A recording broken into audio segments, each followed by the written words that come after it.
try to play, but you're never gonna beat me. Look the other way. The Tale of Two Cities by Charles Dickens. Book 3, Chapter 1. In Secret.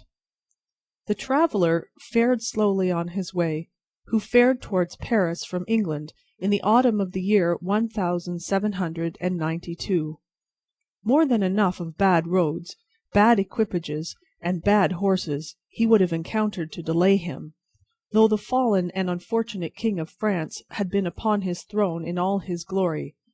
But the changed times were fraught with other obstacles than these.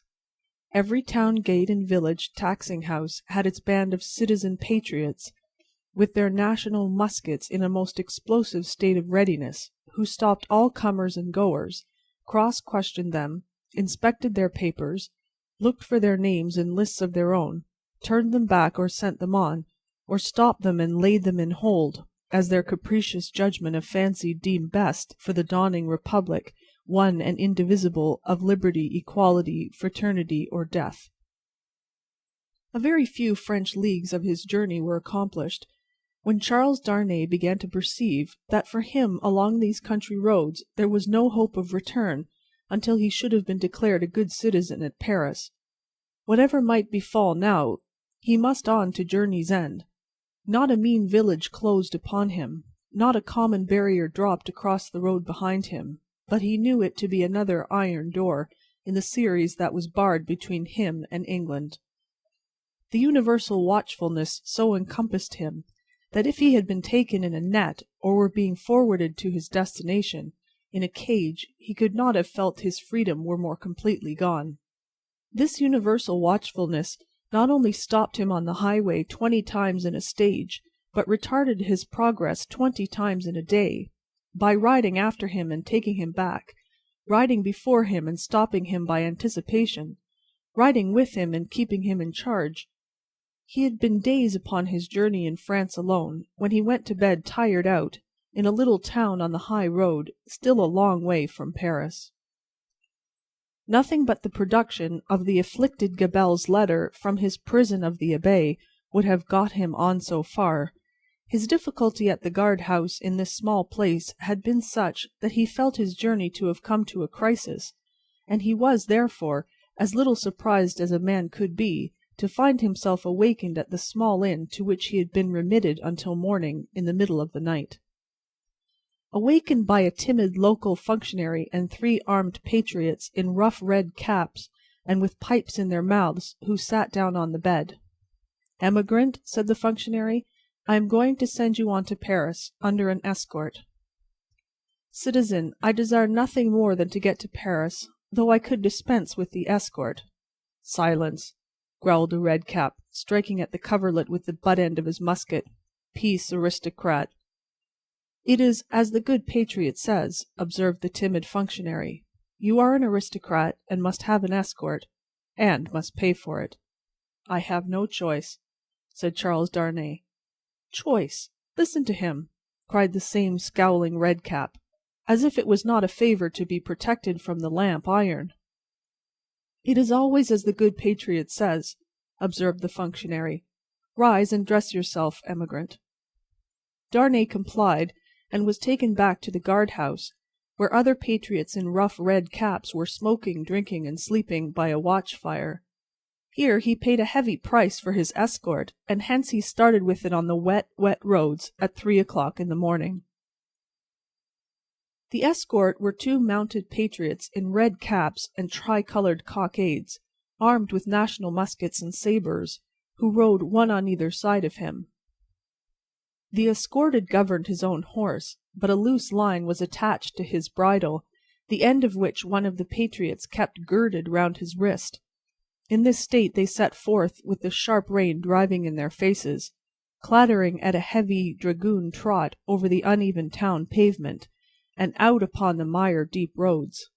In this state they traversed without change, except of horses and pace, all the mire-deep leagues that lay between them and the capital. They travelled in the night, halting an hour or 2 after daybreak, and lying by until the twilight fell. The escort were so wretchedly clothed that they twisted straw round their bare legs and thatched their ragged shoulders to keep the wet off. Apart from the personal discomfort of being so attended, and apart from such considerations of present danger as arose from one of the patriots being chronically drunk, and carrying his musket very recklessly, Charles Darnay did not allow the restraint that was laid upon him to awaken any serious fears in his breast, for he reasoned with himself that it could have no reference to the merits of an individual's case that was not yet stated, and of representations confirmable by the prisoner and the abbé that were not yet made. But when they came to the town of Beauvais, which they did at eventide, when the streets were filled with people, he could not conceal from himself that the aspect of affairs was very alarming. An ominous crowd gathered to see him dismount of the posting yard, and many voices called out loudly, "Down with the emigrant!" He stopped in the act of swinging himself out of his saddle, and resuming it as his safest place, said, "Emigrant, my friends! Do you not see me here, in France, of my own will?" "You are a cursed emigrant!" cried a farrier, making at him in a furious manner through the press, hammer in hand, "and you are a cursed aristocrat!" The postmaster interposed himself between this man and the rider's bridle, at which he was evidently making, and soothingly said, "Let him be, let him be. He will be judged at Paris." "Judged?" repeated the farrier, swinging his hammer. "Aye, and condemned as a traitor." At this the crowd roared approval. Checking the postmaster, who was for turning his horse's head to the yard, the drunken patriot sat composedly in his saddle looking on, with the line round his wrist. Darnay said, as soon as he could make his voice heard, "Friends, you deceive yourselves, or you are deceived. I am not a traitor." "He lies!" cried the smith. "He is a traitor since the decree. His life is forfeit to the people. His cursed life is not his own."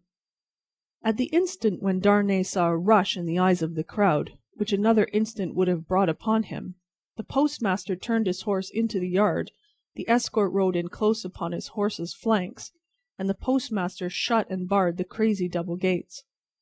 The farrier struck a blow upon them with his hammer, and the crowd groaned, but no more was done. "What is this decree that the smith spoke of?" Darnay asked the postmaster when he had thanked him, and stood beside him in the yard. "Truly, a decree for selling the property of emigrants." "When passed?" "On the 14th, the day I left England."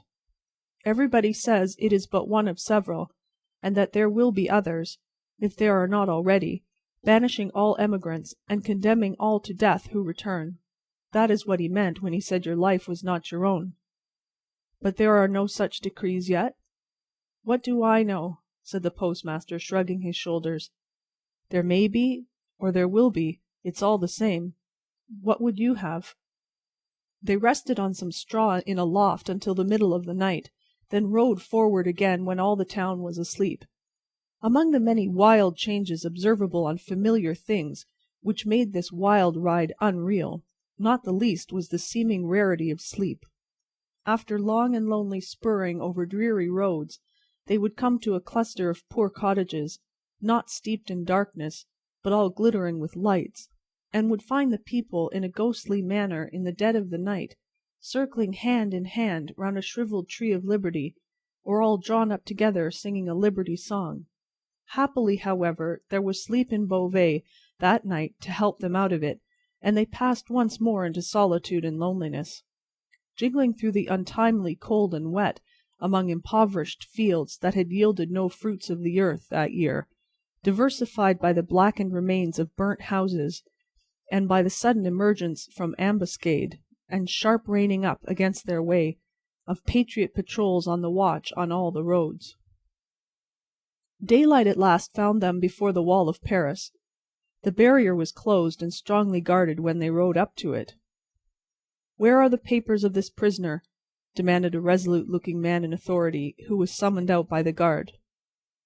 Naturally struck by the disagreeable word, Charles Darnay requested the speaker to take notice that he was a free traveller and French citizen, in charge of an escort which the disturbed state of the country had imposed upon him, and which he had paid for.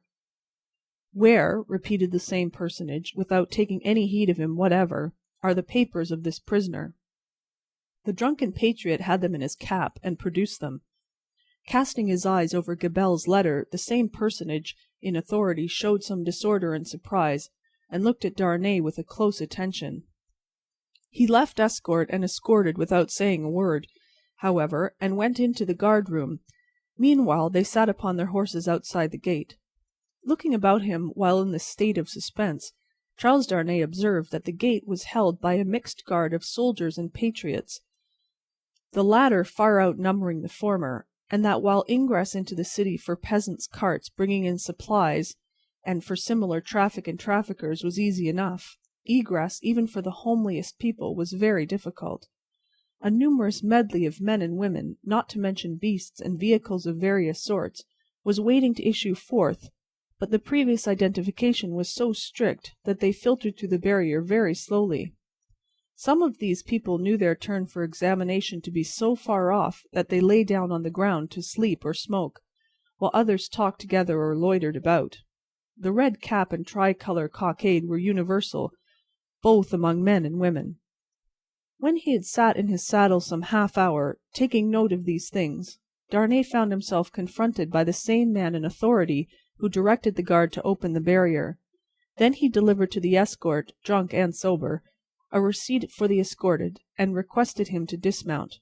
He did so, and the two patriots, leading his tired horse, turned and rode away without entering the city. He accompanied his conductor into a guard-room smelling of common wine and tobacco, where certain soldiers and patriots, asleep and awake, drunk and sober, and in various neutral states between sleeping and waking, drunkenness and sobriety, were standing and lying about. The light in the guard-house, half derived from the waning oil lamps of the night, and half from the overcast day, was in a correspondingly uncertain condition. Some registers were lying open on a desk, and an officer of a coarse, dark aspect presided over these. "Citizen Defarge," said he to Darnay's conductor, as he took a slip of paper to write on, "is this the emigrant Evrémonde?" "This is the man." "Your age, Evrémonde?" 37. "Married, Evrémonde?" "Yes." "Where married?" "In England." "Without doubt. Where is your wife, Evrémonde?" "In England."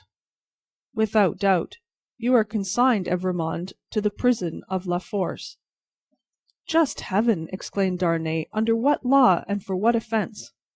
The officer looked up from his slip of paper for a moment. "We have new laws, Evrémonde, and new offences, since you were here." He said it with a hard smile, and went on writing.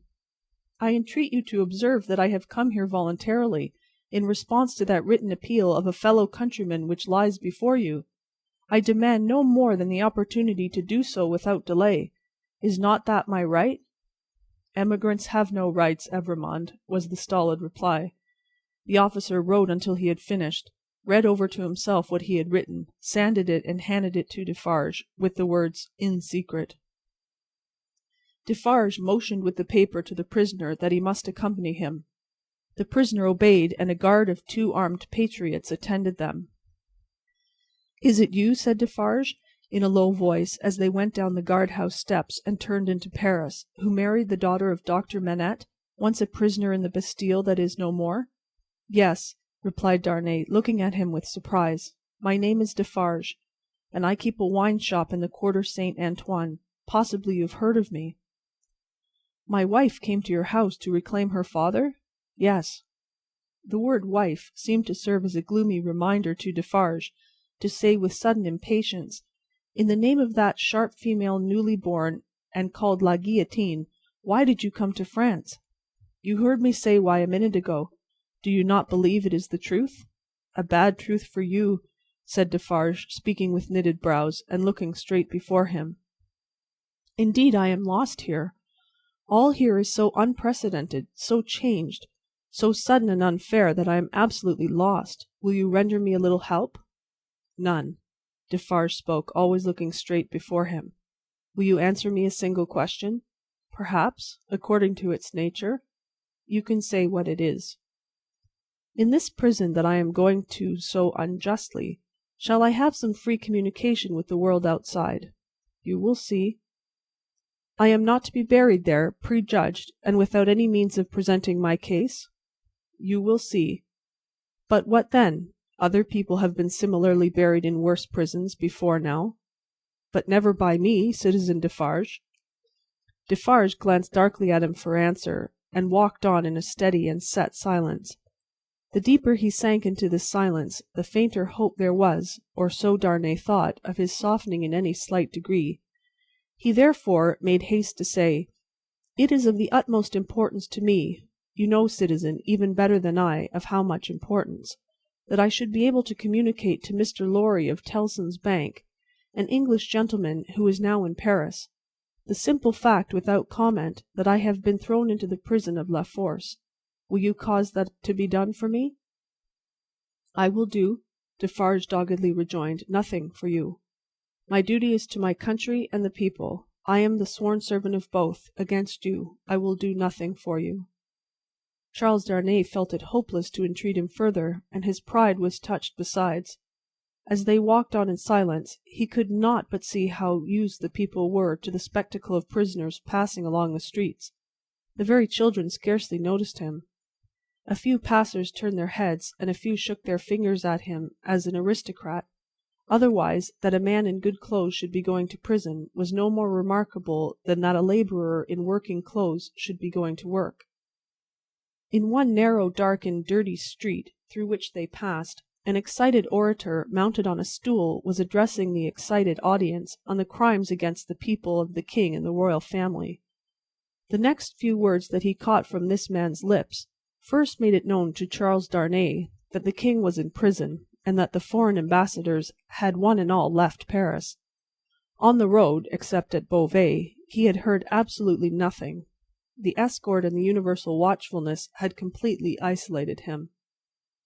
That he had fallen among far greater dangers than those which had developed themselves when he left England, he of course knew now. That perils had thickened about him fast, and might thicken faster and faster yet, he of course knew now. He could not but admit to himself that he might not have made this journey if he could have foreseen the events of a few days, and yet his misgivings were not so dark as, imagined by the light of this later time, they would appear. Troubled as the future was, it was the unknown future, and in its obscurity there was ignorant hope. The horrible massacre, days and nights long, which within a few rounds of the clock was to set a great mark of blood upon the blessed garnering time of harvest, was as far out of his knowledge as if it had been 100,000 years away. The sharp female newly born and called La Guillotine was hardly known to him, or to the generality of people by name. The frightful deeds that were to be soon done were probably unimagined at that time in the brains of the doers. How could they have a place in the shadowy conceptions of a gentle mind? Of unjust treatment in detention and hardship, and in cruel separation from his wife and child, he foreshadowed the likelihood, or the certainty, but beyond this he dreaded nothing distinctly. With this on his mind, which was enough to carry into a dreary prison courtyard, he arrived at the prison of La Force. A man with a bloated face opened the strong wicket, to whom Defarge presented the Emigrant Evrémonde. "What the devil? How many more of them?" exclaimed the man with the bloated face. Defarge took his receipt without noticing the exclamation, and withdrew, with his two fellow patriots. "What the devil, I say again!" exclaimed the gaoler, left with his wife. "How many more?" The gaoler's wife, being provided with no answer to the question, merely replied, "One must have patience, my dear." Three turnkeys who entered responsive to a bell she rang, echoed the sentiment, and one added, "For the love of liberty," which sounded in that place like an inappropriate conclusion. The prison of La Force was a gloomy prison, dark and filthy, and with a horrible smell of foul sleep in it.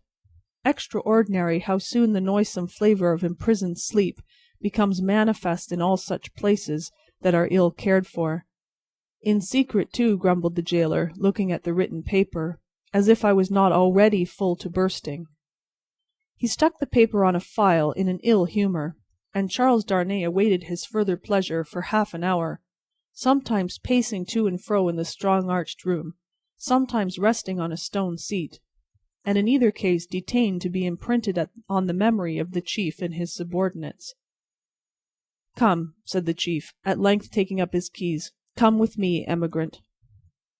Through the dismal prison twilight his new charge accompanied him by corridor and staircase, many doors clanging and locking behind them, until they came into a large, low, vaulted chamber, crowded with prisoners of both sexes. The women were seated at a long table, reading and writing, knitting, sewing, and embroidering. The men were for the most part standing behind their chairs, or lingering up and down the room. In the instinctive association of prisoners with shameful crime and disgrace, the newcomer recoiled from this company. But the crowning unreality of his long unreal ride was, their all at once rising to receive him, with every refinement of manner known to the time, and with all the engaging graces and courtesies of life. So strangely clouded were these refinements of the prison manners and gloom, so spectral did they become in the inappropriate squalor and misery through which they were seen, that Charles Darnay seemed to stand in a company of the dead. Ghosts all! The ghost of beauty, the ghost of stateliness, the ghost of elegance, the ghost of pride, the ghost of frivolity, the ghost of wit, the ghost of youth, the ghost of age, all waiting their dismissal from the desolate shore, all turning on him eyes that were changed by the death they had died in coming here. It struck him motionless. The jailer standing at his side, and the other jailers moving about, who would have been well enough as to appearance in the ordinary exercise of their functions, looked so extravagantly coarse, contrasted with sorrowing mothers and blooming daughters who were there, with the apparitions of the coquette, the young beauty, and the mature woman delicately bred, that the inversion of all experience and likelihood which the scene of shadows presented was heightened to its utmost. Surely ghosts all! Surely the long unreal ride some progress of disease that had brought him to these gloomy shades.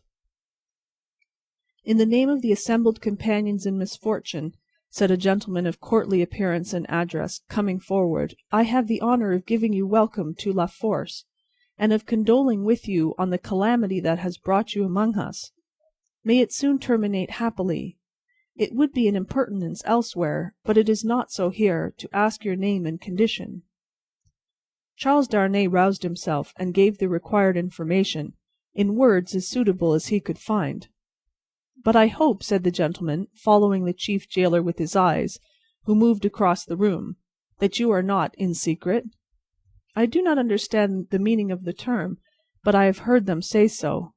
"Ah, what a pity! We so much regret it. But take courage.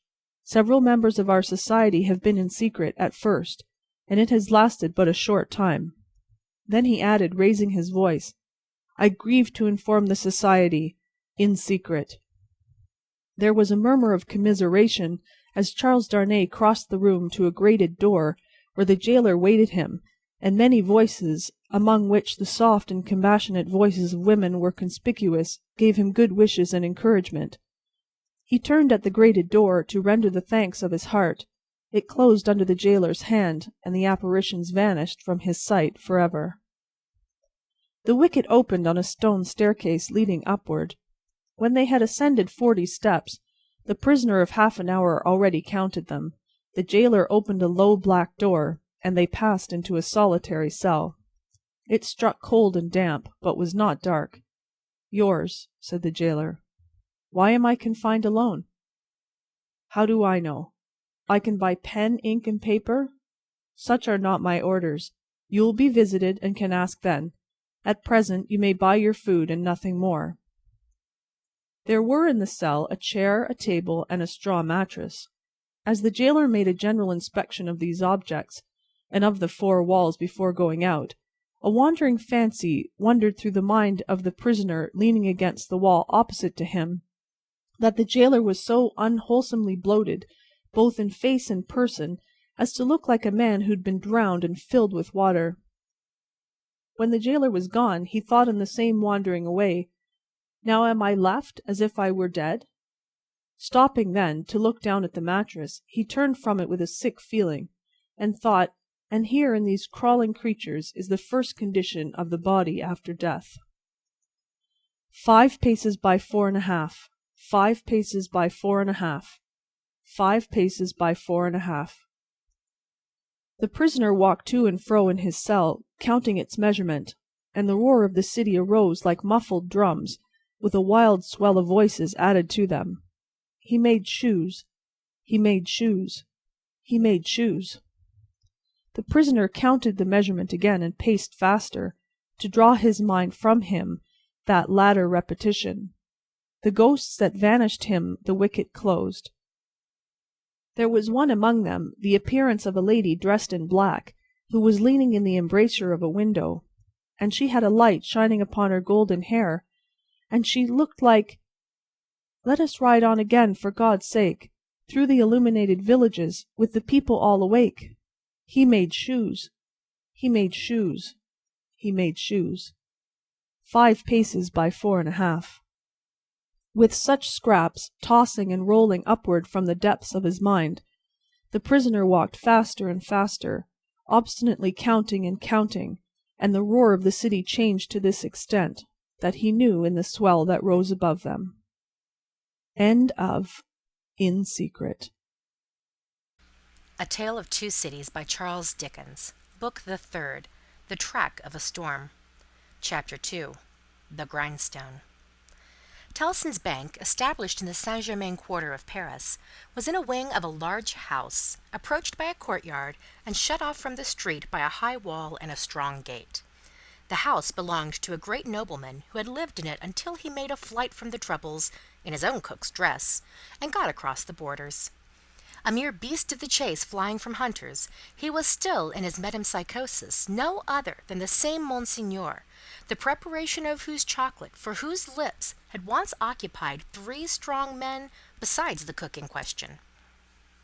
Monseigneur gone, and the 3 strong men absolving themselves from the sin of having drawn his high wages, by being more than ready and willing to cut his throat on the altar of the dawning republic, one and indivisible, of liberty, equality, fraternity, or death, Monseigneur's house had been first sequestrated and then confiscated.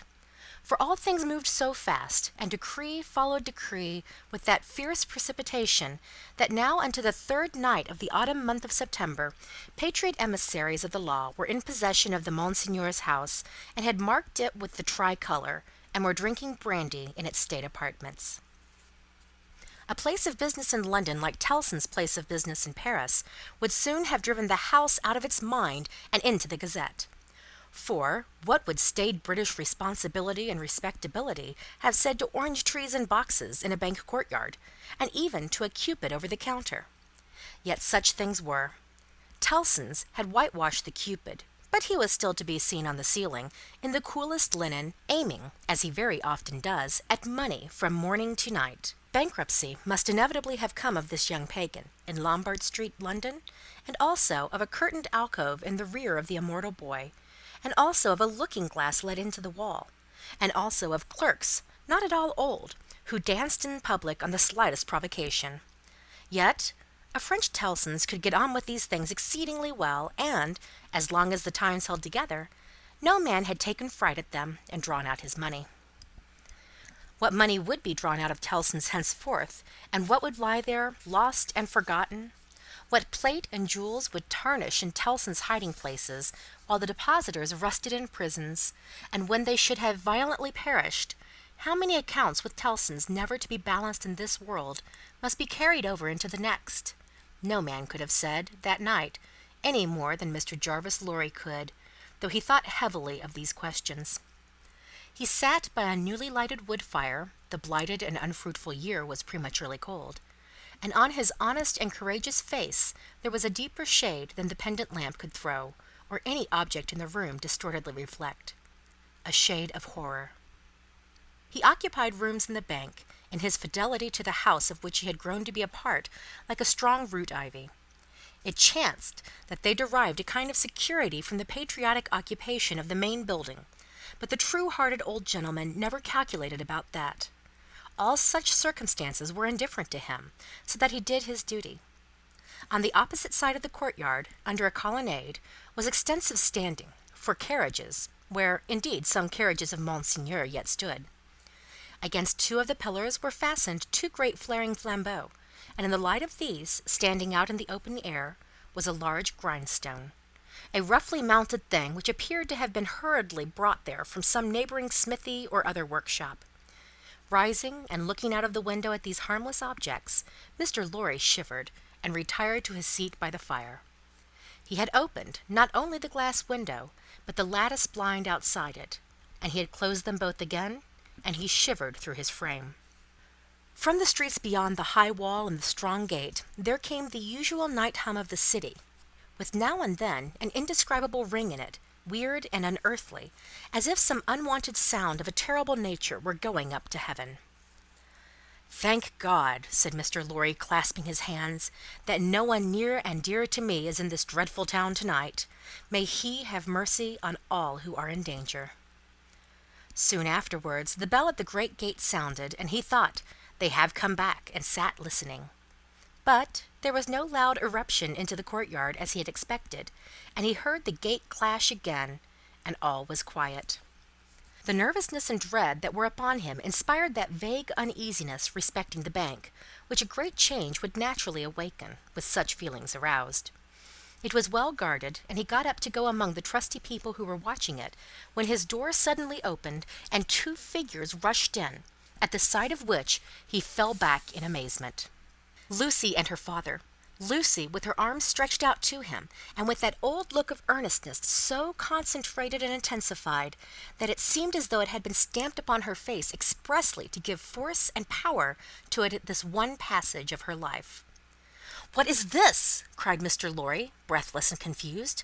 "What is the matter? Lucy, Manette, what has happened? What has brought you here? What is it?" With the look fixed upon him, in her paleness and wildness, she panted out in his arms imploringly, "Oh, my dear friend, my husband!" "Your husband, Lucy?" "Charles!" "What of Charles?" "Here!" "Here, in Paris?"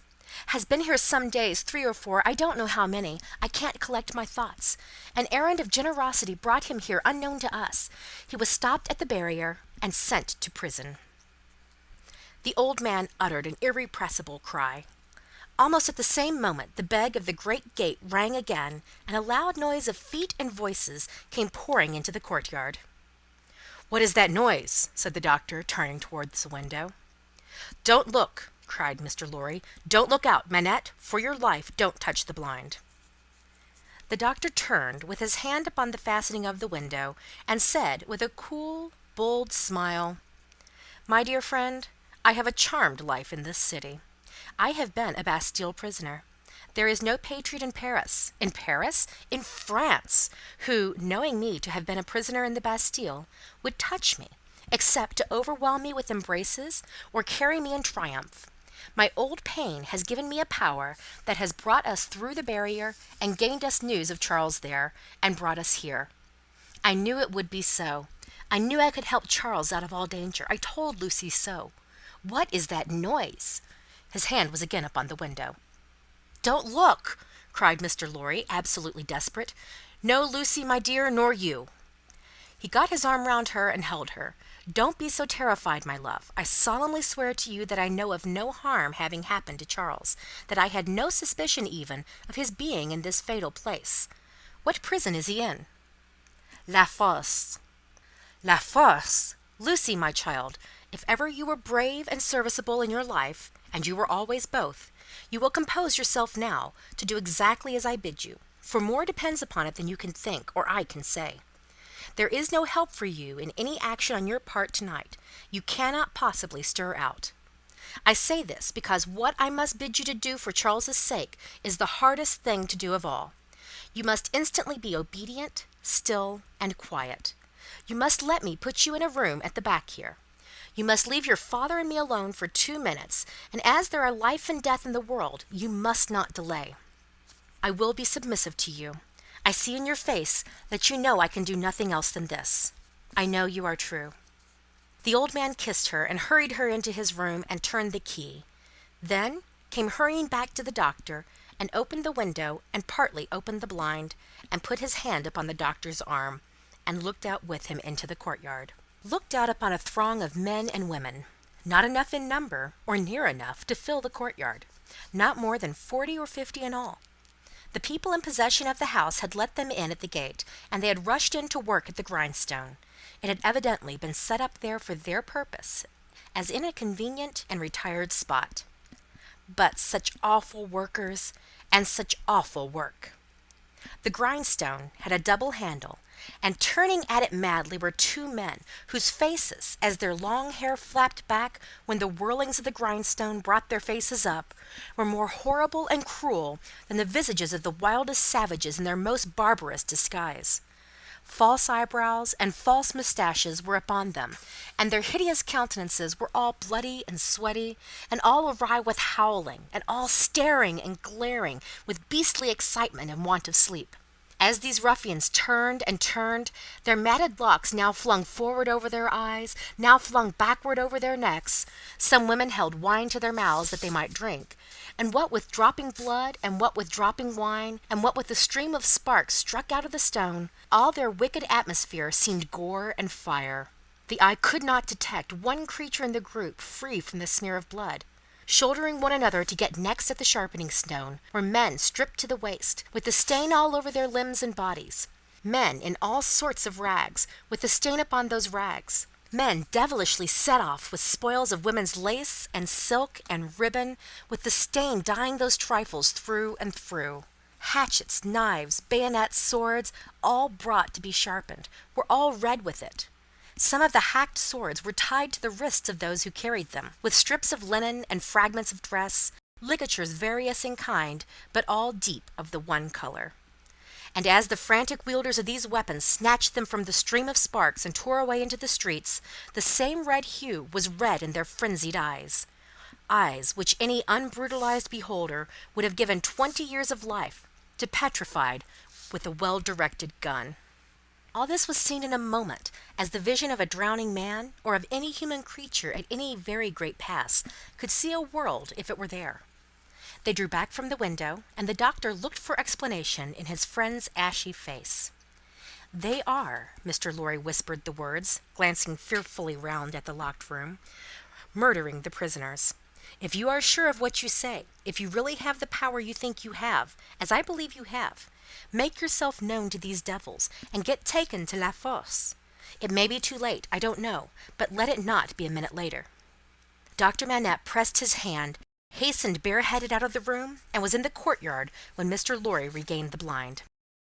His streaming white hair, his remarkable face, and the impetuous confidence of his manner as he put the weapons aside like water, carried him in an instant to the heart of the concourse at the stone. For a few moments there was a pause, and a hurry, and a murmur, and the unintelligible sound of his voice, and then Mr. Lorry saw him, surrounded by all, and in the midst of a line of 20 men long, all linked shoulder to shoulder and hand to shoulder, hurried out with cries of "Live the Bastille prisoner!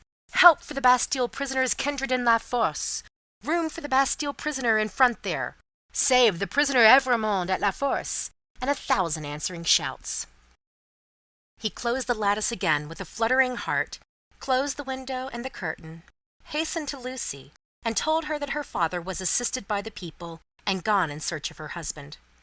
He found her child and Miss Pross with her, but it never occurred to him to be surprised by their appearance until a long time afterwards, when he sat watching them in such quiet as the night knew. Lucy had by that time fallen into a stupor on the floor at his feet, clinging to his hand. Miss Pross had laid the child down on his own bed, and her head had gradually fallen on the pillow beside her pretty charge. Oh, the long, long night, with the moans of the poor wife!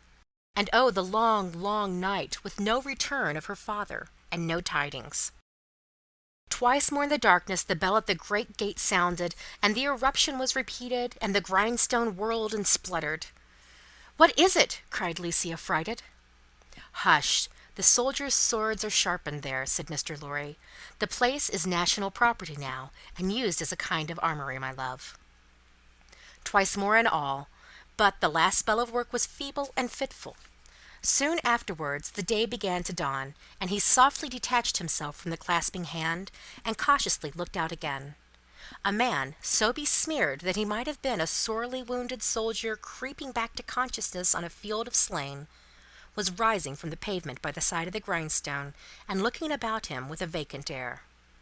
Shortly, this worn-out murderer descried in the imperfect light one of the carriages of Monseigneur, and staggering to that gorgeous vehicle, climbed in at the door, and shut himself up to take his rest on its dainty cushions. The great grindstone earth had turned when Mr. Lorry looked out again, and the sun was red in the courtyard. But the lesser grindstone stood alone there in the calm morning air, with a red upon it that the sun had never given and would never take away. End of Chapter 2, The Grindstone, Book the Third, The Track of a Storm. A Tale of Two Cities by Charles Dickens, Book the Third, The Track of a Storm. Chapter 3, The Shadow. One of the first considerations which arose in the business mind of Mr. Lorry when business hours came around was this, that he had no right to imperil Tellson's by sheltering the wife of an immigrant prisoner under the bank roof. His own possessions, safety, life, he would have hazarded for Lucy and her child, without a moment's demur. But the great trust he held was not his own, and as to that business charge, he was a strict man of business. At first his mind reverted to Defarge, and he thought of finding out the wine shop again, and taking counsel with its master in reference to the safest dwelling place in the distracted state of the city.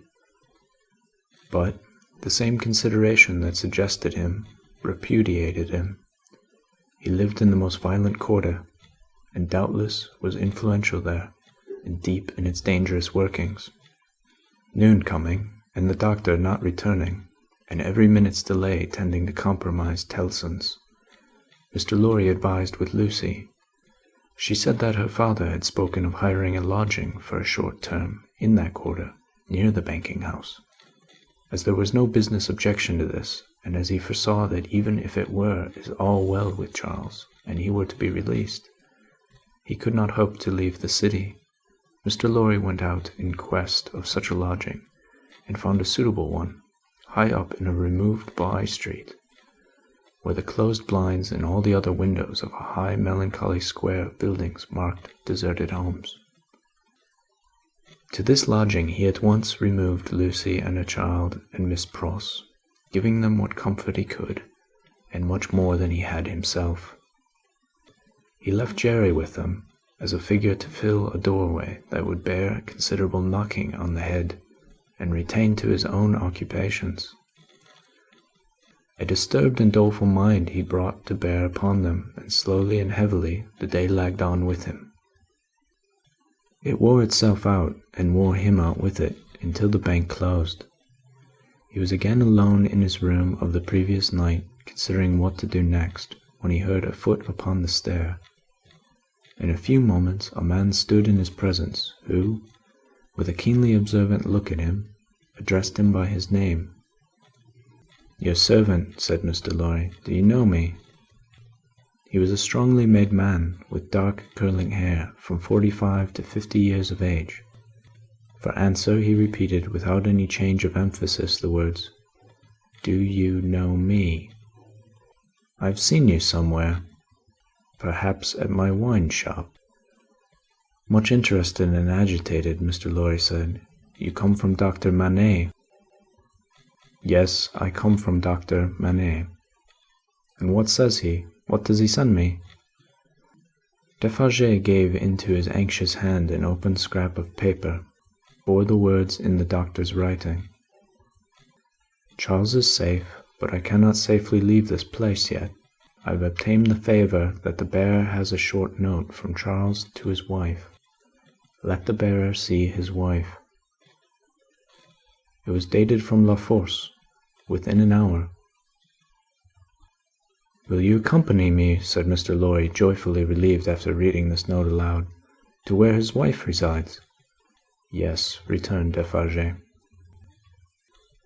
Scarcely noticing as yet in what a curiously reserved and mechanical way Defarge spoke, Mr. Lorry put on his hat, and they went down into the courtyard. There they found two women, one knitting. "Madame Defarge, surely," said Mr. Lorry, who had left her in exactly the same attitude some 17 years ago. "It is she," observed her husband. "Does Madame go with us?" inquired Mr. Lorry, seeing that she moved as they moved. "Yes, that she may be able to recognize the faces and know the persons. It is for their safety." Beginning to be struck by Defarge's manner, Mr. Lorry looked dubiously at him and led the way. Both the women followed, the second woman being the Vengeance. They passed through the intervening streets as quickly as they might, ascended the staircase of the new domicile, where admitted by Jerry, and found Lucy weeping, alone. She was thrown into a transport by the tidings Mr. Lorry gave her of her husband, and clasped the hand that delivered his note, little thinking what it had been doing near him in the night, and might, but for a chance, have done to him. "Dearest, take courage. I am well, and your father has influence around me. You cannot answer this. Kiss our child for me."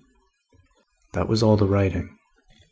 It was so much, however, to her who received it, that she turned from Defarge to his wife and kissed one of the hands that knitted. It was a passionate, loving, thankful, womanly action, but the hand made no response, dropped cold and heavy, and took to its knitting again. There was something in its touch that gave Lucy a check. She stopped in the act of putting the note in her bosom, and, with her hands yet at her neck, looked terrified at Madame Defarge. Madame Defarge met the lifted eyebrows and forehead with a cold, impassive stare. "My dear," said Mr. Lorry, striking in to explain, "there are frequent risings in the streets, and although it is not likely they will ever trouble you, Madame Defarge wishes to see those whom she has the power to protect at such times, to the end that she may know them, that she may identify them." "I believe," said Mr. Lorry, rather halting in his reassuring words as the stony manner of all the three impressed itself upon him more and more. "I state the case, Citizen Defarge." Defarge looked gloomily at his wife and gave no other answer than a gruff sound of acquiescence. "You had better, Lucy," said Mr. Lorry, doing all he could to propitiate by tone and manner. "Have the dear child here, and our good Pross, Defarge, is an English lady, and knows no French." The lady in question, whose rooted conviction that she was more than a match for any foreigner was not to be shaken by distress and danger, appeared with folded arms, and observed in English, to the Vengeance, whom her eyes first encountered, "Well, I am sure, Boldface, I hope you are pretty well." She also bestowed a British cough on Madame Defarge, but neither of the two took much heed of her.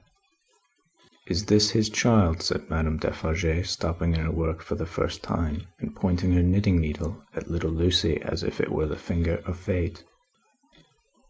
"Yes, madame," answered Mr. Lorry. "This is our poor prisoner's darling daughter and only child." The shadow attendant on Madame Defarge and her party seemed to fall so threatening and dark on the child, that her mother instinctively kneeled on the ground beside her and held her to her breast. The shadow attendant on Madame Defarge and her party seemed then to fall, threatening and dark, on both the mother and the child. "It is enough, my husband," said Madame Defarge. "I have seen them. We may go." But the suppressed manner had enough of menace in it, not visible and presented, but indistinct and withheld, to alarm Lucy into saying, as she laid her appealing hand on Madame Defarge's dress, "You will be good to my poor husband. You will do him no harm. You will help me to see him if you can." "Your husband is not my business here," returned Madame Defarge, looking down at her with perfect composure. "It is the daughter of your father who is my business here." "For my sake, then, be merciful to my husband, for my child's sake. She will put her hands together and pray you to be merciful. We are more afraid of you than any of these others." Madame Defarge received it as a compliment and looked at her husband. Defarge, who had been uneasily biting his thumbnail and looking at her, collected his face into a sterner expression. "What is it that your husband says in that little letter?" asked Madame Defarge, with a lowering smile. "Influence. He says something touching influence." "That my father," said Lucy, hurriedly taking the paper from her breast, but with her alarmed eyes on her questioner and not on it, "has much influence around him." "Surely it will release him," said Madame Defarge. "Let it do so." "As a wife and mother," cried Lucy most earnestly, "I implore you to have pity on me, and not to exercise any power that you possess against my innocent husband, but to use it in his behalf. O sister woman, think of me as a wife and mother." Madame Defarge looked coldly as ever at the suppliant, and said, turning to her friend, the Vengeance, "The wives and mothers we have been used to see since we were as little as this child, and much less, have not been greatly considered. We have known their husbands and fathers laid in prison and kept from them often enough. All our lives we have seen our sister women suffer, in themselves and in their children, poverty, nakedness, hunger, thirst, sickness, misery, oppression, and neglect of all kinds." "We have seen nothing else," returned the Vengeance. "We have borne this a long time," said Madame Defarge, turning her eyes upon Lucy. "Judge you, is it likely that the trouble of one wife and mother would be much to us now?" She resumed her knitting and went out. The Vengeance followed. Defarge went last, and closed the door. "Courage, my dear Lucy," said Mr. Lorry as he raised her. "Courage, courage. So far all goes well with us. Much, much better than it has of late gone with many poor souls. Cheer up and have a thankful heart." "I am not thankless, I hope, but that dreadful woman seems to throw a shadow on me and all my hopes." "Tut, tut," said Mr. Lorry. "What is this despondency in the brave little breast? A shadow indeed! No substance in it, Lucy." But the shadow of the manner of these Defarges was dark upon himself. For all that, and in his secret mind, it troubled him greatly. End of Chapter 3. The Shadow. Book the Third. The Track of a Storm. Recording by Andy Minter. A Tale of Two Cities by Charles Dickens. Book 3, Chapter 4. Calm in Storm. Dr. Manette did not return until the morning of the 4th day of his absence. So much of what had happened in that dreadful time as could be kept from the knowledge of Lucy was so well concealed from her, that not until long afterwards, when France and she were far apart, did she know that 1100 defenceless prisoners of both sexes and all ages had been killed by the populace, that 4 days and nights had been darkened by this deed of horror, and that the air around her had been tainted by the slain. She only knew that there had been an attack upon the prison, that all political prisoners had been in danger, and that some had been dragged out by the crowd and murdered. To Mr. Lorry the doctor communicated, under an injunction of secrecy on which he had no need to dwell, that the crowd had taken him through a scene of carnage to the prison of La Force, that in the prison he had found a self-appointed tribunal sitting, before which the prisoners were brought singly, and by which they were rapidly ordered to be put forth to be massacred, or to be released, or, in a few cases, to be sent back to their cells. That, presented by his conductors to this tribunal, he had announced himself by name and profession as having been for 18 years a secret and unaccused prisoner in the Bastille, that one of the bodies so sitting in judgment had risen and identified him, and that this man was Defarge. That, hereupon, he had ascertained, through the registers on the table, that his son-in-law was among the living prisoners, and had pleaded hard to the tribunal, of whom some members were asleep and some awake, some dirty with murder and some clean, some sober and some not, for his life and liberty. That in the first frantic greetings lavished on himself as a notable sufferer under the overthrown system, it had been accorded to him to have Charles Darnay brought before the lawless court and examined. That he seemed on the point of being at once released, when the tide in his favour met with some unexplained check, not intelligible to the doctor, which led to a few words of secret conference. That the man sitting as president had then informed Dr. Manette that the prisoner must remain in custody, but should, for his sake, be held inviolate in safe custody. That immediately, on a signal, the prisoner was removed to the interior of the prison again, but that he, the doctor, had then so strongly pleaded for permission to remain and assure himself that his son-in-law was, through no malice or mischance, delivered to the concourse, whose murderous yells outside the gate had often drowned the proceedings, that he had obtained the permission, and had remained in that hall of blood until the danger was over. The sights he had seen there, with brief snatches of food and sleep by intervals, shall remain untold.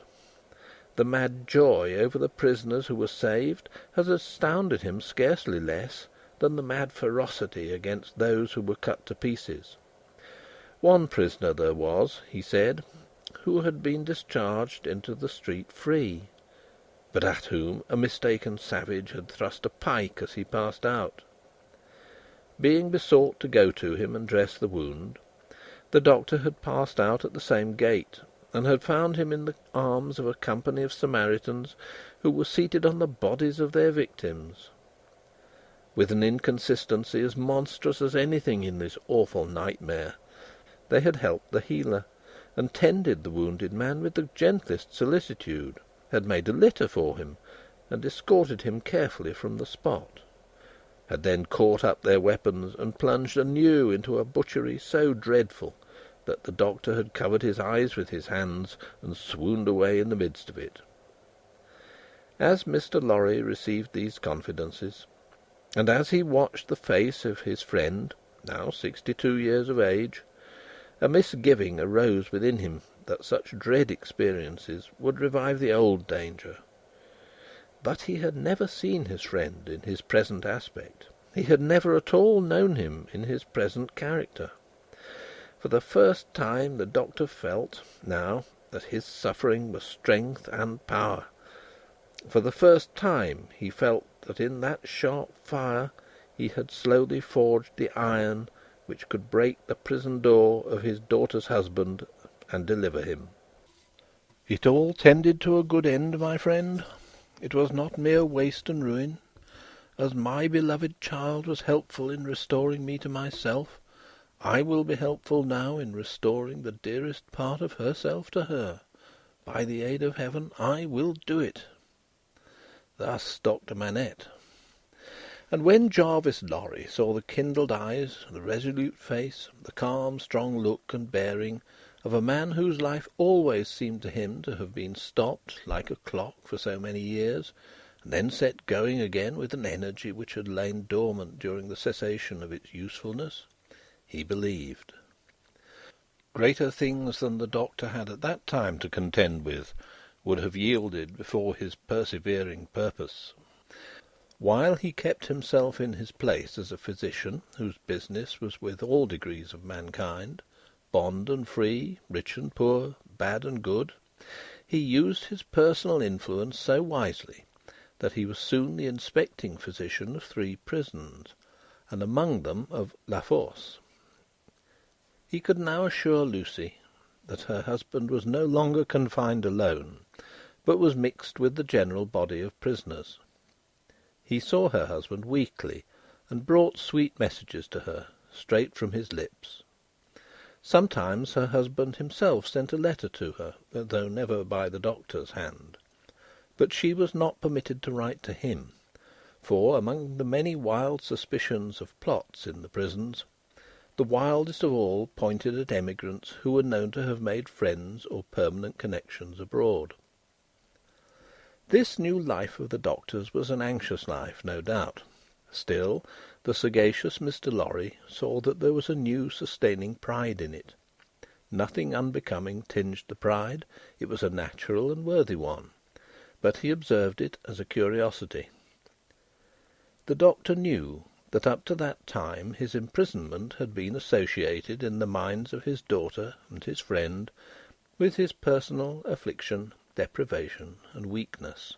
Now that this was changed, and he knew himself to be invested through that old trial with forces to which they both looked for Charles's ultimate safety and deliverance, he became so far exalted by the change that he took the lead and direction, and required them as the weak to trust to him as the strong. The preceding relative positions of himself and Lucy were reversed, yet only as the liveliest gratitude and affection could reverse them, for he could have no pride but in rendering some service to her who had rendered so much to him. All curious to see, thought Mr. Lorry in his amiably shrewd way, but all natural and right. So take the lead, my dear friend, and keep it. It couldn't be in better hands.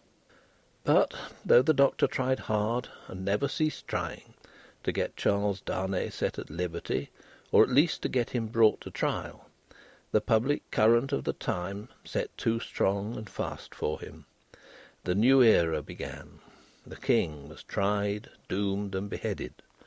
The republic of liberty, equality, fraternity, or death, declared for victory or death against the world in arms. The black flag waved night and day from the great towers of Notre Dame. 300,000 men, summoned to rise against the tyrants of the earth, rose from all the varying soils of France, as if the dragon's teeth had been sown broadcast, and had yielded fruit equally on hill and plain, on rock, in gravel and alluvial mud, under the bright sky of the south, and under the clouds of the north, in fell and forest, in the vineyards and the olive grounds, and among the cropped grass and the stubble of the court, along the fruitful banks of the broad rivers, and in the sand of the sea-shore. What private solicitude could rear itself against the deluge of year one of liberty, the deluge rising from below, not falling from above, and with the windows of heaven shut, not opened? There was no pause, no pity, no peace, no interval of relenting rest, no measurement of time. Though days and nights circled as regularly as when time was young, and the evening and morning were the first day, other count of time there was none. Hold of it was lost in the raging fever of a nation, as it is in the fever of one patient. Now, breaking the unnatural silence of a whole city, the executioner showed the people the head of the king, and now, it seemed, almost in the same breath, the head of his fair wife, which had had 8 weary months of imprisoned widowhood and misery to turn it grey. And yet, observing the strange law of contradiction which obtains in all such cases, the time was long while it flamed by so fast. A revolutionary tribunal in the capital, and 40 or 50,000 revolutionary committees all over the land. A law of the suspected, which struck away all security for liberty or life, and delivered over any good and innocent person to any bad and guilty one. Prisons, gorged with people who had committed no offence and could obtain no hearing. These things became the established order and nature of appointed things, and seemed to be ancient usage before they were many weeks old. Above all, one hideous figure grew as familiar as if it had been before the general gaze from the foundations of the world, the figure of the sharp female called La Guillotine. It was the popular theme for jests. It was the best cure for headache. It infallibly prevented the hair from turning grey. It imparted a peculiar delicacy to the complexion. It was the national razor, which shaved close. Who kissed La Guillotine, looked through the little window, and sneezed into the sack. It was the sign of the regeneration of the human race. It superseded the cross. Models of it were worn on breasts from which the cross was discarded, and it was bowed down to and believed in where the cross was denied. It sheared off heads so many that it and the ground it most polluted were a rotten red.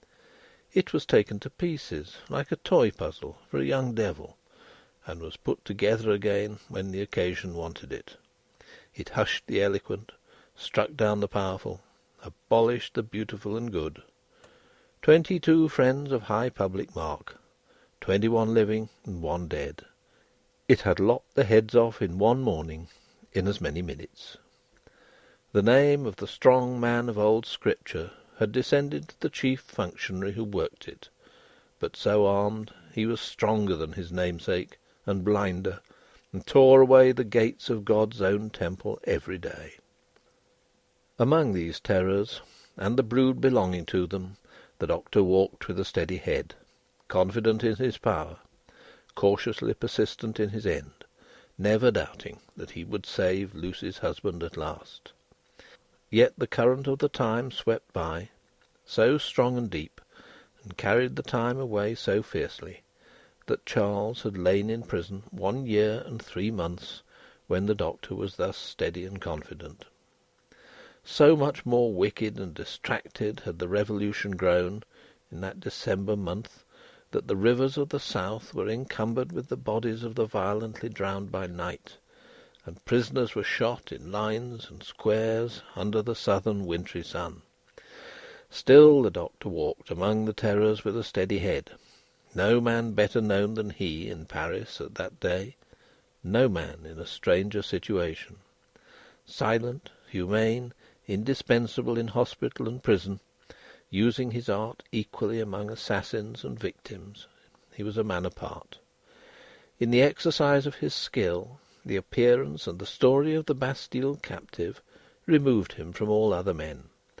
He was not suspected or brought in question any more than if he had indeed been recalled to life some 18 years before, or were a spirit moving among mortals.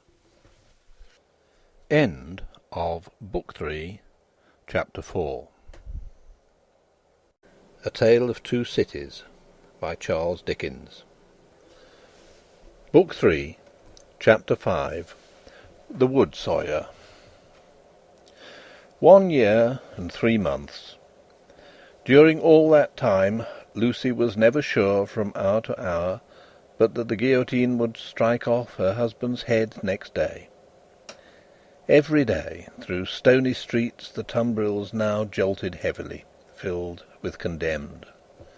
Lovely girls, bright women, brown-haired, black-haired and grey, youths, stalwart men and old, gentle-born and peasant-born, all red wine for La Guillotine, all daily brought into light from the dark cellars of the loathsome prisons, and carried to her through the streets to slake her devouring thirst. Liberty, equality, fraternity, or death. The last much the easiest to bestow, O Guillotine. If the suddenness of her calamity and the whirling wheels of the time had stunned the Doctor's daughter into awaiting the result in idle despair, it would but have been with her as it was with many. But from the hour when she had taken the white head to her fresh young bosom in the garret of St. Antoine, she had been true to her duties. She was truest to them in the season of trial, as all the quietly loyal and good will always be. As soon as they were established in their new residence, and her father had entered on the routine of his avocations. She arranged the little household as exactly as if her husband had been there. Everything had its appointed place and its appointed time. Little Lucy she taught as regularly as if they had all been united in their English home.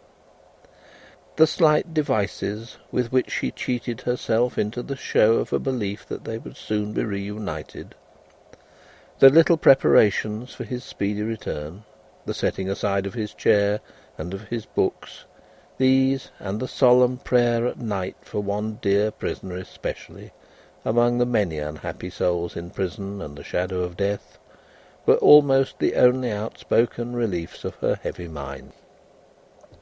She did not greatly alter in appearance.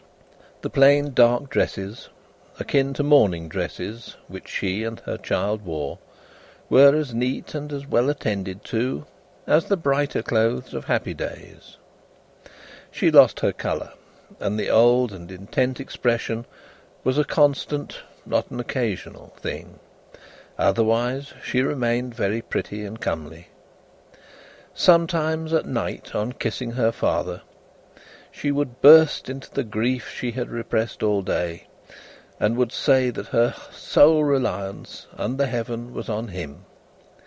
He always resolutely answered, "Nothing can happen to him without my knowledge, and I know that I can save him, Lucy." They had not made the round of their changed life many weeks, when her father said to her, on coming home one evening, "My dear, there is an upper window in the prison, to which Charles can sometimes gain access at 3 in the afternoon. When he can get to it, which depends on many uncertainties and incidents, he might see you in the street, he thinks, if you stood in a certain place that I can show you. But you will not be able to see him, my poor child, and even if you could, it would be unsafe for you to make a sign of recognition." "Oh, show me the place, my father, and I will go there every day." From that time, in all weathers, she waited there 2 hours. As the clock struck 2, she was there, and at 4 she turned resignedly away. When it was not too wet or inclement for her child to be with her, they went together. At other times she was alone, but she never missed a single day. It was the dark and dirty corner of a small winding street. The hovel of a cutter of wood into lengths for burning was the only house at that end. All else was wall. On the 3rd day of her being there, he noticed her. "Good day, citizeness." "Good day, citizen." This mode of address was now prescribed by decree. It had been established voluntarily some time ago among the more thorough patriots, but was now law for everybody. "Walking here again, citizeness?" "You see me, citizen." The Wood-Sawyer, who was a little man with the redundancy of gesture (he had once been a mender of roads), cast a glance at the prison, pointed at the prison, and putting his 10 fingers before his face to represent bars, peeped through them jocosely. "But it's not my business," said he, and went on sawing his wood. Next day he was looking out for her, and accosted her the moment she appeared. "What? Walking here again, citizeness?" "Yes, citizen." "Oh, a child too? Your mother, is it not, my little citizeness?" "Do I say yes, mamma?" whispered little Lucy, drawing close to her. "Yes, dearest." "Yes, citizen." "Ah, but it's not my business. My work is my business. See my saw. I call it my little guillotine. La la la, la la la, and off his head comes." The billet fell as he spoke, and he threw it into a basket. "I'll call myself the Samson of the firewood guillotine. See here again. Loo, loo, loo, loo, loo, loo, and off her head comes. Now, child, tickle, tickle, pickle, pickle, and off its head comes." All the family." Lucy shuddered as he threw 2 more billets into his basket. But it was impossible to be there while the Wood-Sawyer was at work, and not be in his sight. Thenceforth, to secure his goodwill, she always spoke to him first, and often gave him drink money, which he readily received. He was an inquisitive fellow, and sometimes, when she had quite forgotten him in gazing at the prison roof and grates, and in lifting her heart up to her husband, she would come to herself to find him looking at her, with his knee on his bench and his saw stopped in its work. "But it's not my business," he would generally say on those times, and would briskly fall to his sawing again. In all weathers, in the snow and frost of winter, in the bitter winds of spring, in the hot sunshine of summer, in the rains of autumn, and again in the snow and frost of winter, Lucy passed 2 hours of every day at this place, and every day on leaving it she kissed the prison wall. Her husband saw her, so she learnt from her father. It might be once in 5 or 6 times, it might be twice or thrice running, it might be not for a week or a fortnight together. It was enough that he could and did see her when the chances served, and on that possibility she would have waited out the day, 7 days a week. These occupations brought her round to the December month, wherein her father walked among the terrors with a steady head. On a lightly snowing afternoon she arrived at the usual corner. It was a day of some wild rejoicing and a festival. She had seen the houses as she came along, decorated with little pikes, and with little red caps stuck upon them, also with tricoloured ribbons, also with the standard inscription. Tricoloured letters were the favourite: "Republic one and indivisible, liberty, equality, fraternity, or death." The miserable shop of the Wood-Sawyer was so small that its whole surface furnished very indifferent space for this legend. He had got somebody to scrawl it up for him, however, who had squeezed "death" in with most inappropriate difficulty. On his housetop he displayed pike and cap, as a good citizen must, and in a window he had stationed his saw, inscribed as his "Little Sainte Guillotine," for the great sharp female was by that time popularly canonized. His shop was shut, and he was not there, which was a relief to Lucy, and left her quite alone. But he was not far off, for presently she heard a troubled movement and a shouting coming along, which filled her with fear. A moment afterwards, and a throng of people came pouring round the corner by the prison wall, in the midst of whom was the Wood-Sawyer, hand in hand with the Vengeance. There could not be fewer than 500 people, and they were dancing like 5,000 demons. There was no other music than their own singing. They danced to the popular Revolution song, keeping a ferocious time that was like a gnashing of teeth in unison. Men and women danced together, women danced together, men danced together, as hazard had brought them together. At first they were a mere storm of coarse red caps and coarse woollen rags, but as they filled the place and stopped to dance about Lucy, some ghastly apparition of a dance figure gone raving mad arose among them. They advanced, retreated, struck at one another's hands, clutched at one another's heads, spun round alone, caught one another and spun round in pairs, until many of them dropped. While those were down, the rest linked hand in hand, and all spun round together.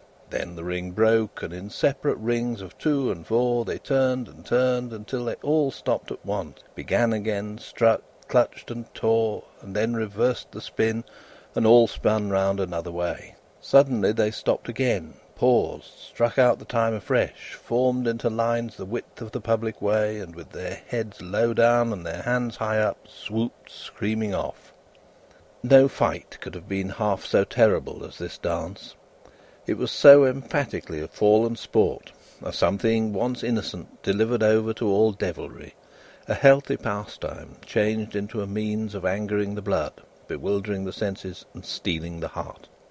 Such grace as was visible in it made it the uglier, showing how warped and perverted all things good by nature were become. The maidenly bosom bared to this, the pretty, almost child's head thus distracted, the delicate foot mincing in this slough of blood and dirt, were types of the disjointed time. This was the Carmagnole. As it passed, leaving Lucy frightened and bewildered in the doorway of the Wood-Sawyer's house, the feathery snow fell as quietly and lay as white and soft as if it had never been. "Oh, my father!" for he stood before her when she lifted up the eyes she had momentarily darkened with her hand. "Such a cruel, bad sight!" "I know, my dear, I know. I have seen it many times. Don't be frightened. Not one of them would harm you." "I am not frightened for myself, my father. But when I think of my husband, and the mercies of these people—" "We will set him above their mercies very soon. I left him climbing to the window, and I came to tell you. There is no one here to see. You may kiss your hand towards that highest shelving roof. I do so, father, and I send him my soul with it. You cannot see him, my poor dear?" "No, father," said Lucy, yearning and weeping as she kissed her hand. "No." A footstep in the snow. Madame Defarge. "I salute you, citizeness," from the doctor. "I salute you, citizen." This in passing, nothing more. Madame Defarge gone, like a shadow over the white road. "Give me your arm, my love. Pass from here with an air of cheerfulness and courage, for his sake." That was well done. They had left the spot. It shall not be in vain. Charles is summoned for to-morrow. For to-morrow? There is no time to lose. I am well prepared, but there are precautions to be taken that could not be taken until he was actually summoned before the tribunal. He has not received the notice yet, but I know that he will presently be summoned for to-morrow, and removed to the Conciergerie. I have timely information. You are not afraid?" She could scarcely answer. "I trust in you." "Do so, implicitly. Your suspense is nearly ended, my darling. He shall be restored to you within a few hours. I have encompassed him with every protection. I must see Laurie." He stopped. There was a heavy lumbering of wheels within hearing. They both knew too well what it meant. 1, 2, 3. 3 tumbrils faring away with their dread loads over the hushing snow. "I must see Laurie," the doctor repeated, turning her another way. The staunch old gentleman was still in his trust, had never left it. He and his books were in frequent requisition as to property confiscated and made national. What he could save for the owners, he saved. No better man living to hold fast by what Tellson's had in keeping, and to hold his peace. A murky red and yellow sky, and a rising mist from the Seine, denoted the approach of darkness. It was almost dark when they arrived at the bank. The stately residence of Monseigneur was altogether blighted and deserted.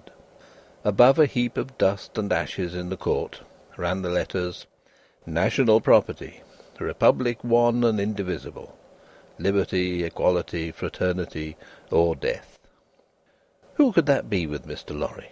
The owner of the riding coat upon the chair, who must not be seen. From whom, newly arrived, did he come out, agitated and surprised, to take his favourite in his arms? To whom did he appear to repeat her faltering words, when, raising his voice and turning his head towards the door of the room from which he had issued, he said, "Removed to the Conciergerie? And summoned for to-morrow?" End of Book 3, Chapter 5. A Tale of Two Cities by Charles Dickens. Book 3, Chapter 6. Triumph. Instantly all the rest fell to dancing, The and the dead courtyard tribunal overflowed of 5 with the judges, Carmagnole. public prosecutor, and determined jury sat every day. Their lists went forth every evening, and were read out by the jailers of the various prisons to their prisoners. The standard jailer joke was, "Come out and listen to the evening paper, you inside there." Charles Evermond, called Darnay. So at last began the evening paper at La Force. When a name was called, its owner stepped apart into a spot reserved for those who were announced as being thus fatally recorded. Charles Evermond, called Darnay, had reason to know the usage. He had seen hundreds pass away so. His bloated jailer, who wore spectacles to read with, glanced over them to assure himself that he had taken his place, and went through the list, making a similar short pause at each name. There were 23 names, but only 20 were responded to, for one of the prisoners so summoned had died in jail and been forgotten, and 2 had already been guillotined and forgotten. The list was read in the vaulted chamber where Darnay had seen the associated prisoners on the night of his arrival. Every one of those had perished in the massacre. Every human creature he had since cared for and parted with had died on the scaffold. There were hurried words of farewell and kindness, but the parting was soon over. It was the incident of every day, and the society of La Force was engaged in the preparation of some games of forfeits and a little concert for that evening. They crowded to the grates and shed tears there, but 20 places in the projected entertainments had to be refilled, and the time was, at best, short to the lock-up hour, when the common rooms and corridors would be delivered over to the great dogs who kept watch there through the night. The prisoners were far from insensible or unfeeling. Their ways arose out of the condition of the time. Similarly, though with a subtle difference, a species of fervor or intoxication, known without doubt to have led some persons to brave the guillotine unnecessarily and to die by it, was not mere boastfulness, but a wild infection of the wildly shaken public mind.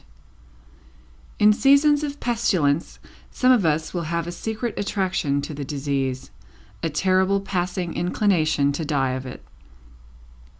And all of us have like wonders hidden in our breasts, only needing circumstance to evoke them. The passage to the conciergerie was short and dark. The night in its vermin-haunted cells was long and cold. Next day, 15 prisoners were put to the bar before Charles Darnay's name was called. All the 15 were condemned, and the trials of the whole occupied an hour and a half. Charles Evermond, called Darnay, was at length arraigned. His judges sat upon the bench in feathered hats, but the rough red cap and tricolored cockade was the headdress otherwise prevailing. Looking at the jury and the turbulent audience, he might have thought that the usual order of things was reversed, and that the felons were trying the honest men. The lowest, cruelest, and worst populace of a city, never without its quantity of low, cruel, and bad, were the directing spirits of the scene, noisily commenting, applauding, disapproving, anticipating, and precipitating the result without a check. Of the men, the greater part were armed in various ways. Of the women, some wore knives, some daggers, some ate and drank as they looked on, many knitted. Among these last was one with a spare piece of knitting under her arm as she worked. She was in the front row, by the side of a man whom he had never seen since his arrival at the barrier, but whom he directly remembered as Defarge. He noticed that she once or twice whispered in his ear, and that she seemed to be his wife. But what he most noticed in the 2 figures was that although they were posted as close to himself as they could be, they never looked towards him. They seemed to be waiting for something with a dogged determination, and they looked at the jury, but at nothing else. Under the president sat Dr. Manette in his usual quiet dress. As well as the prisoner could see, he and Mr. Lorry were the only men there, unconnected with the tribunal, who wore their usual clothes and had not assumed the coarse garb of the Carmagnole. Charles Evrémonde, called Darnay, was accused by the public prosecutor as an emigrant, whose life was forfeit to the Republic under the decree which banished all emigrants on pain of death.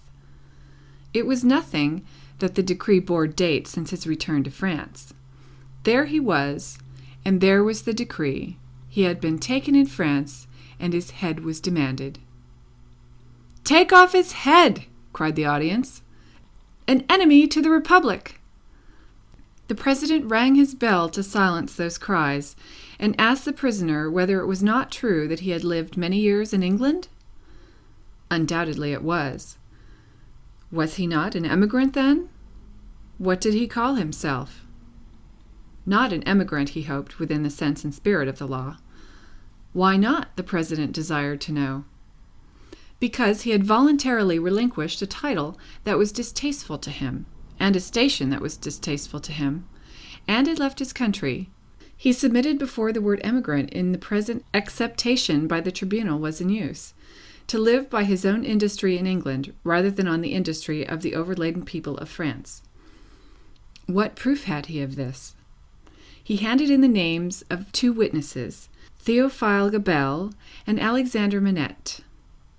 But had he married in England? The president reminded him. True, but not an Englishwoman. A citizeness of France? Yes, by birth. Her name and family? Lucy Manette, only daughter of Dr. Manette, the good physician who sits there. This answer had a happy effect upon the audience. Cries in exaltation of the well-known good physician rent the hall. So capriciously were the people moved that tears immediately rolled down several ferocious countenances which had been glaring at the prisoner a moment before, as if with impatience to pluck him out into the streets and kill him. On these few steps of his dangerous way, Charles Darnay had set his foot according to Dr. Manette's reiterated instructions. The same cautious counsel directed every step that lay before him, and had prepared every inch of his road. The president asked, why had he returned to France when he did, and not sooner? He had not returned sooner, he replied, simply because he had no means of living in France, save those he had resigned, whereas in England he lived by giving instruction in the French language and literature. He had returned when he did, on the pressing and written entreaty of a French citizen, who represented that his life was endangered by his absence. He had come back to save a citizen's life, and to bear his testimony at whatever personal hazard to the truth. Was that criminal in the eyes of the Republic? The populace cried enthusiastically, "No!" and the president rang his bell to quiet them, which it did not, for they continued to cry, "No!" until they left off of their own free will. The president required the name of that citizen. The accused explained that the citizen was his first witness. He also referred with confidence to the citizen's letter, which had been taken from him at the barrier, but which he did not doubt would be found among the papers then before the president. The doctor had taken care that it should be there, had assured him that it would be there, and at this stage of the proceedings it was produced and read. Citizen Gabelle was called to confirm it, and did so. Citizen Gabelle hinted, with infinite delicacy and politeness, that in the pressure of business imposed on the tribunal by the multitude of enemies of the Republic with which it had to deal, he had been slightly overlooked in his prison of the Abbaye. In fact, had rather passed out of the tribunal's patriotic remembrance until 3 days ago, when he had been summoned before it, and had been set at liberty on the jury's declaring themselves satisfied that the accusation against him was answered, as to himself, by the surrender of the citizen Evrémonde, called Darnay. Dr. Manette was next questioned. His high personal popularity and the clearness of his answers made a great impression. But as he proceeded, as he showed that the accused was his first friend on his release from his long imprisonment, that the accused had remained in England, always faithful and devoted to his daughter and himself in their exile, that, so far from being in favor with the aristocrat government there, he had actually been tried for his life by it, and the foe of England and friend of the United States, as he brought these circumstances into view, with the greatest discretion and with the straightforward force of truth and earnestness, the jury and the populace became one. At last, when he appealed by name to Monsieur Lorry, an English gentleman then and there present, who, like himself, had been a witness on that English trial, and could corroborate his account of it, the jury declared that they had heard enough, and that they were ready with their votes if the President were content to receive them. At every vote, the jurymen voted aloud and individually, the populace set up a shout of applause. All the voices were in the prisoner's favor, and the President declared him free. Then began one of those extraordinary scenes with which the populace sometimes gratified their fickleness, or their better impulses towards generosity and mercy, or which they regarded as some set-off against their swollen account of cruel rage. No man can decide now to which of these motives such extraordinary scenes were referable. It is probable to a blending of all the three, with the second predominating. No sooner was the acquittal pronounced than tears were shed as freely as blood at another time, and such fraternal embraces were bestowed upon the prisoner by as many of both sexes as could rush at him, that after his long and unwholesome confinement he was in danger of fainting from exhaustion. None the less, because he knew very well that the very same people, carried by another current, would have rushed at him with the very same intensity to rend him to pieces and strew him over the streets. His removal, to make way for other accused persons who were to be tried, rescued him from these caresses for the moment. 5 were to be tried together, next as enemies of the Republic, forasmuch as they had not assisted it by word or deed. So quick was the tribunal to compensate itself and the nation for a chance lost, that these 5 came down to him before he left the place, condemned to die within 24 hours. The first of them told him so, with the customary prison sign of death, a raised finger, and they all added in words, "Long live the Republic!" The 5 had, it is true, no audience to lengthen their proceedings, for when he and Dr. Manette emerged from the gate, there was a great crowd about it, in which there seemed to be every face he had seen in court, except 2, for which he looked in vain. On his coming out, the concourse made at him anew, weeping, embracing, and shouting, all by turns and all together, until the very tide of the river on the bank of which the mad scene was acted seemed to run mad like the people on the shore. They put him into a great chair they had among them, and which they had taken either out of the court itself or one of its rooms or passages. Over the chair they had thrown a red flag, and to the back of it they had bound a pike with a red cap on its top. In this car of triumph, not even the doctor's entreaties could prevent his being carried to his home on men's shoulders, with a confused sea of red caps heaving about him, and casting up to sight from the stormy deep such wrecks of faces that he more than once misdoubted his mind being in confusion, and that he was in the tumbril on his way to the guillotine. In wild, dreamlike procession, embracing whom they met and pointing him out, they carried him on, reddening the snowy streets with the prevailing Republican color, in winding and tramping through them, as they had reddened them below the snow with a deeper dye. They carried him thus into the courtyard of the building where he lived. Her father had gone on before to prepare her, and when her husband stood upon his feet, she dropped insensible in his arms. As he held her to his heart and turned her beautiful head between his face and the brawling crowd, so that his tears and her lips might come together unseen. A few of the people fell to dancing. Instantly all the rest fell to dancing, and the courtyard overflowed with the Carmagnole. Then they elevated into the vacant chair a young woman from the crowd to be carried as the goddess of liberty, and then swelling and overflowing out into the adjacent streets, and along the river's bank, and over the bridge, the Carmagnole absorbed them every one and whirled them away.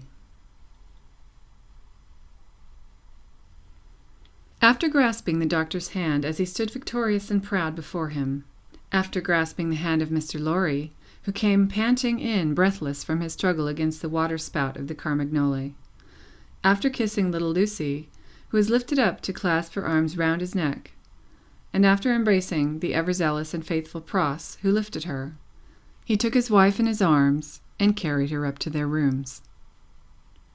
"Lucy, my own, I am safe.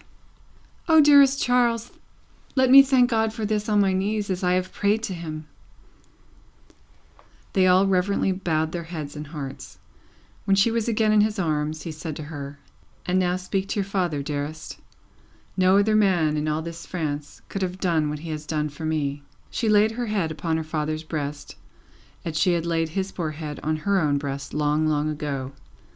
He was happy in the return he had made her. He was recompensed for his suffering. He was proud of his strength. "You must not be weak, my darling," he remonstrated. "Don't tremble so. I have saved him." End of Book 3, Chapter 6. A Tale of Two Cities by Charles Dickens. Book the Third. The Track of a Storm. Chapter 7. A Knock at the Door. I have saved him. It was not another of the dreams in which he had often come back. He was really here.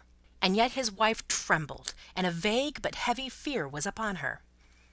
All the air round was so thick and dark, the people were so passionately revengeful and fitful, the innocent were so constantly put to death on vague suspicion and black malice, it was so impossible to forget that many as blameless as her husband, and as dear to others as he was to her, every day shared the fate from which she had been clutched, that her heart could not be as lightened of its load as she felt it ought to be.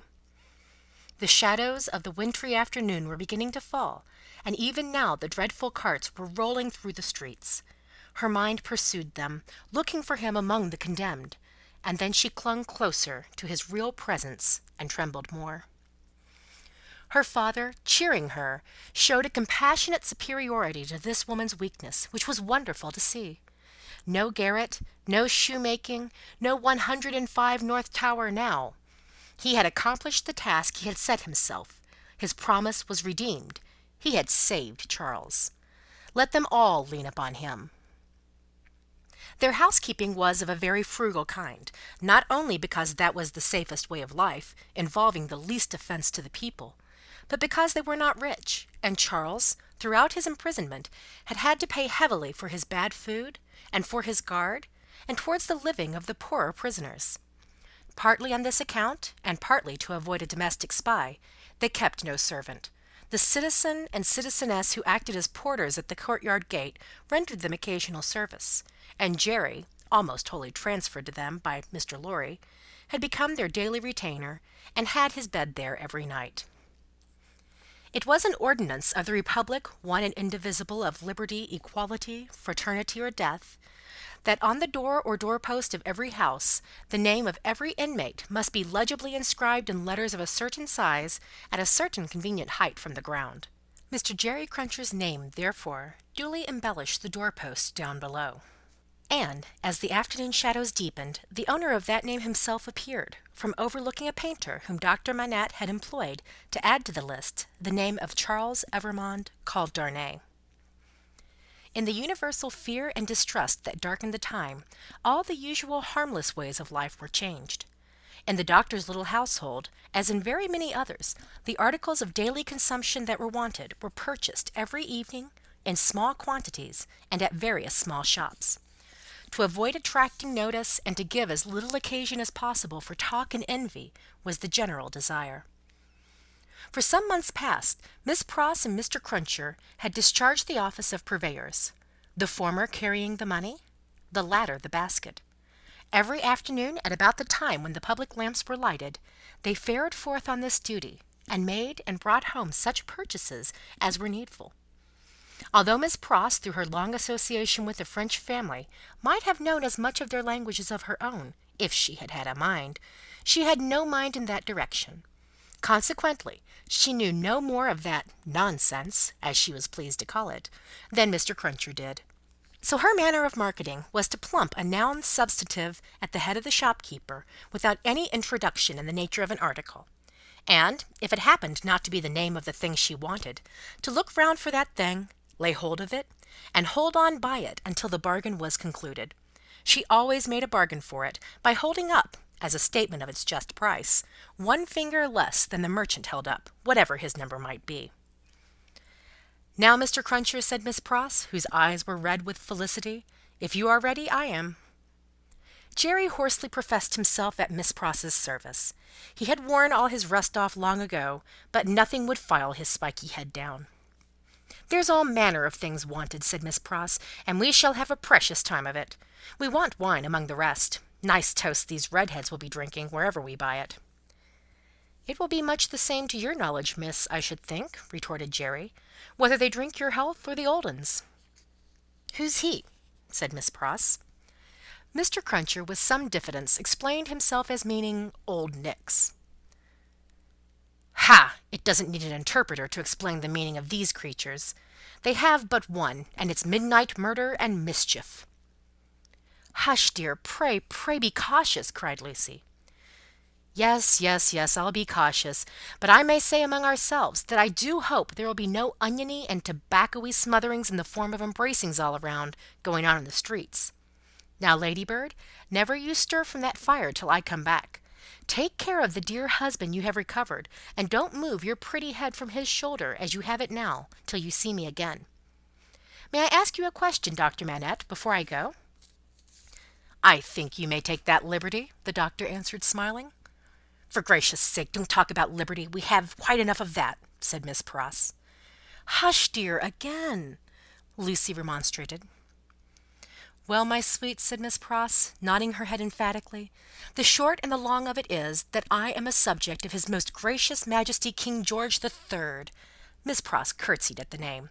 "And as such, my maxim is, confound their politics, frustrate their knavish tricks, on him our hopes we fix, God save the King." Mr. Cruncher, in an access of loyalty, growlingly repeated the words after Miss Pross, like somebody at church. "I am glad you have so much of the Englishman in you, though I wish you had never taken that cold in your voice," said Miss Pross approvingly. "But the question, Dr. Manette, is there—" It was the good creature's way to affect to make light of anything that was a great anxiety with them all, and to come at it in this chance manner. "Is there any prospect yet of our getting out of this place?" "I fear not yet. It would be dangerous for Charles yet." "Hey ho hum," said Miss Pross, cheerfully repressing a sigh as she glanced at her darling's golden hair in the light of the fire. "Then we must have patience and wait, that's all. We must hold up our heads and fight low, as my brother Solomon used to say. Now, Mr. Cruncher, don't you move, Ladybird." They went out, leaving Lucy and her husband, her father, and the child by a bright fire. Mr. Lorry was expected back presently from the banking-house. Miss Pross had lighted the lamp, but had put it aside in a corner that they might enjoy the firelight undisturbed. Little Lucy sat by her grandfather with her hands clasped through his arm, and he, in a tone not rising much above a whisper, began to tell her a story of a great and powerful fairy who had opened a prison wall and let out a captive who had once done the fairy a service. All was subdued and quiet, and Lucy was more at ease than she had been. "What is that?" she cried all at once. "My dear," said her father, stopping in his story and laying his hand on hers, "command yourself. What a disordered state you are in! The least thing, nothing, startles you. You, your father's daughter." "I thought, my father," said Lucy, excusing herself, with a pale face and in a faltering voice, "that I heard strange feet upon the stair." "My love, the staircase is as still as death." As he said the word, a blow was struck upon the door. "Oh, father, father, what can this be? Hide Charles! Save him!" "My child," said the doctor, rising and laying his hand upon her shoulder, "I have saved him. What weakness is this, my dear? Let me go to the door." He took the lamp in his hand, crossed the 2 intervening outer rooms, and opened it. A rude clattering of feet over the floor, and 4 rough men in red caps, armed with sabres and pistols, entered the room. "The citizen Evrémonde called Darnay," said the first. "Who seeks him?" answered Darnay. "I seek him. We seek him. I know you, Evrémonde. I saw you before the tribunal today. You are again the prisoner of the Republic." The 4 surrounded him, where he stood with his wife and child clinging to him. "Tell me how and why am I again a prisoner?" "It is enough that you return straight to the conciergerie, and will know tomorrow. You are summoned for tomorrow." Doctor Manette, whom this visitation had so turned into stone that he stood with the lamp in his hand, as if bewoe a statue made to hold it, moved after these words were spoken, put the lamp down, and confronting the speaker and taking him, not ungently, by the loose front of his red woollen shirt, said, "You know him, you have said. Do you know me?" "Yes, I know you, citizen doctor." "We all know you, citizen doctor," said the other 3. He looked abstractedly from one to the other, and said in a lower voice after a pause, "Will you answer his question to me, then? How does this happen?" "Citizen doctor," said the first reluctantly, "he has been denounced to the section of Saint Antoine. This citizen," pointing out the second who had entered, "is from Saint Antoine." The citizen here indicated nodded his head and added, "He is accused by Saint Antoine." "Of what?" asked the doctor. "Citizen doctor," said the first with his former reluctance, "ask no more. If the Republic demands sacrifices from you, without doubt you, as good patriot, will be happy to make them. The Republic goes before all. The people is supreme. Evrémonde, we are pressed." "One word," the doctor entreated. "Will you tell me who denounced him?" "It is against rule," answered the first, "but you can ask him of Saint Antoine here." The doctor turned his eyes upon that man, who moved uneasily on his feet, rubbed his beard a little, and at length said, "Well, truly it is against rule, but he is denounced, and gravely, by the citizen and citizeness Defarge, and by one other." "What other?" "Do you ask, citizen doctor?" "Yes." "Then," said he of Saint Antoine, with a strange look, "you will be answered tomorrow. Now I am dumb." End of Chapter 7, A Knock at the Door, Book the Third, The Track of a Storm. A Tale of Two Cities, by Charles Dickens. Book 3, Chapter 8. A Hand at Cards. Happily unconscious of the new calamity at home, Miss Pross threaded her way along the narrow streets and crossed the river by the bridge of the Pont Neuf, reckoning in her mind the number of indispensable purchases she had to make. Mr. Cruncher, with the basket, walked at her side. They both looked to the right and to the left into most of the shops they passed, had a wary eye for all gregarious assemblages of people, and turned out of their road to avoid any very excited group of talkers.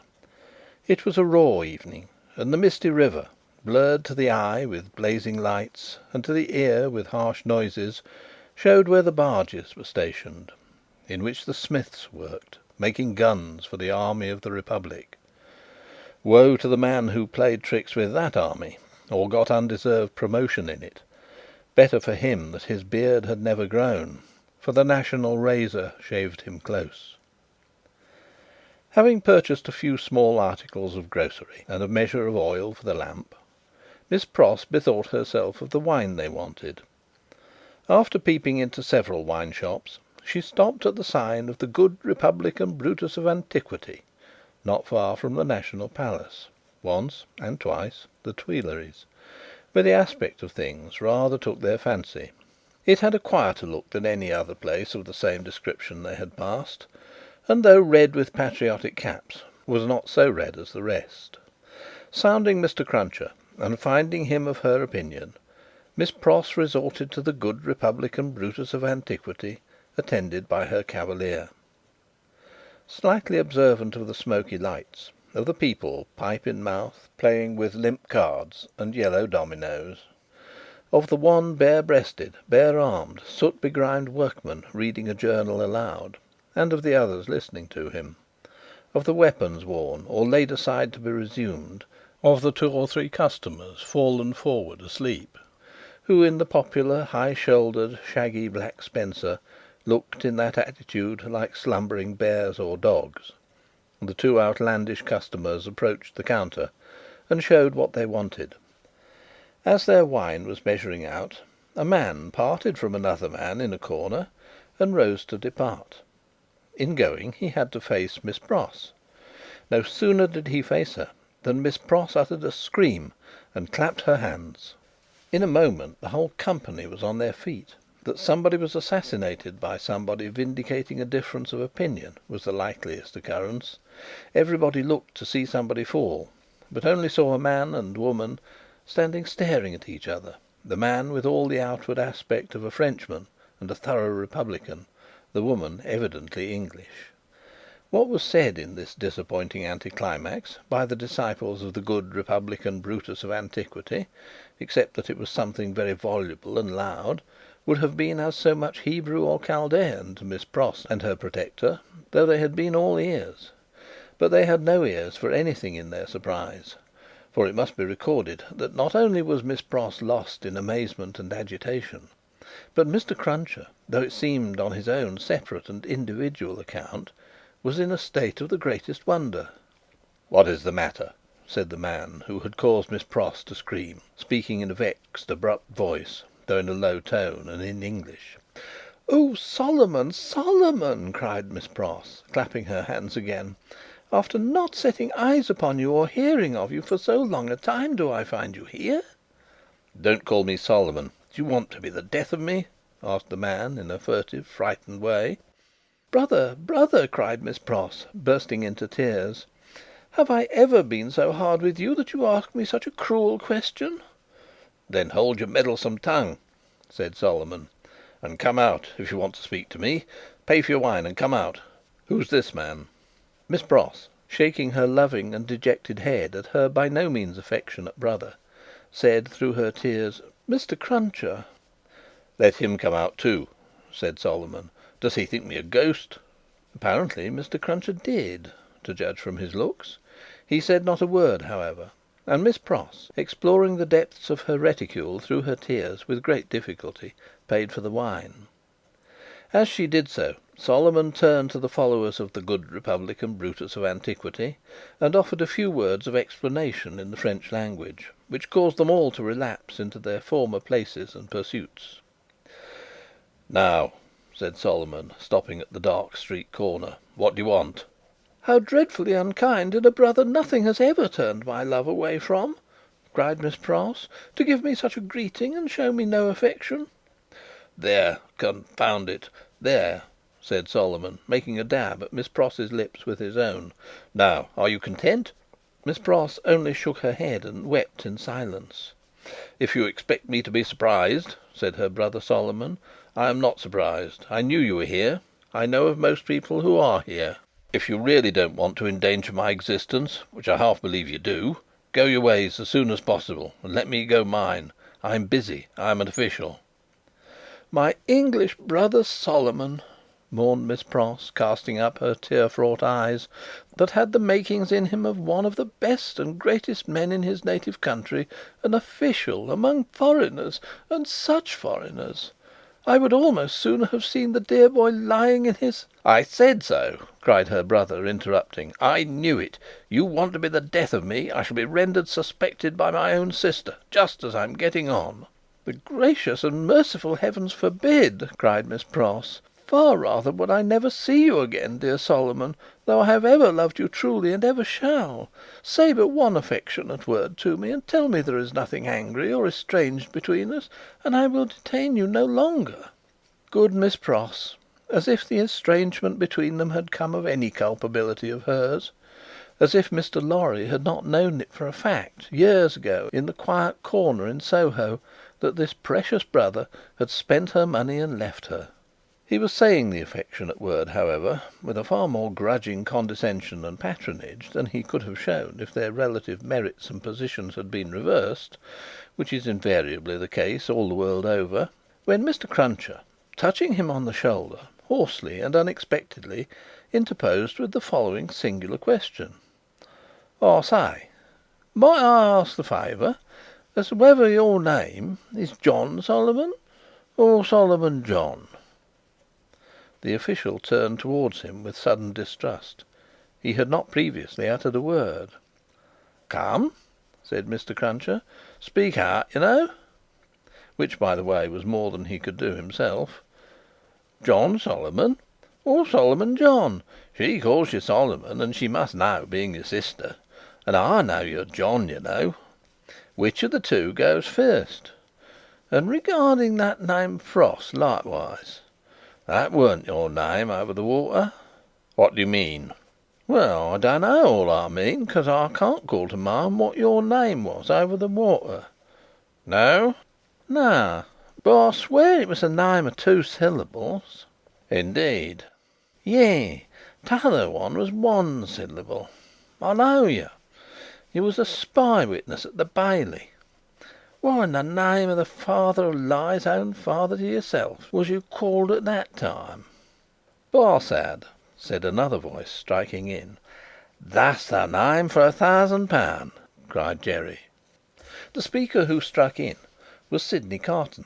He had his hands behind him, under the skirts of his riding coat, and he stood at Mr. Cruncher's elbow as negligently as he might have stood at the Old Bailey itself. "Don't be alarmed, my dear Miss Pross. I arrived at Mr. Lorry's, to his surprise, yesterday evening. We agreed that I would not present myself elsewhere until all was well, or until I could be useful. I present myself here to beg a little talk with your brother. I wish you had a better employed brother than Mr. Barsad. I wish for your sake Mr. Barsad was not a sheep of the prisons." Sheep was a cant word at the time for a spy under the jailers. The spy, who was pale, turned paler, and asked him how he dared. "I'll tell you," said Sydney.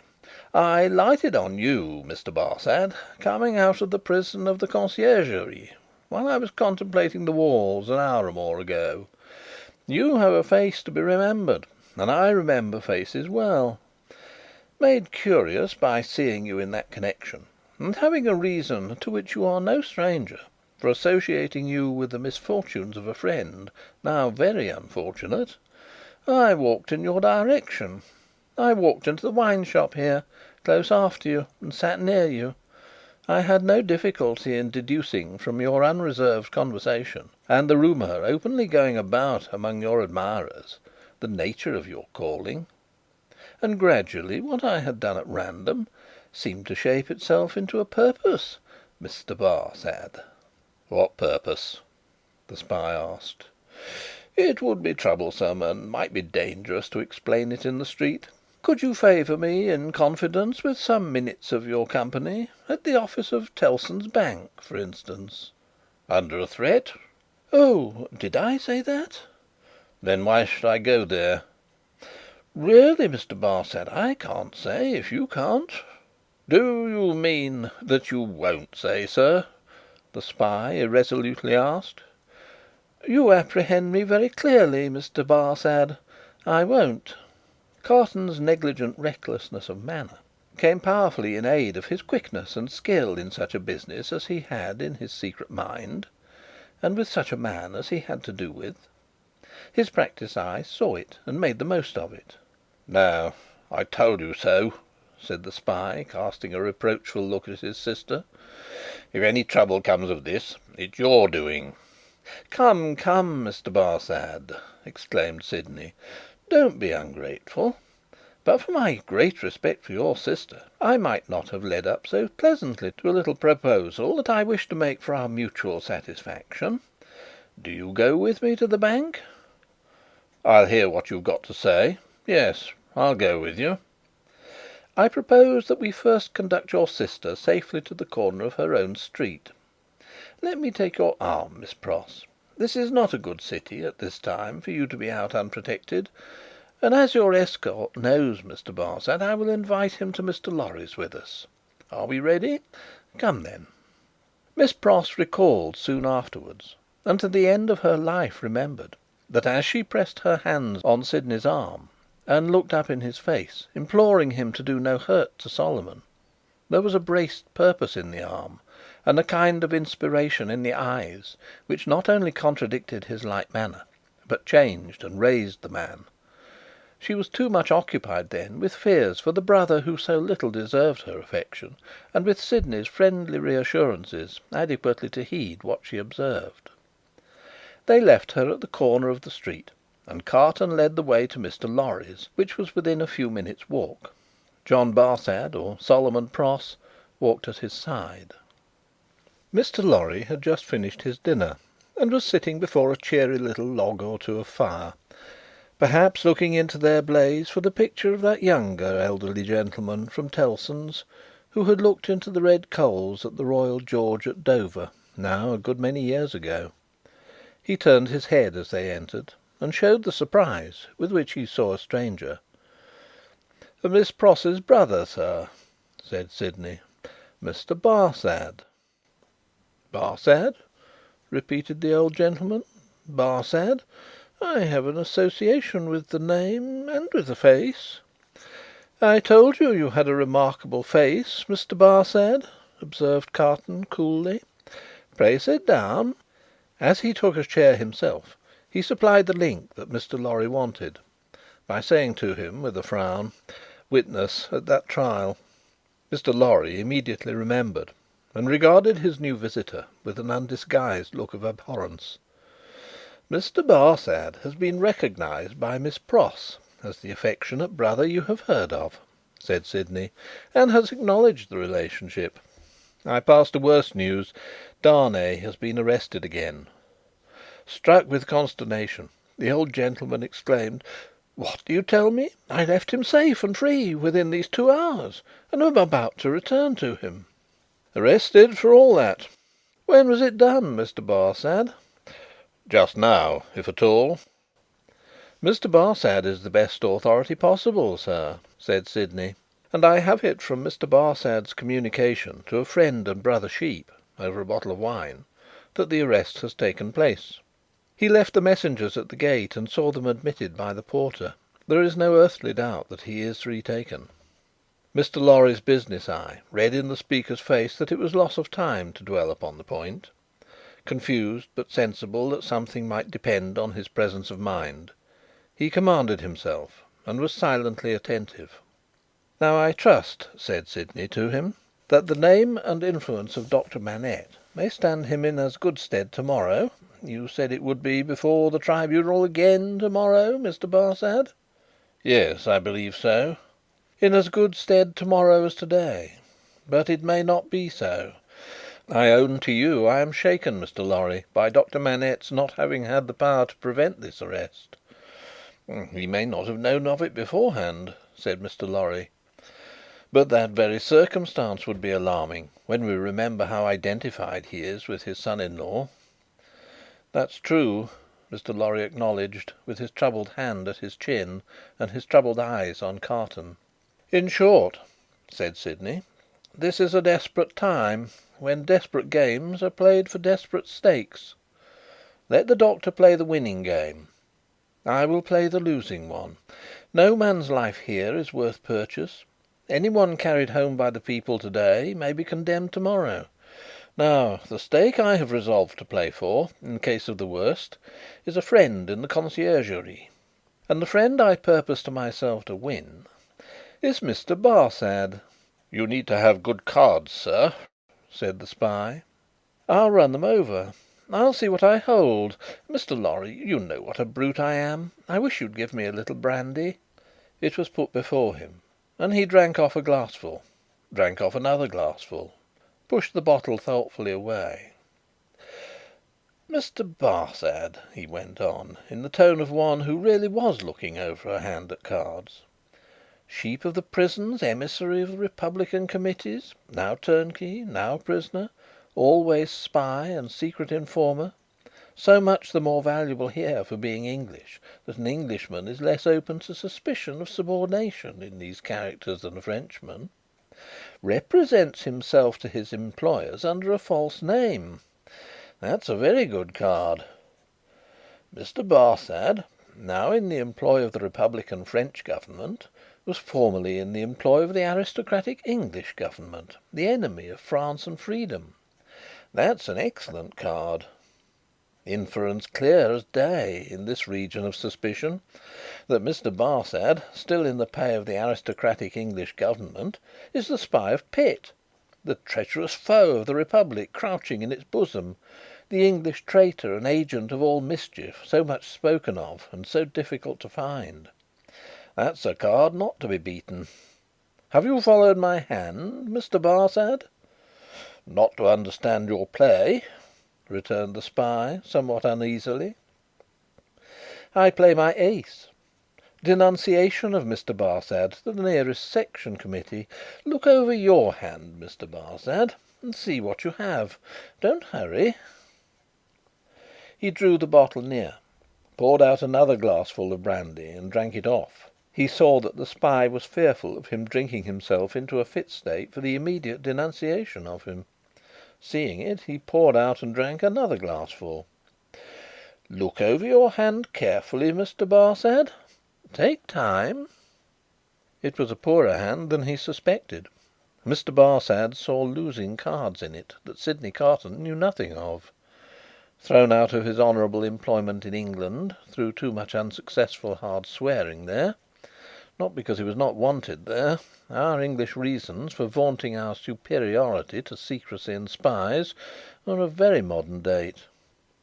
He knew that he had crossed the Channel and accepted service in France, first as a tempter and an eavesdropper among his own countrymen there, gradually as a tempter and an eavesdropper among the natives.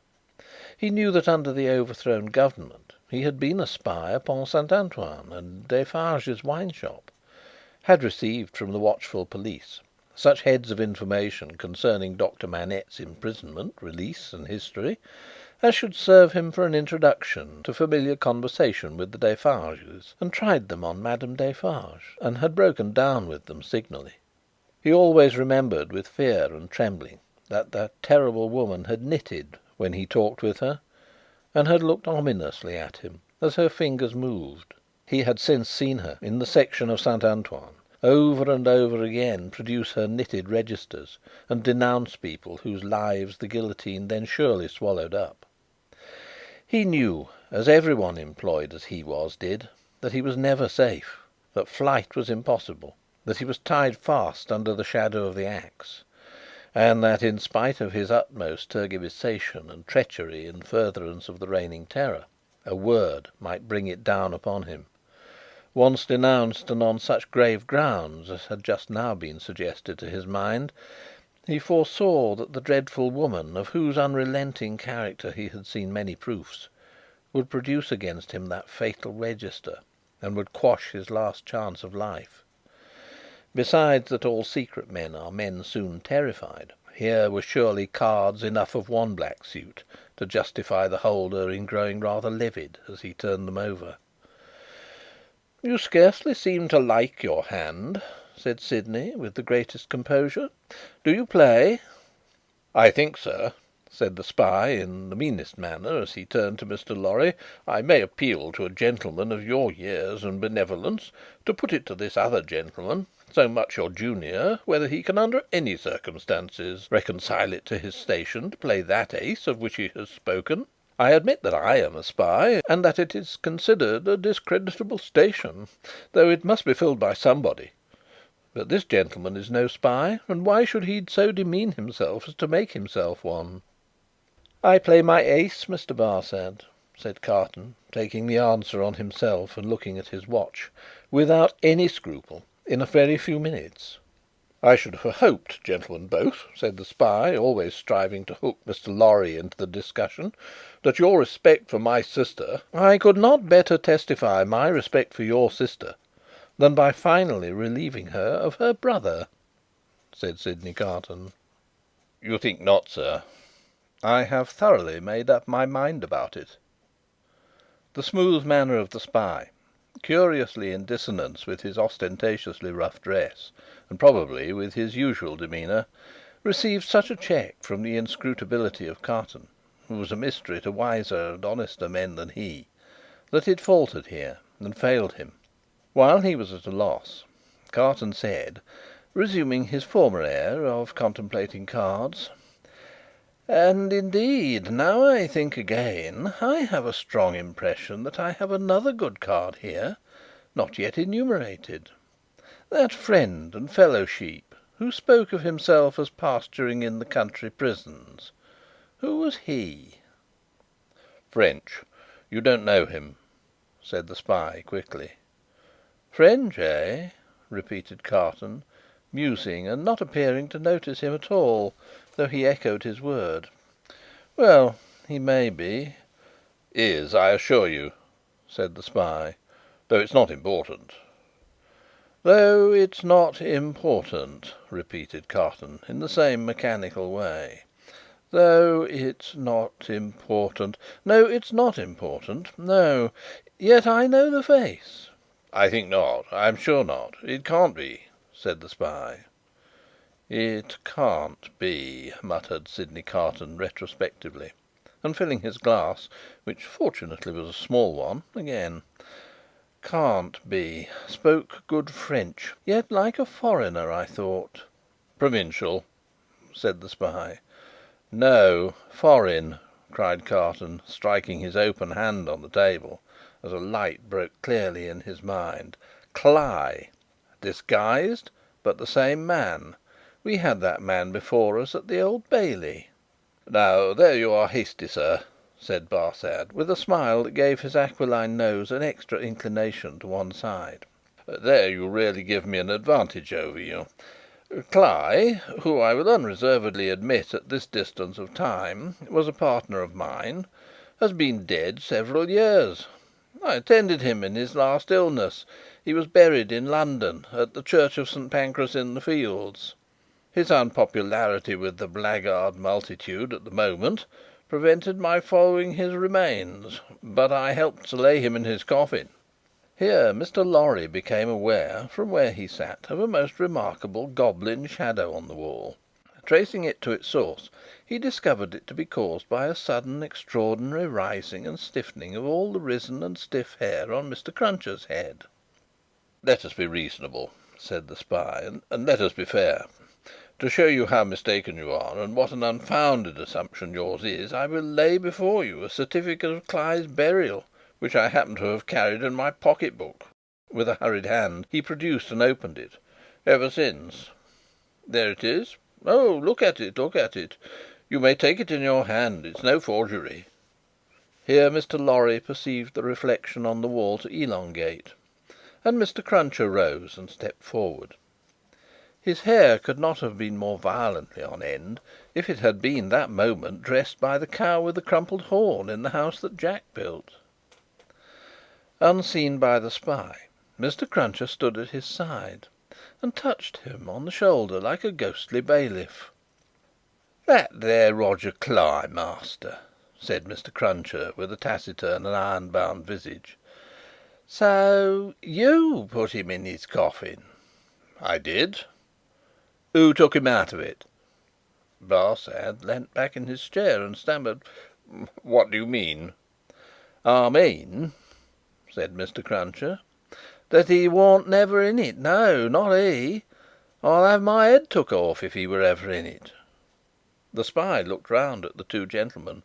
They both looked in unspeakable astonishment at Jerry. "I tell you," said Jerry, "that you buried paving stones and earth in that there coffin. Don't you go and tell me that you buried Cly. It was a take-in. Me and two more knows it." "How do you know it?" "What's that to you, ecod?" growled Mr. Cruncher. It's you I've got an old grudge against, is it, with your shameful impositions upon tradesmen? I'll catch hold of your throat and choke you for half a guinea." Sydney Carton, who, with Mr. Lorry, had been lost in amazement at this turn of the business, here requested Mr. Cruncher to moderate and explain himself. "At another time, sir," he returned evasively. "The present time is ill conwenient for explaining. What I stand to is that he knows full well what that there Cly was never in that there coffin. Let him say he was, in so much of a word of one syllable, and I'll either catch hold of his throat and choke him for half a guinea" (Mr. Cruncher dwelt upon this as quite a liberal offer), "or I'll out and announce him." "I see one thing," said Carton. "I hold another card, Mr. Barsad. Impossible here in raging Paris, with suspicion filling the air, for you to outlive denunciation when you are in communication with another aristocratic spy of the same antecedents as yourself, who, moreover, has the mystery about him of having feigned death and come to life again. A plot in the prisons of the foreigner against the Republic? A strong card, a certain guillotine card. Do you play?" "No," returned the spy. "I throw up. I confess that we were so unpopular with the outrageous mob that I only got away from England at the risk of being ducked to death, and that Cly was so ferreted up and down that he never would have got away at all but for that sham. Now how this man knows it was a sham is a wonder of wonders to me." "Never you trouble your head about this man," retorted the contentious Mr. Cruncher. "You'll have trouble enough with giving your attention to that gentleman. And look here, once more." Mr. Cruncher could not be restrained from making rather an ostentatious parade of his liberality. "I'd catch hold of your throat and choke you for half a guinea." The Sheep of the Prisons turned from him to Sydney Carton, and said with more decision: "It has come to a point. I go on duty soon, and can't overstay my time. You've told me you had a proposal. What is it? Now, it's no use asking too much of me. Ask me to do anything in my office, putting my head in great extra danger, and I had better trust my life to the chances of a refusal than the chances of consent. In short, I should make that choice. You talk of desperation. We're all desperate here. Remember, I may denounce you if I think proper, and I can swear my way through stone walls, and so can others. Now, what do you want with me?" "Not very much. You're a turnkey at the conciergerie." "I tell you once and for all there is no such thing as an escape possible," said the spy firmly. "Why need you tell me what I have not asked? You are a turnkey at the conciergerie." "I am sometimes." "You can be when you choose?" "I can pass in and out when I choose." Sydney Carton filled another glass with brandy, poured it slowly out upon the hearth, and watched it as it dropped. It being all spent, he said, rising: "So far we have spoken before these two, because it was as well that the merits of the card should not rest solely between you and me. Come into the dark room here, and let us have one final word, alone." End of Book 3, Chapter 8. A Tale of Two Cities by Charles Dickens. Book 3, The Track of a Storm. Chapter 9, The Game Made. While Sydney Carton and the Sheep of the Prisons were in the adjoining dark room, speaking so low that not a sound was heard, Mr. Lorry looked at Jerry in considerable doubt and mistrust. That honest tradesman's manner of receiving the look did not inspire confidence. He changed the leg on which he rested as often as if he had 50 of those limbs, and were trying them all. He examined his finger-nails with a very questionable closeness of attention, and whenever Mr. Lorry's eyes caught his, he was taken with that peculiar kind of short cough requiring the hollow of a hand before it, which is seldom, if ever, known to be an infirmity attendant on perfect openness of character. "Jerry," said Mr. Lorry, "come here." Mr. Cruncher came forward sideways, with one of his shoulders in advance of him. "What have you been besides a messenger?" After some cogitation, accompanied with an intent look at his patron, Mr. Cruncher conceived the luminous idea of replying, "Agricultural character." "My mind misgives me much," said Mr. Lorry, angrily shaking a forefinger at him, "that you have used the respectable and great house of Tellson's as a blind, and that you have had an unlawful occupation of an infamous description. If you have, don't expect me to befriend you when you get back to England. If you have, don't expect me to keep your secret. Tellson's shall not be imposed upon."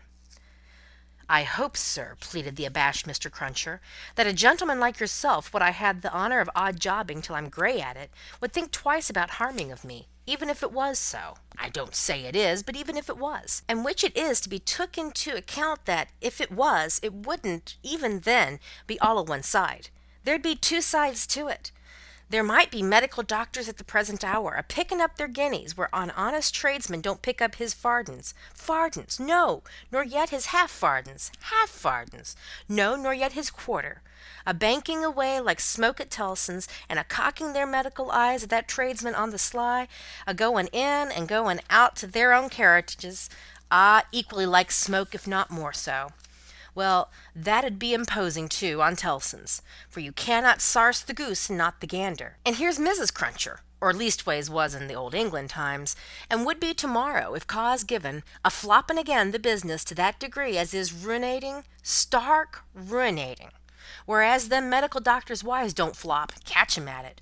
Or if they flop, their toppings go in favour of more patients, and how can you rightly have one without t'other? Well, what with undertakers, and what with parish clerks, and what with sextons, and what with private watchmen, all the warishness and all in it, a man wouldn't get much by it, even if it was so. And what little a man did get, would never prosper with him, Mr. Lorry. He'd never have no good of it. He'd want all along to be out of the line if he could see his way out, being once in, even if it was so.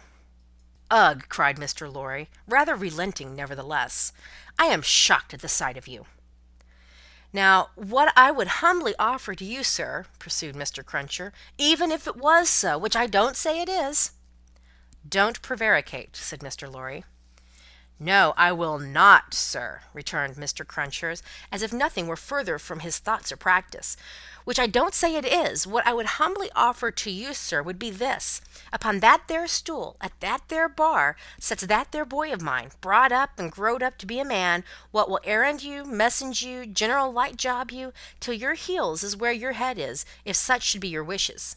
If it was so, which I don't say it is, for I will not prevaricate to you, sir, let that there boy keep his father's place, and take care of his mother. Don't blow upon that boy's father. Do not do it, sir, and let that father go into the line of the regular digging, and make amends for what he would have undug, if it was so, by digging of 'em in with a will, and with conwictions respecting the future keeping of 'em safe. That, Mr. Lorry," said Mr. Cruncher, wiping his forehead with his arm, as an announcement that he had arrived at the peroration of his discourse, "is what I would respectfully offer to you, sir. A man don't see all this here a-going on dreadful round him, in the way of subjects without heads, dear me, plentiful enough for him to bring the price down to porterage, and hardly that without having his serious thoughts of things. And these here would be mine, if it was so, entreating of you for to bear in mind that what I just said now, up and I said in the good cause where I might have kept it back." "That at least is true," said Mr. Lorry. "Say no more now. It may be that I shall yet stand your friend, if you deserve it, and repent in action, not words. I want no more words." Mr. Cruncher knuckled his forehead, as Sydney Carton and the spy returned from the dark room. "Adieu, Mr. Barsad," said the former. "Our arrangement thus made, you have nothing to fear from me." He sat down in a chair on the hearth, over against Mr. Lorry. When they were alone, Mr. Lorry asked him what he had done. "Not much. If it should go ill with the prisoner, I have insured access to him once." Mr. Lorry's countenance fell. "It is all I could do," said Carton. "To propose too much would be to put this man's head under the axe, and, as he himself said, nothing worse could happen to him if he were denounced. It was obviously the weakness of the position. There is no help for it." "But access to him," said Mr. Lorry, "if it should go ill before the tribunal, will not save him." "I never said it would." Mr. Lorry's eyes gradually sought the fire. His sympathy with his darling, and the heavy disappointment of his second arrest, gradually weakened them. He was an old man now, overborne with anxiety of late, and his tears fell. "You are a good man and a true friend," said Carton, in an altered voice. Forgive me if I notice that you are affected.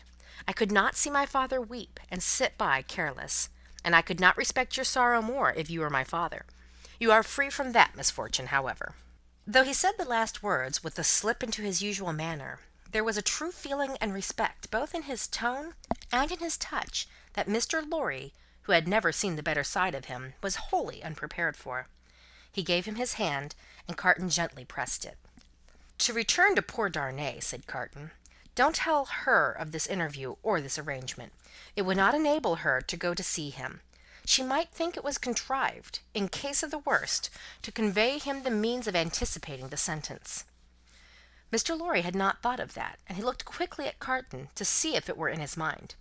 It seemed to be, for he returned the look, and evidently understood it. "She might think 1,000 things," said Carton, "and any of them would only add to her trouble. Don't speak to me of her. As I said to you when I first came, I had better not see her. I can put my hand out to do any little helpful work for her that my hand can find to do without that. You are going to her, I hope? She must be very desolate to-night." "I am going now directly." "I am glad of that. She has such a strong attachment to you and reliance on you. How does she look?" "Anxious and unhappy, but very beautiful." "Ah!" It was a long, grieving sound, like a sigh, almost a sob. It attracted Mr. Lorry's eyes to Carton's face, which was turned to the fire. A light or a shade, the old gentleman could not have said which, passed from it as swiftly as a change will sweep over the side hill on a wild bright day, and he lifted his foot to put back one of the little flaming logs which was tumbling forward. He wore the white riding coat and top boots then in vogue, and the light of the fire touching their light surfaces made them look very pale, with his long brown hair all untrimmed hanging loose about him. His indifference to fire was sufficiently remarkable to elicit a word of remonstrance from Mr. Lorry. His boot was still upon the hot embers of the flaming log, when it had broken under the weight of his foot. "I had forgot it," he said. Mr. Lorry's eyes were again attracted to his face. Taking note of the wasted air which clouded the naturally handsome features, and having the expression of prisoners' faces fresh in his mind, he was strongly reminded of that expression. "And your duties here have drawn to an end, sir?" said Carton, turning to him. "Yes. As I was telling you last night when Lucy came in so unexpectedly, I have at length done all that I can do here. I hope to have left them in perfect safety, and then to have quitted Paris. I have my leave to pass. I was ready to go." They were both silent. "Yours is a long life to look back upon, sir," said Carton, wistfully. "I am in my 78th year." "You have been useful all your life, steadily and constantly occupied, trusted, respected, and looked up to." "I have been a man of business ever since I have been a man. Indeed, I may say that I was a man of business when I was a boy." "See what a place you fill at 78. How many people will miss you when you leave it empty?" "A solitary old bachelor," answered Mr. Lorry, shaking his head. "There is nobody to weep for me." "How can you say that? Wouldn't she weep for you? Wouldn't her child?" "Yes, yes, thank God. I didn't quite mean what I said." "It is a thing to thank God for, is it not?" "Surely, surely." "If you could say with truth to your own solitary heart to-night, 'I have secured to myself the love and attachment, the gratitude or respect of no human creature. I have won myself a tender place in no regard. I have done nothing good or serviceable to be remembered by,' your 78 years would be 78 heavy curses, would they not?" "You say truly, Mr. Carton. I think they would be." Sydney turned his eyes again upon the fire, and after a silence of a few moments, said, "I should like to ask you, does your childhood seem far off? Do the days when you sat at your mother's knee seem days of very long ago?" Responding to his softened manner, Mr. Lorry answered, 20 years back, yes. At this time of my life, no. For as I draw closer and closer to the end, I travel in the circle, nearer and nearer to the beginning. It seems to be one of the kind smoothings and preparings of the way. My heart is touched now by many remembrances that had long fallen asleep, of my pretty young mother, and I so old, and by many associations of the days when what we call the world was not so real with me, and my faults were not confirmed in me. "I understand the feeling!" exclaimed Carton, with a bright flush. "And are you the better for it?" "I hope so." Carton terminated the conversation here, by rising to help him on with his outer coat. "But you," said Mr. Lorry, reverting to the theme, "you are young." "Yes," said Carton, "I am not old, but my young way was never the way to age. Enough of me." "And of me, I am sure," said Mr. Lorry. "Are you going out?" "I'll walk with you to her gate. You know my vagabond and restless habits. If I should prowl about the streets a long time, don't be uneasy. I shall reappear in the morning. You go to the court to-morrow?" "Yes, unhappily." "I shall be there, but only as one of the crowd. My spy will find a place for me. Take my arm, sir." Mr. Lorry did so, and they went downstairs and out into the streets. A few minutes brought them to Mr. Lorry's destination. Carton left him there, but lingered at a little distance, and turned back to the gate again when it was shut, and touched it. He had heard of her going to the prison every day. "She came out here," he said, looking about him, "turned this way, must have trod on these stones often. Let me follow in her steps." It was 10 o'clock at night when he stood before the prison of La Force, where she had stood hundreds of times. A little Wood-Sawyer, having closed his shop, was smoking his pipe at the shop door. "Good night, citizen," said Sydney Carton, pausing and going by, for the man eyed him inquisitively. "Good night, citizen." "How goes the Republic?" "You mean the guillotine. Not ill. 63 to-day. We shall mount to 100 soon. Samson and his men complain sometimes of being exhausted. Ha, ha, ha! He is so droll, that Samson, such a barber." "Do you often go to see him?" "Shave? Always, every day. What a barber! You have seen him at work?" "Never." "Go and see him when he has a good batch. Figure this to yourself, citizen. He shaved the 63 to-day, in less than 2 pipes. Less than 2 pipes, word of honour!" As the grinning little man held out the pipe he was smoking, to explain how he timed the executioner, Carton was so sensible of a rising desire to strike the life out of him, that he turned away. "But you are not English," said the Wood-Sawyer, "though you wear English dress." "Yes," said Carton, pausing again, and answering over his shoulder. "You speak like an old Frenchman." "I am an old student here." "Aha! A perfect Frenchman. Good night, Englishman." "Good night, citizen." "But go and see that droll dog," the little man persisted, calling after him, "and take a pipe with you." Sydney had not gone far out of sight when he stopped in the middle of the street under a glimmering lamp, and wrote with his pencil on a scrap of paper.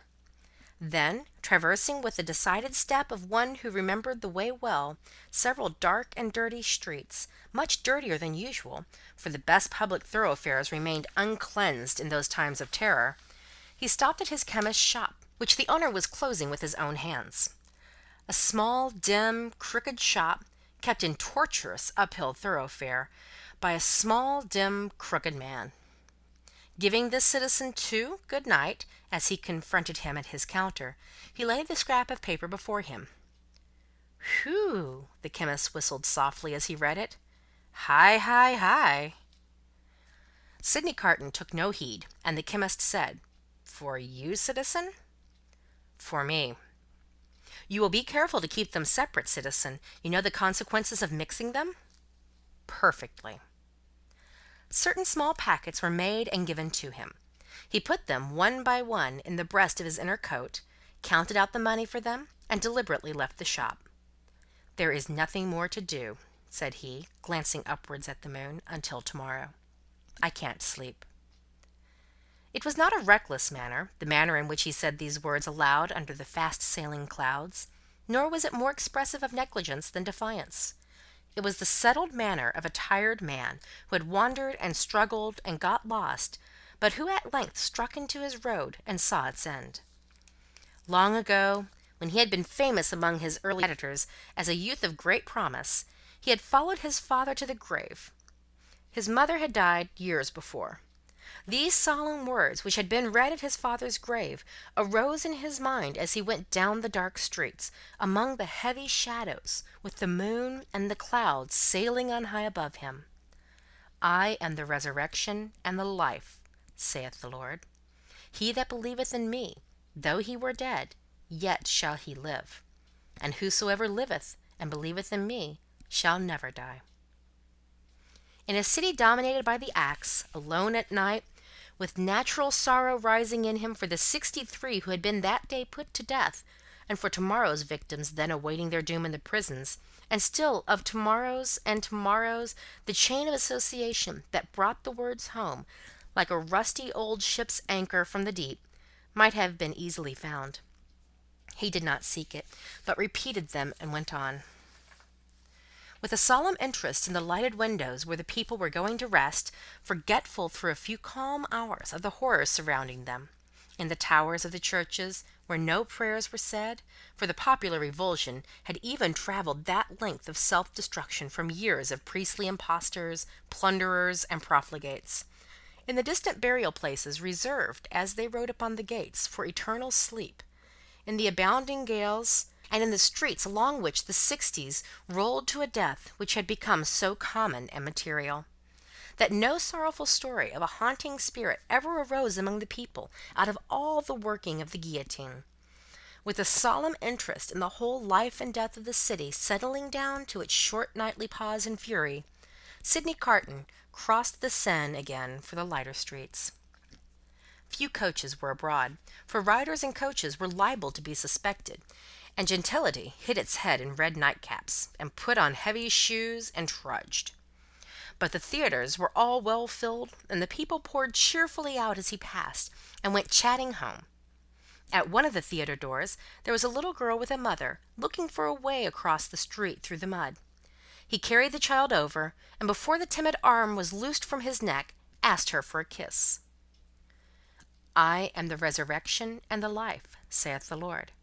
He that believeth in me, though he were dead, yet shall he live. And whosoever liveth and believeth in me shall never die. Now that the streets were quiet, and the night wore on, the words were in the echoes of his feet, and were in the night air. Perfectly calm and steady, he sometimes repeated them to himself as he walked, but he always heard them. The night wore out, and, as he stood upon the bridge listening to the water as it splashed the river walls of the island of Paris, where the picturesque confusion of houses and cathedrals shone bright in the light of the moon, the day came coldly, looking like a dead face out of the sky.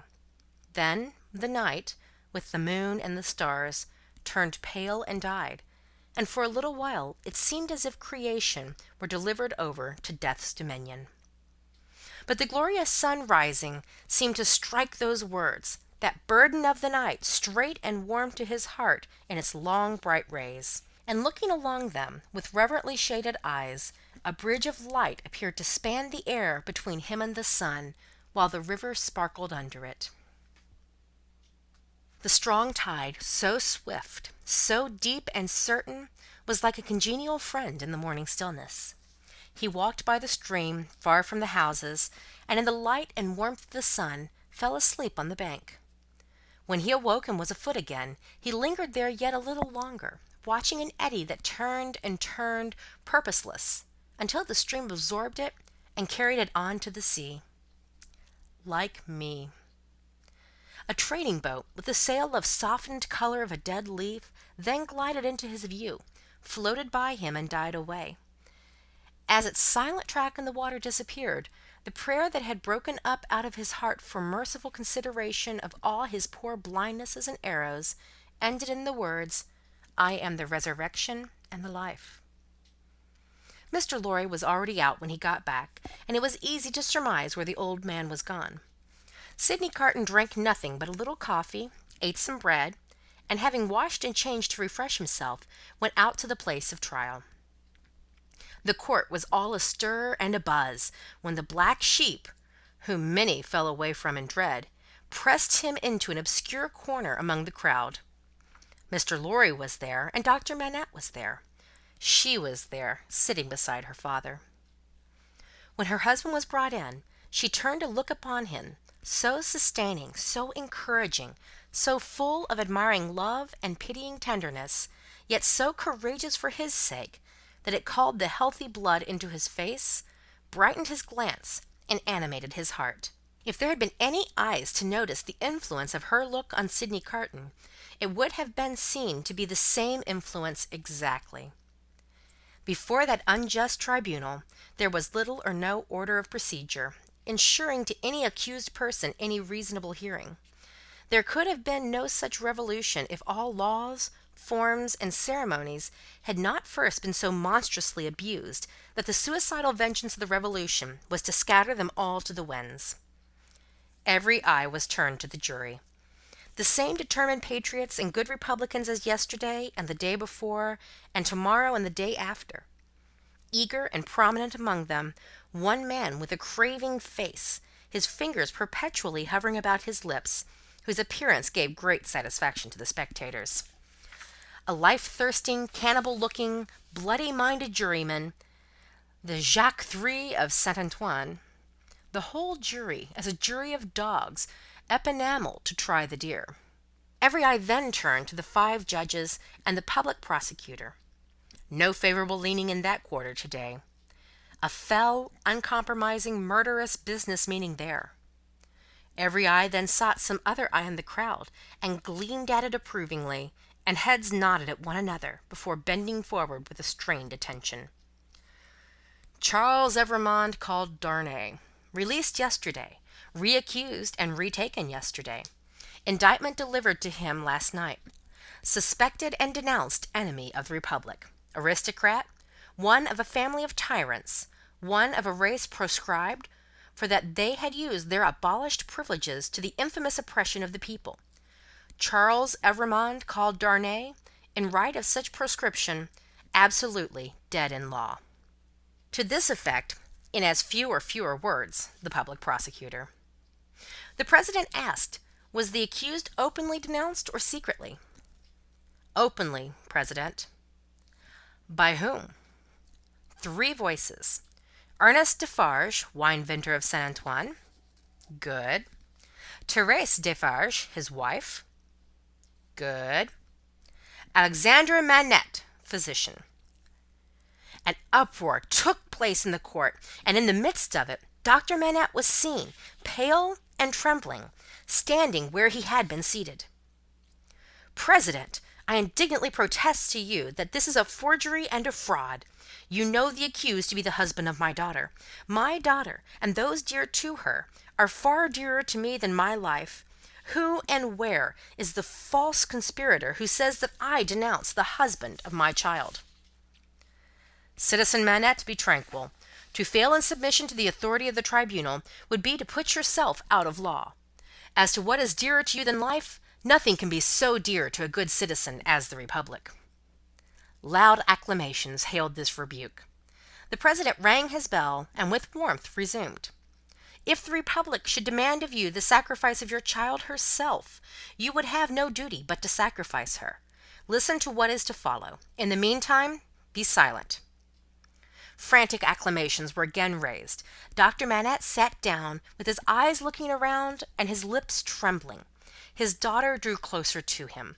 The craving man on the jury rubbed his hands together and restored the usual hand to his mouth. Defarge was produced, when the court was quiet enough to admit of his being heard, and rapidly expounded the story of the imprisonment, and of his having been a mere boy in the doctor's service, and of the release, and of the state of the prisoner when released and delivered to him. This short examination followed, for the court was quick with its work. You did good service at the taking of the Bastille, citizen? I believe so. Here an excited woman screeched from the crowd. You were one of the best patriots there. Why not say so? You were a cannoneer that day there, and you were among the first to enter the accursed fortress when it fell. Patriots, I speak the truth. It was the Vengeance who, amidst the warm commendations of the audience, thus assisted the proceedings. The President rang his bell, but the Vengeance, warming with encouragement, shrieked, I defy that bell, wherein she was likewise much commended. Inform the tribunal of what you did that day within the Bastille, citizen. I knew, said Defarge, looking down at his wife, who stood at the bottom of the steps on which he was raised, looking steadily up at him. I knew that this prisoner of whom I speak had been confined in a cell known as 105 North Tower. I knew it from himself. He knew himself by no other name than 105 North Tower when he made shoes under my care. And I served my gun that day, I resolve, when the place shall fall, to examine that cell. It falls. I mount to the cell with a fellow citizen who is one of the jury directed by a gaoler. I examined it very closely. In a hole in the chimney, where a stone had been worked out and replaced, I find a written paper. This is that written paper. I have made it my business to examine some specimens of the writing of Dr. Manette. This is the writing of Dr. Manette. I confide this paper, in the writing of Dr. Manette, to the hands of the President. Let it be read. In a dead silence and stillness, the prisoner under trial looking lovingly at his wife only looking from him to look with solicitude at her father, Dr. Manette keeping his eyes fixed on the reader, Madame Defarge never taking hers from the prisoner, Defarge never taking his from his feasting wife, and all the other eyes were intent upon the doctor, who saw none of them. The paper was read as follows. End of Chapter 9. The Game Made. A Tale of Two Cities by Charles Dickens. Book 3, Chapter 10. The Substance of the Shadow. I, Alexandre Manette, unfortunate physician, native of Beauvais, and afterwards resident in Paris, write this melancholy paper in my doleful cell in the Bastille, during the last month of the year 1767. I write it at stolen intervals, under every difficulty. I design to secrete it in the wall of the chimney, where I have slowly and laboriously made a place of concealment for it. Some pitying hand may find it there when I and my sorrows are dust. These words are formed by the rusty iron point with which I write, with difficulty, and scrapings of soot and charcoal from the chimney, mixed with blood, in the last month of the 10th year of my captivity. Hope has quite departed from my breast. I know from terrible warnings I have noted in myself that my reason will not long remain unimpaired, but I solemnly declare that I am at this time in the possession of my right mind. That is, my memory is exact and circumstantial, and that I write the truth, as I shall answer for these my last recorded words, whether they be ever read by men or not, at the eternal judgment seat.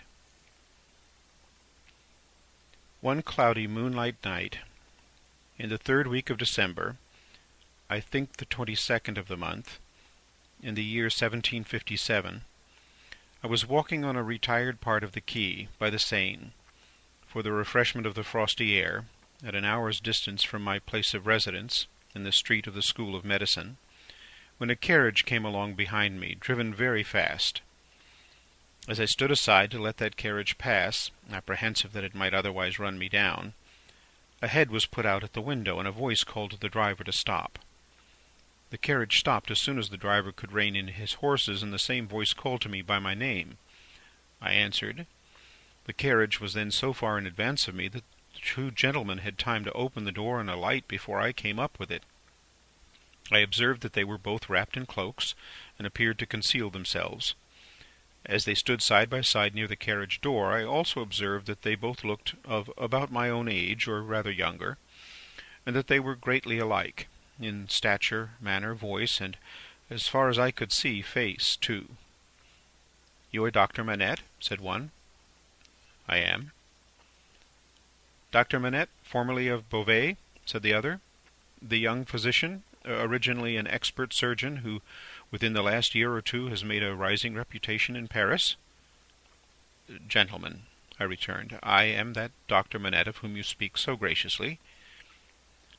"We have been to your residence," said the first, "and not being so fortunate as to find you there, and being informed that you were probably walking in this direction, we followed, in the hope of overtaking you. Will you please to enter the carriage?" The manner of both was imperious, and they both moved as these words were spoken so as to place me between themselves and the carriage door. They were armed. I was not. "Gentlemen," said I, Pardon me, but I usually inquire who does me the honour to seek my assistance, and what is the nature to the case to which I am summoned." The reply to this was made by him who had spoken second. "Doctor, your clients are people of condition. As to the nature of the case, our confidence in your skill assures us that you will ascertain it for yourself better than we can describe it. Enough. Will you please to enter the carriage?" I could do nothing but comply, and I entered it in silence. They both entered after me, the last springing in after putting up the steps. The carriage turned about and drove on at its former speed. I repeat this conversation exactly as it occurred. I have no doubt that it is, word for word, the same. I describe everything exactly as it took place, constraining my mind not to wander from the task. Where I make the broken marks that follow here, I leave off for the time, and put my paper in its hiding-place. The carriage left the streets behind, passed the north barrier, and emerged upon the country road. At 2/3 of a league from the barrier, I did not estimate the distance at that time, but afterwards, when I traversed it, it struck out of the main avenue and presently stopped at a solitary house. We all three alighted, and walked, by a damp soft footpath in a garden, where a neglected fountain had overflowed, to the door of the house. It was not opened immediately, in answer to the ringing of the bell, and one of my two conductors struck the man who opened it with his heavy riding-glove across the face. There was nothing in this action to attract my particular attention, for I had seen common people struck more commonly than dogs, but the other of the two, being angry likewise, struck the man in like manner with his arm.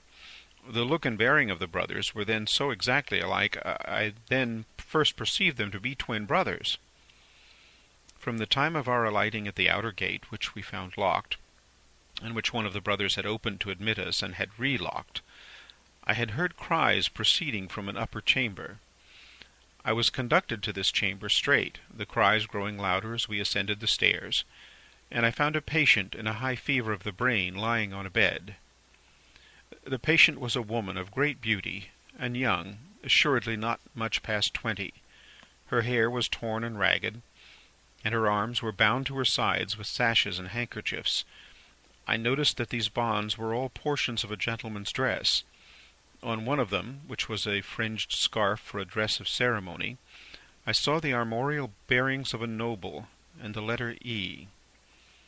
I saw this within the first minute of my contemplation of the patient, for in her restless strivings she had turned over on her face on the edge of the bed, and had drawn the end of her scarf into her mouth, and was in danger of suffocation.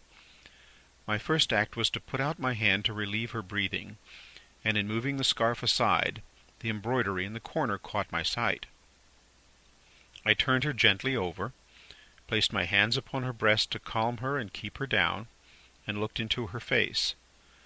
Her eyes were dilated and wild, and she constantly uttered piercing shrieks, and repeated the words, "My husband, my father, and my brother," and then counted up to 12, and said, "Hush!" For an instant, and no more, she would pause to listen, and then the piercing shrieks would begin again, and she would repeat the cry, "My husband, my father, and my brother," and would count up to 12, and say, "Hush!" There was no variation in the order or the manner. There was no cessation, but the regular moment's pause in the utterance of these sounds. "How long," I asked, "has this lasted?" To distinguish the brothers, I will call them the elder and the younger. By the elder I mean him who exercised the most authority. It was the elder who replied, "Since about this hour last night." "She has a husband, a father, and a brother?" "A brother." "I do not address her brother?" He answered with great contempt, "No." "She has some recent association with the number 12? The younger brother impatiently rejoined, "With 12 o'clock? "See, gentlemen," said I, still keeping my hands upon her breast, "how useless I am, as you have brought me. If I had known what I was coming to see, I could have come provided. As it is, time must be lost. There are no medicines to be obtained in this lonely place." The elder brother looked to the younger, who said haughtily, "There is a case of medicines here," and brought it from a closet and put it on a table. I opened some of the bottles, smelt them, and put the stoppers to my lips. If I had wanted to use anything save narcotic medicines that were poisons in themselves, I would not have administered any of those. "Do you doubt them?" asked the younger brother. "You see, monsieur, I am going to use them," I replied, and said no more. I made the patient swallow, with great difficulty, and after many efforts, the dose that I desired to give. As I intended to repeat it after a while, and as it was necessary to watch its influence, I then sat down by the side of the bed. There was a timid and suppressed woman in attendance, wife of the man downstairs, who had retreated into a corner. The house was damp and decayed, indifferently furnished, evidently recently occupied and temporarily used. Some thick old hangings had been nailed up before the windows to deaden the sound of the shrieks. They continued to be uttered in their regular succession, with the cry, "My husband, my father, and my brother," the counting up to 12, and "Hush." The frenzy was so violent that I had not unfastened the bandages restraining the arms, but I had looked to them to see that they were not painful. The only spark of encouragement in the case was that my hand upon the sufferer's breast had this much soothing influence, that for minutes at a time it tranquilized the figure. It had no effect upon the cries. No pendulum could be more regular. For the reason that my hand had this effect, I assume, I had sat by the side of the bed for half an hour with the two brothers looking on, before the elder said, "There is another patient." I was startled and asked, "Is it a pressing case?" "You had better see," he carelessly answered, and took up a light. The other patient lay in a back room across a second staircase, which was a species of loft over a stable. There was a low plastered ceiling to a part of it. The rest was open to the ridge of the tiled roof, and there were beams across. Hay and straw were stored in the portion of the place, faggots for firing, and a heap of apples and sand. I had to pass through that part to get at the other. My memory is circumstantial and unshaken. I try it with these details, and I see them all, in this my cell in the Bastille, near the close of the 10th year of my captivity, as I saw them all that night. On some hay on the ground, with a cushion thrown under his head, lay a handsome peasant boy, a boy of not more than 17 at the most. He lay on his back, with his teeth set, his right hand clenched on his breast, and his glaring eyes looking straight upward. I could not see where his wound was as I kneeled on one knee over him, but I could see that he was dying of a wound from a sharp point. "I am a doctor, my poor fellow," said I. "Let me examine it." "I do not want it examined," he answered. "Let it be." It was under his hand, and I soothed him to let me move his hand away. The wound was a sword thrust, received from 20 to 24 hours before, but no skill could have saved him if it had been looked to without delay. He was then dying fast.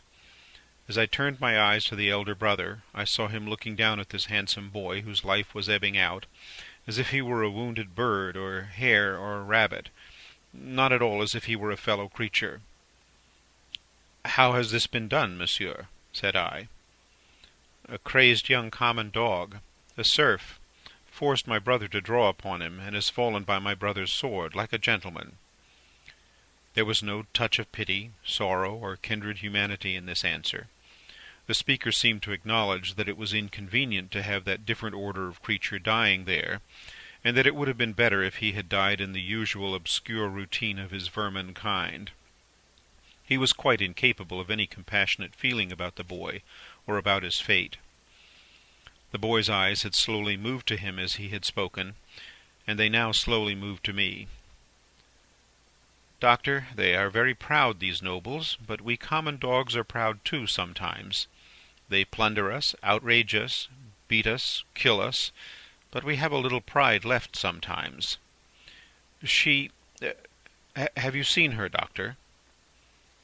The shrieks and cries were audible there, though subdued by the distance. He referred to them as if she were lying in our presence. I said, "I have seen her." "She is my sister, doctor. They have had their shameful rights, these nobles, in the modesty and virtue of our sisters, many years. But we have had good girls among us, I know it, and have heard my father say so. She was a good girl. She was betrothed to a good young man, too, a tenant of his. We were all tenants of his, that man's who stands there. The other is his brother, the worst of a bad race." It was with the greatest difficulty that the boy gathered bodily force to speak, but his spirit spoke with a dreadful emphasis.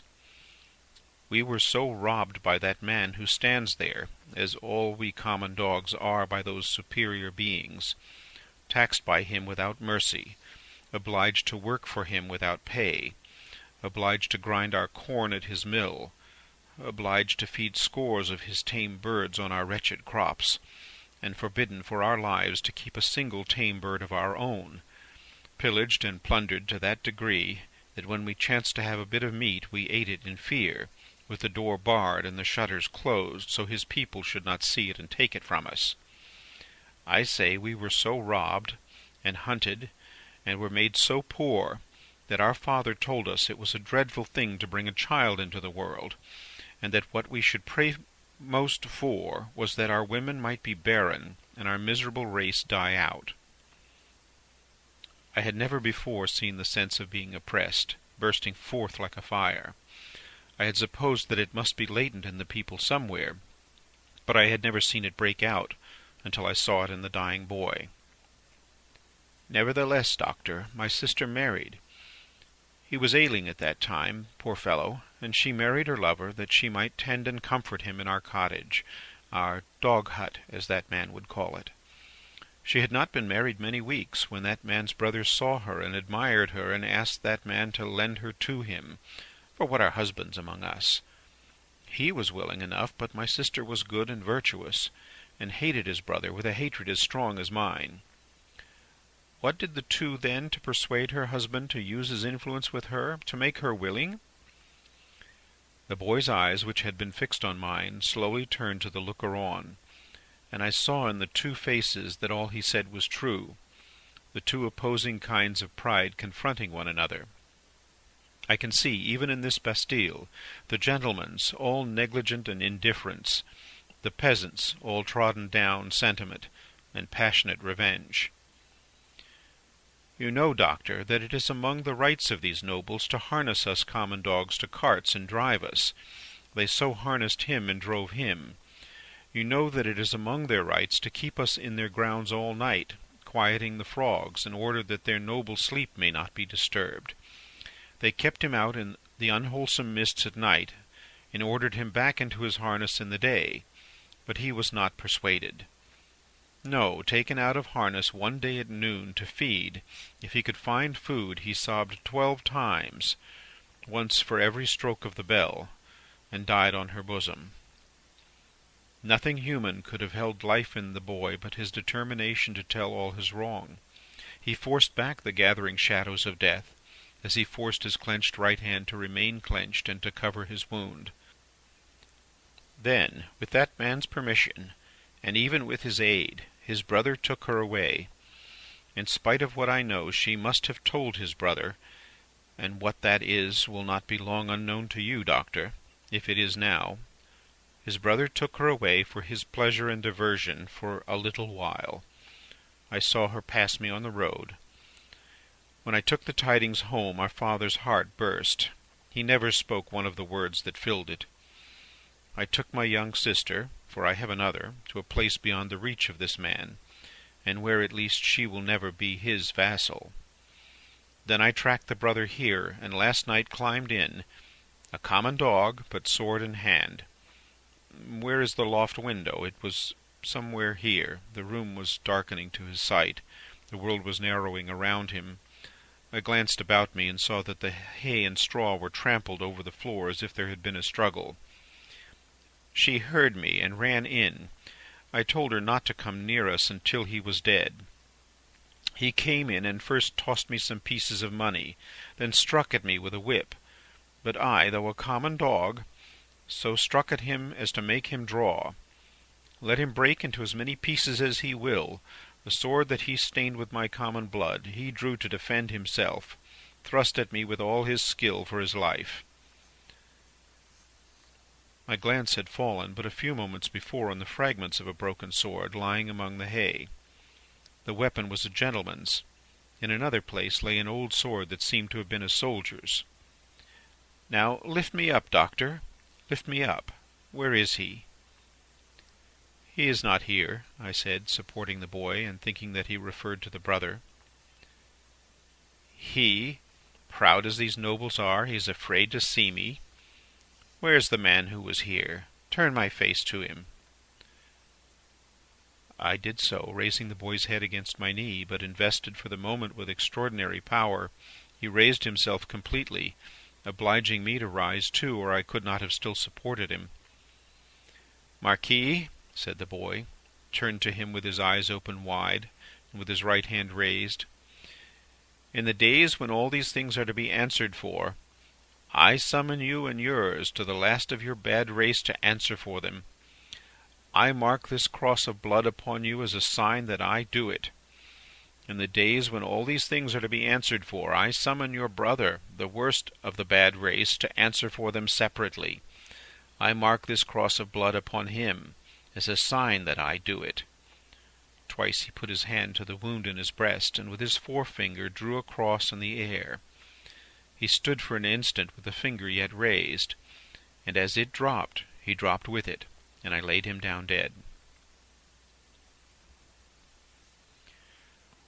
When I returned to the bedside of that young woman, I found her raving in precisely the same order of continuity. I knew that this might last for many hours, and that it would probably end in the silence of the grave. I repeated the medicines I had given her, and I sat at the side of the bed until the night was far advanced. She never abated the piercing quality of her shrieks, and never stumbled in the distinctness or the order of her words.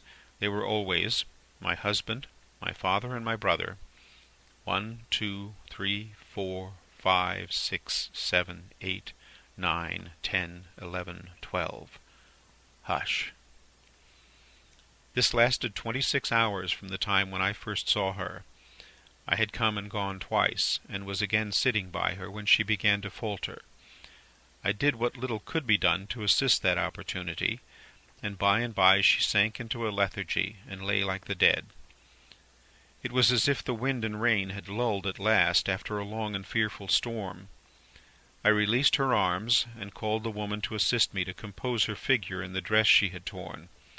It was then that I knew her condition to be that of one in whom the first expectations of being a mother have arisen, and it was then that I lost the little hope I had had of her. "Is she dead?" asked the Marquis, whom I will still describe as the elder brother, coming booted into the room from his horse. "Not dead," said I, "but like to die." "What strength is there in these common bodies?" he said, looking down at her with some curiosity. "There is prodigious strength," I answered him, "in sorrow and despair." He first laughed at my words, and then frowned at them. He moved a chair with his foot near to mine, ordered the woman away, and said in a subdued voice, "Doctor, finding my brother in this difficulty with these hinds, I recommended that your aid should be invited. Your reputation is high, and as a young man with your fortune to make, you are probably mindful of your interest. The things that you see here are things to be seen, and not spoken of." I listened to the patient's breathing and avoided answering. "Do you honor me with your attention, doctor?" "Monsieur," said I, "in my profession the communications of patients are always received in confidence." I was guarded in my answer, for I was troubled in my mind with what I had heard and seen. Her breathing was so difficult to trace that I carefully tried the pulse and the heart. There was life, and no more. Looking round as I resumed my seat, I found both the brothers intent upon me.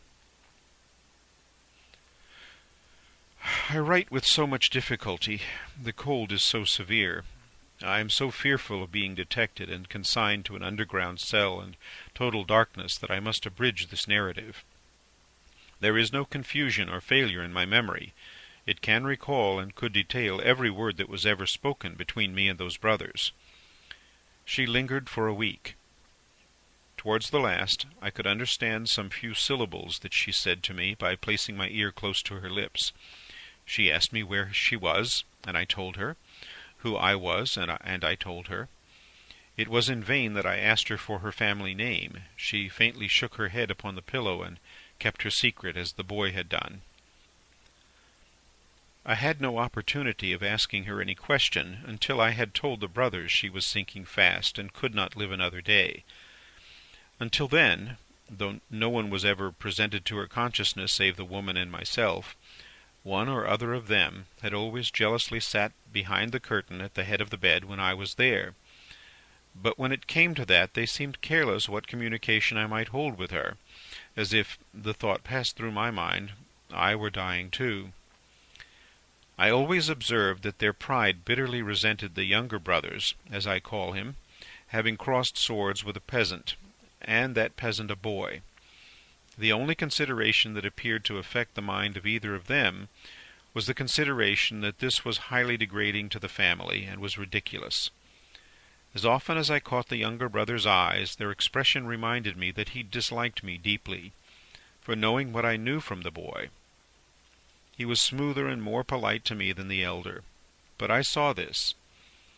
I also saw that I was an encumbrance in the mind of the elder too. My patient died 2 hours before midnight, at a time, by my watch, answering almost to the minute when I had first seen her.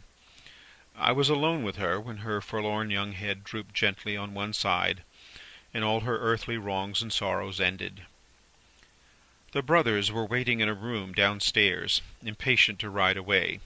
I had heard them, alone at the bedside, striking their boots with their riding whips and loitering up and down. "At last she is dead?" said the elder when I went in. "She is dead," said I. "I congratulate you, my brother," were his words as he turned round. He had before offered me money, which I had postponed taking.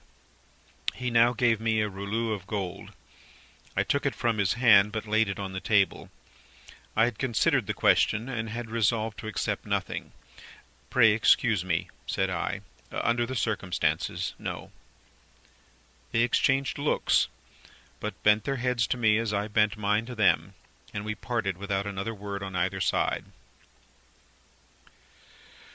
I am weary, worn down by misery. I cannot read what I have written with this gaunt hand. Early in the morning the rouleau of gold was left at my door in a little box, with my name on the outside. From the first I had anxiously considered what I ought to do. I decided that day to write privately to the minister, stating the nature of the 2 cases to which I had been summoned, and the place to which I had gone, in effect stating all the circumstances. I knew what court influence was, and what the immunities of the nobles were, and I expected that the matter would never be heard of, but I wished to relieve my own mind. I had kept the matter a profound secret, even from my wife, and this too I resolved to state in my letter. I had no apprehension whatever of my real danger, but I was conscious that there might be danger to others, if others were compromised by possessing the knowledge that I possessed. I was much engaged that day, and could not complete my letter that night. I rose long before my usual time next morning to finish it. It was the last day of the year. The letter was lying before me, just completed, when I was told that a lady waited who wished to see me. I am growing more and more unequal to the task I have set myself. It is so cold, so dark, my senses are so benumbed, and the gloom upon me is so dreadful. The lady was young, engaging and handsome, but not marked for long life. She was in great agitation. She presented herself to me as the wife of the Marquis Saint-Evremond. I connected the title by which the boy had addressed the elder brother with the initial letter embroidered on the scarf, and had no difficulty in arriving at the conclusion that I had seen that nobleman very lately. My memory is still accurate, but I cannot write the words of our conversation. I suspect that I am watched more closely than I was, and I know not at what times I may be watched. She had in part suspected, and in part discovered, the main facts of the cruel story. of her husband's share in it, and my being resorted to. She did not know that the girl was dead. Her hope had been, she said, in great distress, to show her in secret a woman's sympathy. Her hope had been to avert the wrath of heaven from a house that had long been hateful to the suffering many. She had reasons for believing that there was a young sister living, and her greatest desire was to help that sister. I could tell her nothing but that there was such a sister. Beyond that I knew nothing. Her inducement to come to me, relying on my confidence, had been the hope that I could tell her the name and place of abode, whereas to this wretched hour I am ignorant of both. These scraps of paper fail me. One was taken from me with a warning yesterday. I must finish my record today. She was a good, compassionate lady, and not happy in her marriage. How could she be? The brother distrusted and disliked her, and his influence was all opposed to her. She stood in dread of him, and in dread of her husband too. When I handed her down to the door, there was a child, a pretty boy from 2 to 3 years old, in her carriage. "For his sake, doctor," she said, pointing to him in tears, "I would do all I can to make what poor amends I can. He will never prosper in his inheritance otherwise. I have a presentiment that if no other innocent atonement is made for this, it will one day be required of him. What I have left to call my own, it is little beyond the worth of a few jewels, I will make it the first charge of his life to bestow, with the compassion and lamenting of his dead mother, on this injured family, if the sister can be discovered." She kissed the boy, and said, caressing him, "It is for thine own dear sake. Thou wilt be faithful, little Charles?"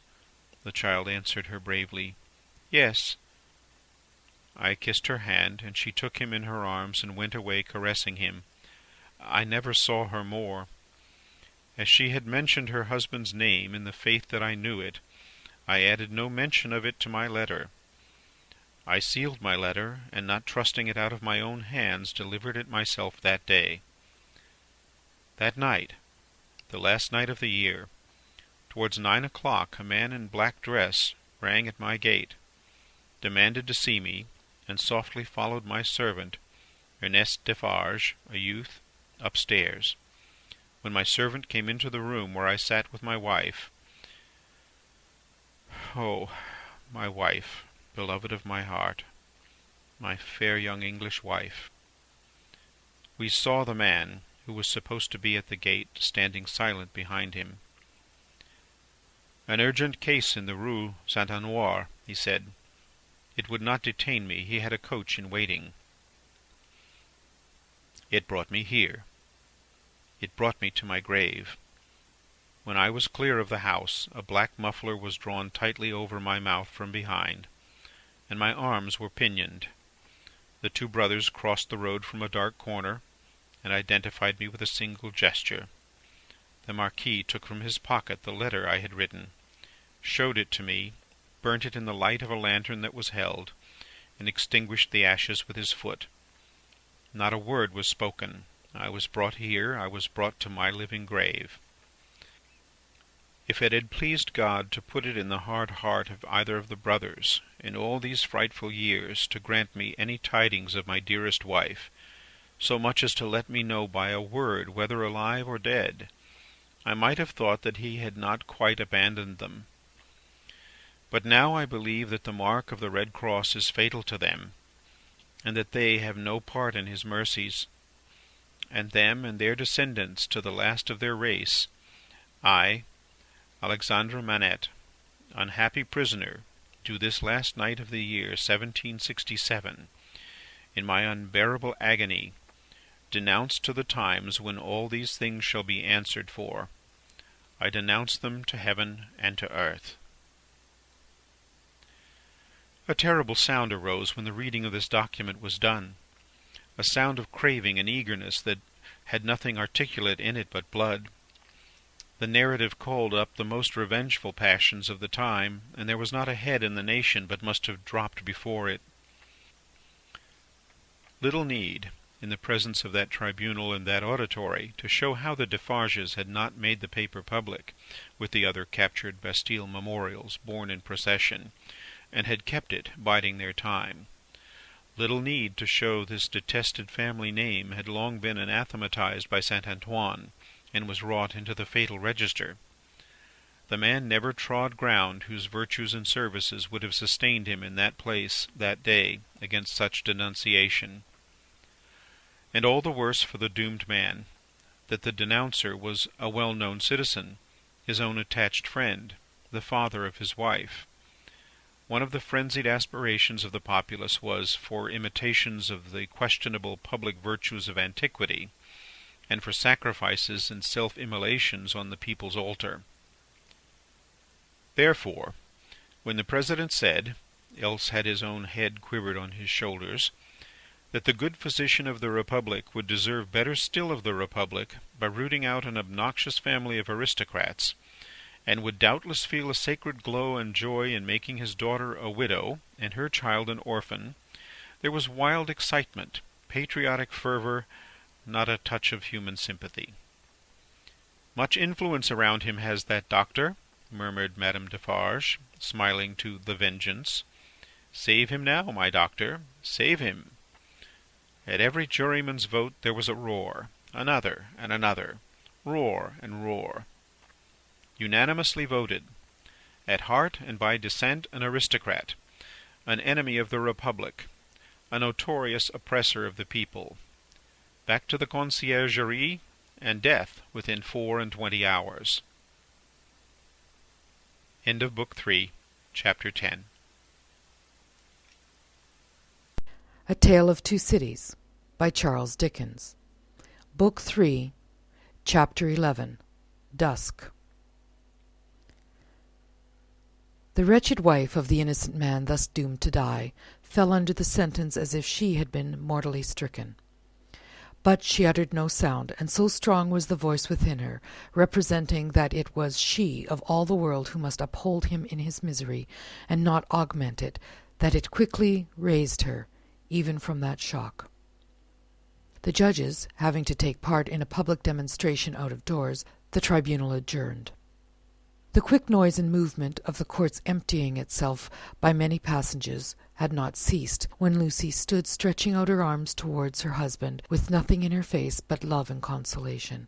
"If I might touch him, if I might embrace him once, oh, good citizens, if you would have so much compassion for us!" There was but a jailer left, along with 2 of the 4 men who had taken him last night, and Barsad. The people had all poured out to the show in the streets. Barsad proposed to the rest. "Let her embrace him, then. It is but a moment." It was silently acquiesced in, and they passed her over the seats in the hall to a raised place, where he, by leaning over the dock, could fold her in his arms. "Farewell, dear darling of my soul, my parting blessing on my love. We shall meet again, where the weary are at rest." They were her husband's words, as he held her to his bosom. "I can bear it, dear Charles. I am supported from above. Don't suffer for me. A parting blessing for our child. I send it to her by you. I kiss her by you. I say farewell to her by you. My husband, no, a moment." He was tearing himself apart from her. "We shall not be long separated. I feel that this will break my heart by and by, but I will do my duty while I can, and when I leave her, God will raise up friends for her as he did for me." Her father had followed her, and would have fallen on his knees to both of them, but that Darnay put out a hand and seized him, crying, "No, no, what have you done, what have you done, that you should kneel to us? We know now what a struggle you have made of old. We know now what you underwent when you suspected my descent, and when you knew it. We know now the natural antipathy you strove against, and conquered for her dear sake. We thank you with all our hearts, and all our love and duty. Heaven be with you." Her father's only answer was to draw his hands through his white hair and wring them with a shriek of anguish. "It could not be otherwise," said the prisoner. "All things have worked together as they have fallen out. It was the always vain endeavour to discharge my poor mother's trust that first brought my fatal presence near you. Good could never come of such evil, and a happier end was not in nature to so unhappy a beginning. Be comforted, and forgive me. Heaven bless you." As he was drawn away, his wife released him, and stood looking after him with her hands touching one another in the attitude of prayer, and with a radiant look upon her face, in which there was even a comforting smile. As he went out at the prisoner's door, she turned, laid her head lovingly on her father's breast, tried to speak to him, and fell at his feet. Then, issuing from the obscure corner from which he had never moved, Sydney Carton came and took her up. Only her father and Mr. Lorry were with her. His arm trembled as it raised her and supported her head.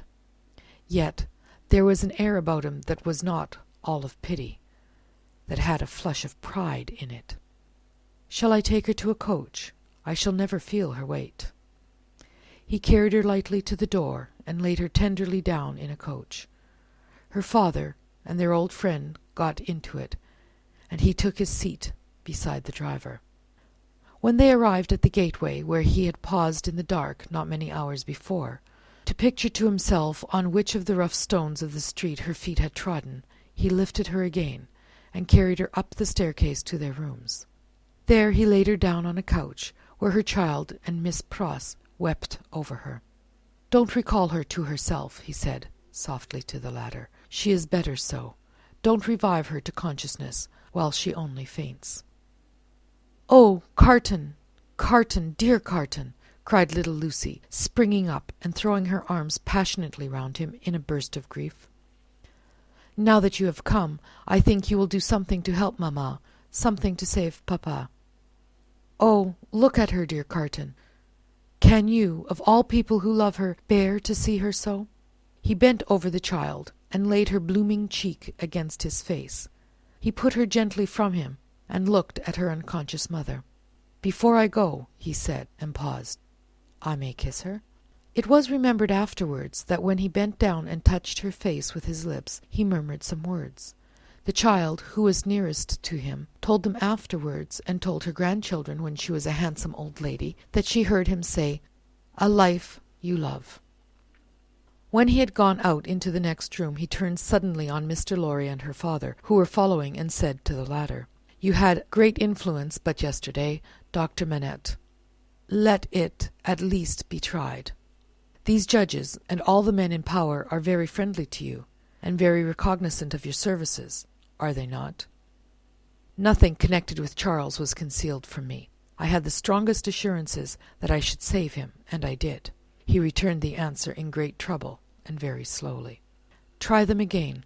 The hours between this and tomorrow afternoon are few and short, but try." "I intend to try. I will not rest a moment." "That's well. I have known such energy as yours do great things before now.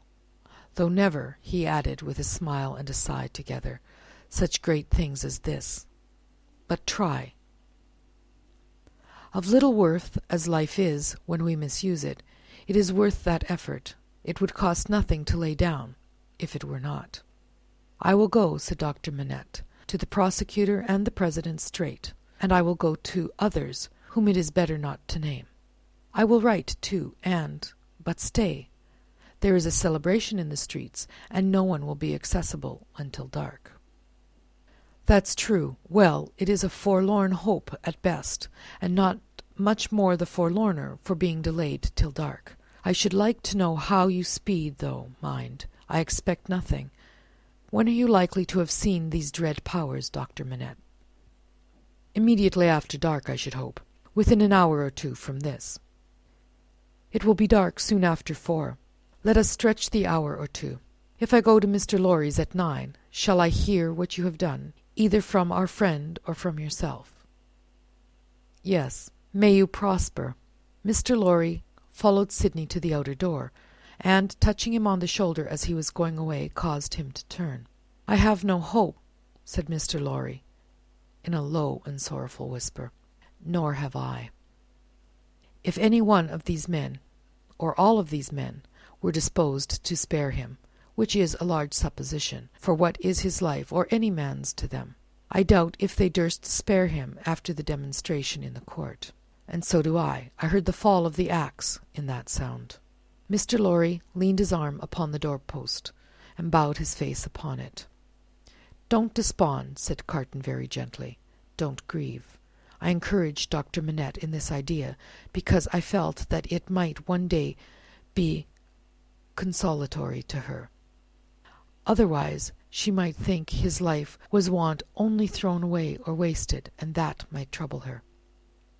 "Yes, yes," returned Mr. Lorry, drying his eyes. "You are right. But he will perish. There is no real hope." "Yes, he will perish. There is no real hope," echoed Carton, and walked with a settled step downstairs. End of Book 3, Chapter 11. A Tale of Two Cities, by Charles Dickens. Book 3, Chapter 12. Darkness. Sydney Carton paused in the street, not quite decided where to go. "At Tellson's banking house, at 9, he said, with a musing face. "Shall I do well in the meantime to show myself? I think so. It is best that these people should know that there is such a man as I here. It is a sound precaution, and may be a necessary preparation. But care, care, care. Let me think it out." Checking his steps, which had begun to tend towards an object, he took a turn or two in the already darkening street, and traced the thought in his mind to its possible consequences. His first impression was confirmed. "It is best," he said, finally resolved, "that these people should know that there is such a man as I here." And he turned his face towards St. Antoine. Defarge had described himself that day as the keeper of a wine-shop in the St. Antoine suburb. It was not difficult for one who knew the city well to find his house without asking any question. Having ascertained its situation, Carton came out of those closer streets again, and dined at a place of refreshment, and fell sound asleep after dinner. For the first time in many years he had no strong drink. Since last night he had taken nothing but a little light thin wine. And last night he dropped the brandy slowly down on Mr. Lorry's hearth like a man who had done with it. It was as late as 7 o'clock when he awoke refreshed, and went out into the streets again. As he passed along towards St. Antoine, he stopped at a shop window where there was a mirror, and slightly altered the disordered arrangement of his loose cravat, and his coat-collar, and his wild hair. This done, he went on direct to Defarge's, and went in. There happened to be no customer in the shop but Jacques 3, of the restless fingers and the croaking voice. This man, whom he had seen upon the jury, stood drinking at the little counter, in conversation with the Defarges, man and wife. The Vengeance assisted in the conversation like a regular member of the establishment. As Carton walked in, took his seat, and asked, in very indifferent French, for a small measure of wine, Madame Defarge cast a careless glance at him, and then a keener, and then a keener, and then advanced to him herself, and asked him what it was he had ordered. He repeated what he had already said. "English?" asked Madame Defarge, inquisitively raising her dark eyebrows. After looking at her as if the sound of even a single French word were slow to express itself to him, he answered in his former strong foreign accent, "Yes, madame, yes, I am English." Madame Defarge returned to her counter to get the wine, and as he took up a Jacobin journal and feigned to pore over it, puzzling out its meaning, he heard her say, "I swear to you, like Evrémonde." Defarge brought him the wine, and gave him good evening. "How?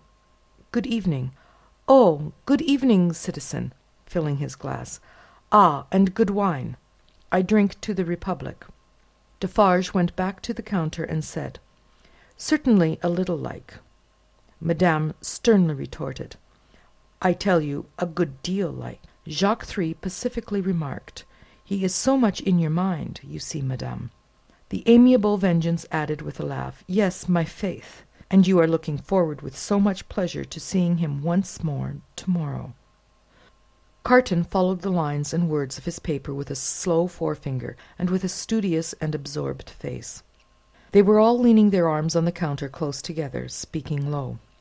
After a silence of a few moments, during which they all looked towards him without disturbing his outward attention from the Jacobin editor, they resumed their conversation. "Why stop? There is great force in that. Why stop?" Well, well," reasoned Defarge, "but one must stop somewhere. After all, the question is still where?" "At extermination," said Madame. "Magnificent," croaked Jacques Three. "The vengeance also highly approved." "Extermination is good doctrine, my wife," said Defarge, rather troubled. "In general, I say nothing against it. But this doctor has suffered much. You have seen him to-day. You have observed his face when the paper was read." "I have observed his face," repeated Madame, contemptuously and angrily. "Yes, I have observed his face. I have observed his face to be not the face of a true friend of the Republic. Let him take care of his face." "And you have observed, my wife," said Defarge, in a deprecatory manner, "the anguish of his daughter, which must be a dreadful anguish to him." "I have observed his daughter," repeated Madame. "Yes, I have observed his daughter more times than one. I have observed her to-day, and I have observed her other days. I have observed her in the court, and I have observed her in the street by the prison. Let me but lift my finger," she seemed to raise it, the listener's eyes were always on his paper, "and to let it fall with a rattle on the ledge before her, as if the axe had dropped." "The citizeness is superb," croaked the juryman. "She is an angel," said the Vengeance, and embraced her. "As to thee," pursued Madame implacably, addressing her husband, "if it depended on thee, which happily it does not, thou wouldst rescue this man even now." "No," protested Defarge, "not if to lift this glass would do it. But I would leave the matter there. I say stop there." "See you then, Jacques?" said Madame Defarge wrathfully. "And see you too, my little Vengeance, see you both. Listen, for other crimes as tyrants and oppressors I have this race a long time on my register, doomed to destruction and extermination. Ask my husband, is that so?" "It is so," assented Defarge, without being asked. "In the beginning of the great days, when the Bastille falls, he finds this paper of to-day, and he brings it home, and in the middle of the night, when this place is clear and shut, we read it. Here on this spot, by the light of this lamp. Ask him, is that so?" "It is so," assented Defarge. "That night, I tell him, when the paper is read through, and the lamp is burnt out, and the day is gleaming in above those shutters and between those iron bars, that I have now a secret to communicate. Ask him, is that so?" "It is so," assented Defarge again. "I communicate to him that secret.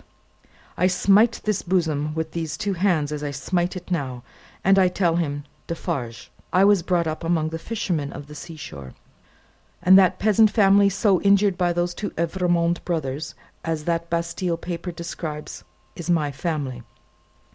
Defarge, that sister of the mortally wounded boy upon the ground, was my sister. That husband was my sister's husband. That unborn child was their child. That brother was my brother. That father was my father. Those are my dead. And that summons to answer for those things descends to me. Ask him, is that so?" "It is so," assented Defarge once more. "Then tell wind and fire where to stop," returned Madame, "but don't tell me." Both her hearers derived a horrible enjoyment from the deadly nature of her wrath. The listener could feel how white she was, without seeing her, and both highly commended it. Defarge, a weak minority, interposed a few words for the memory of the compassionate wife of the Marquis, but only elicited from his own wife a repetition of her last reply.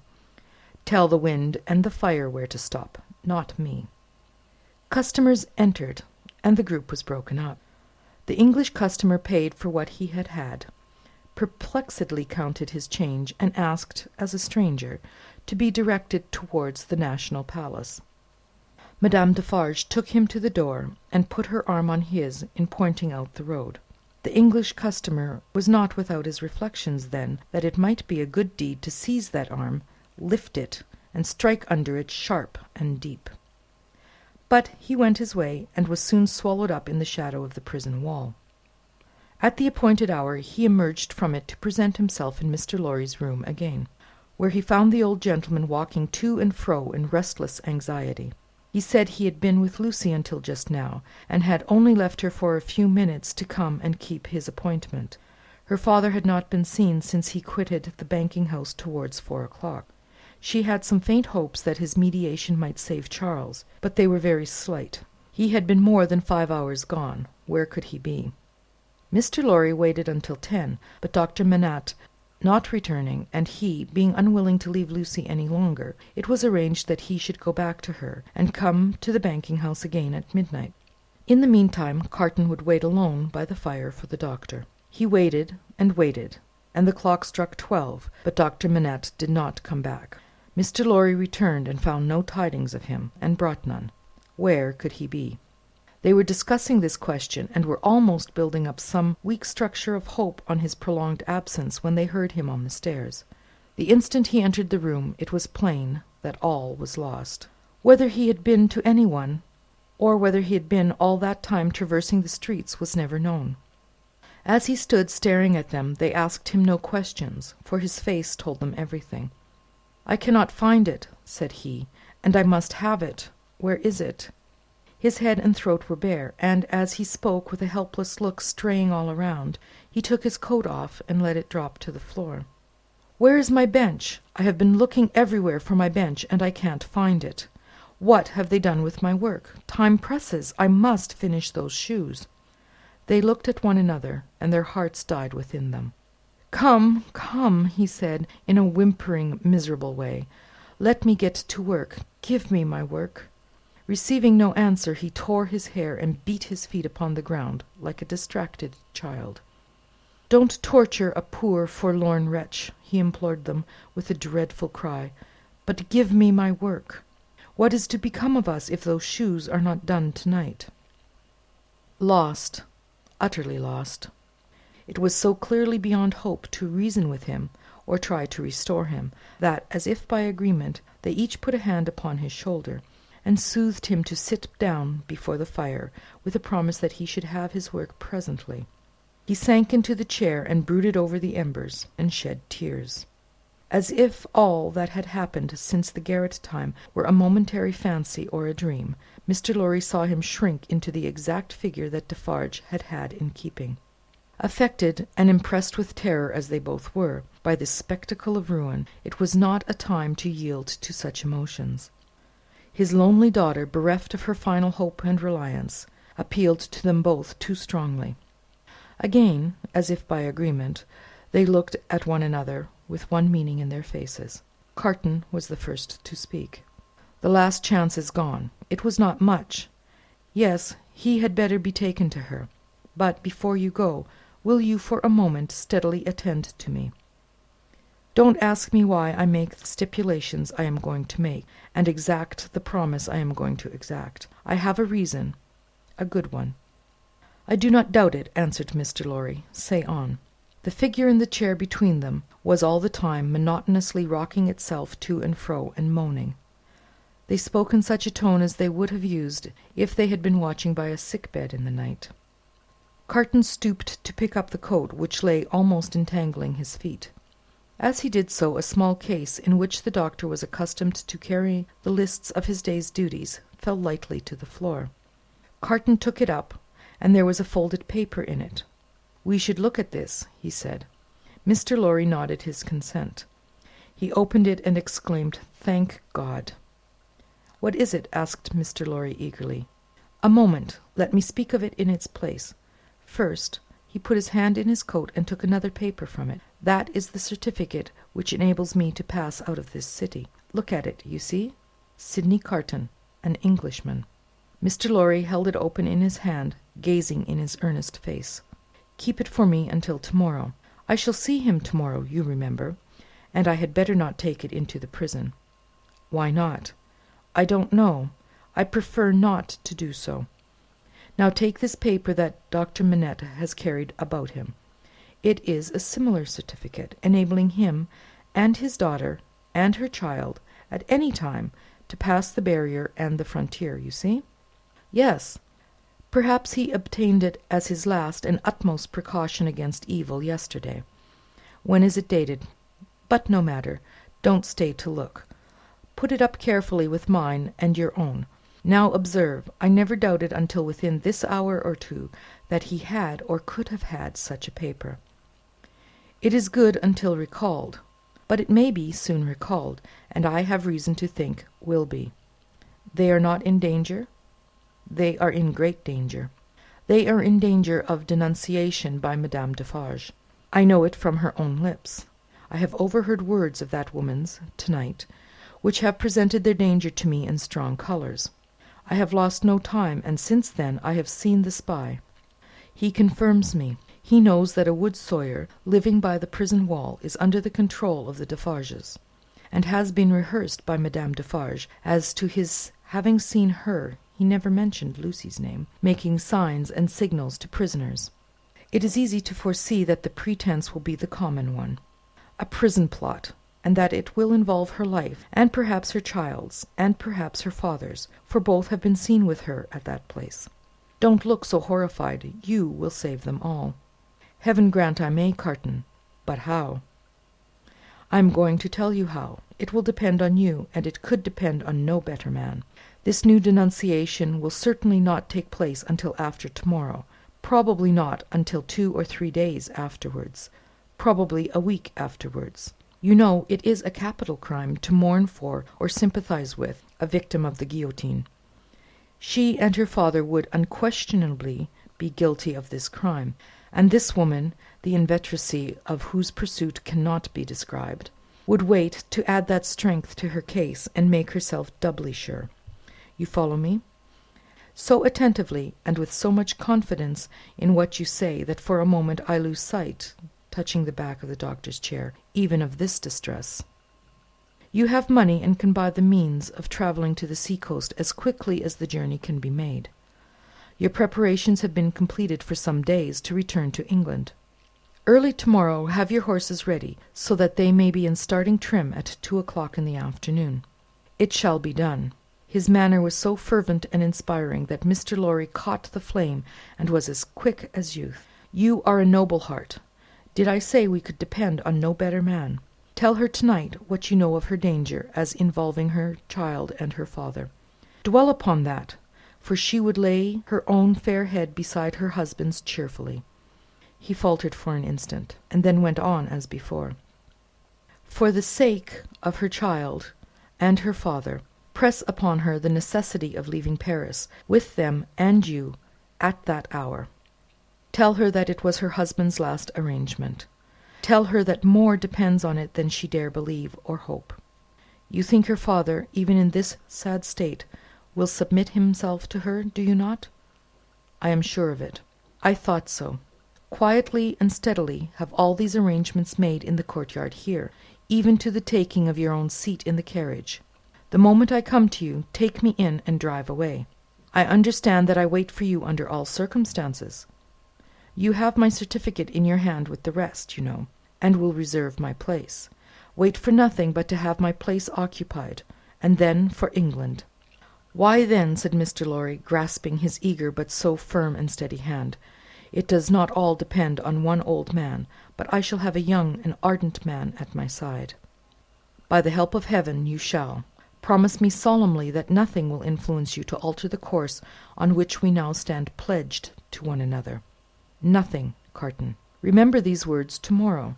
Change the course, or delay in it, for any reason, and no life can possibly be saved, and many lives must inevitably be sacrificed.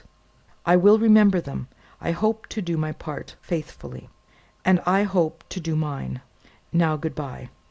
Though he said it with a grave smile of earnestness, and though he even put the old man's hand to his lips, he did not part from him then. He helped him so far to arouse the rocking figure before the dying embers, as to get a cloak and a hat put upon it, and to tempt it forth to find where the bench and work were hidden that it still moaningly besought to have. He walked on the other side of it, and protected it to the courtyard of the house where the afflicted heart, so happy in the memorable time when he had revealed his own desolate heart to it, outwatched the awful night. He entered the courtyard, and remained there for a few moments alone, looking up at the light in the window of her room. Before he went away, he breathed a blessing towards it, and a farewell. End of Book 3, Chapter 12. A Tale of Two Cities by Charles Dickens. Book 3, Chapter 13. 52. In the black prison of the Conciergerie, the doomed of the day awaited their fate. They were in number as the weeks of the year. 52 were to roll that afternoon, on the life tide of the city, to the boundless everlasting sea. Before their cells were quit of them, new occupants were appointed.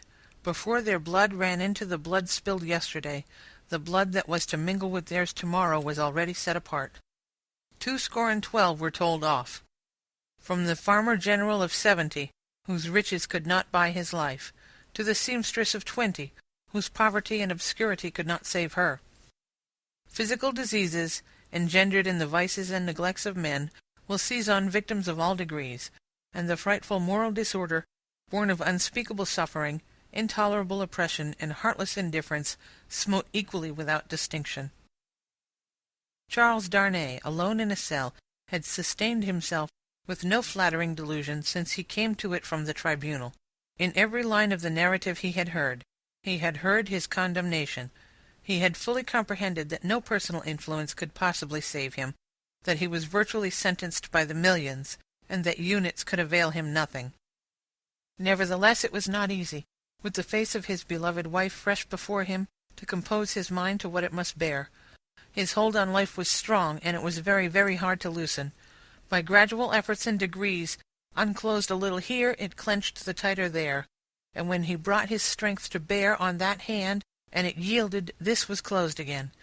There was a hurry, too, in all his thoughts, a turbulent and heated working of his heart, that contended against resignation.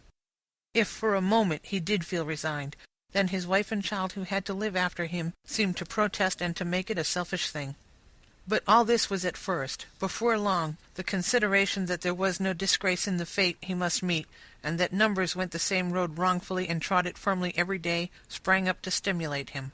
Next followed the thought that much of the future peace of mind enjoyable by the dear ones depended on his quiet fortitude. So by degrees he calmed into the better state, and when he could raise his thoughts much higher and draw comfort down. Before it had set in dark on the night of his condemnation, he had travelled thus far on his last way. Being allowed to purchase the means of writing, and a light, he sat down to write until such time as the prison lamps should be extinguished. He wrote a long letter to Lucy, showing her that he had known nothing of her father's imprisonment until he had heard of it from herself, and that he had been as ignorant as she of his father's and uncle's responsibility for that misery until the paper had been read. He had already explained to her that his concealment from herself of the name he had relinquished was the one condition, fully intelligible now, that her father had attached to their betrothal, and was the one promise he had still exacted from her on the morning of their marriage. He entreated her, for her father's sake, never to seek to know whether her father had become oblivious of the existence of the paper, or had had it recalled to him, for the moment or for good, by the story of the tower, on that old Sunday under the dear old plane tree in the garden. If he had preserved any definite remembrance of it, there could be no doubt that he had supposed it destroyed with the Bastille, when he had found no mention of it among the relics of the prisoners which the populace had discovered there, and which had been described to all the world. He besought her, though he added that he knew it was needless, to console her father, by impressing him, through every tender means she could think of, with the truth that he had done nothing for which he could justly reproach himself, but had uniformly forgotten himself for their joint sakes.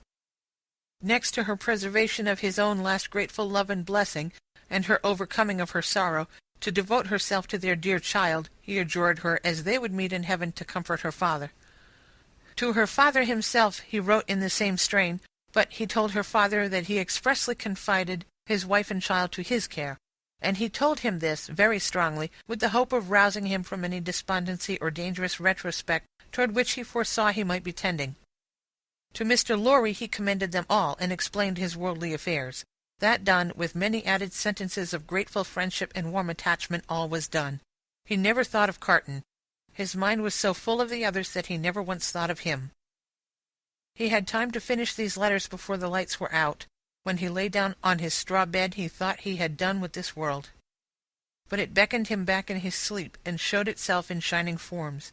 Free and happy, back in the old house in Soho, though it had nothing in it like the real house, unaccountably released and light of heart, he was with Lucy again, and she told him it was all a dream, and he had never gone away. A pause of forgetfulness, and then he had even suffered, and had come back to her, dead and at peace, and yet there was no difference in him. Another pause of oblivion, and he awoke in the sombre morning, unconscious where he was of what had happened, until it flashed upon his mind, "This is the day of my death." Thus he had come through the hours to the day when the 52 heads were to fall, and now, while he was composed, and hoped that he could meet the end with quiet heroism, a new action began in his waking thoughts which was very difficult to master. He had never seen the instrument that was to terminate his life, how high it was from the ground, how many steps it had, where he would be stood, how he would be touched, whether the touching hands would be dyed red, which way his face would be turned, whether he would be the first or might be the last. These and many similar questions, in no wise directed by his will, obtruded themselves over and over again, countless times. Neither were they connected with fear. He was conscious of no fear. Rather, they originated in a strange besetting desire to know what to do when the time came, a desire gigantically disproportionate to the few swift moments to which it referred, a wondering that was more like the wondering of some other spirit within his than his own. The hours went on as he walked to and fro, and the clocks struck the numbers he would never hear again. 9, gone forever. 10, gone forever. 11, gone forever. 12, coming on to pass away. After a hard contest with that eccentric action of thought, of which it had last perplexed him, he had got the better of it. He walked up and down, softly repeating their names to himself.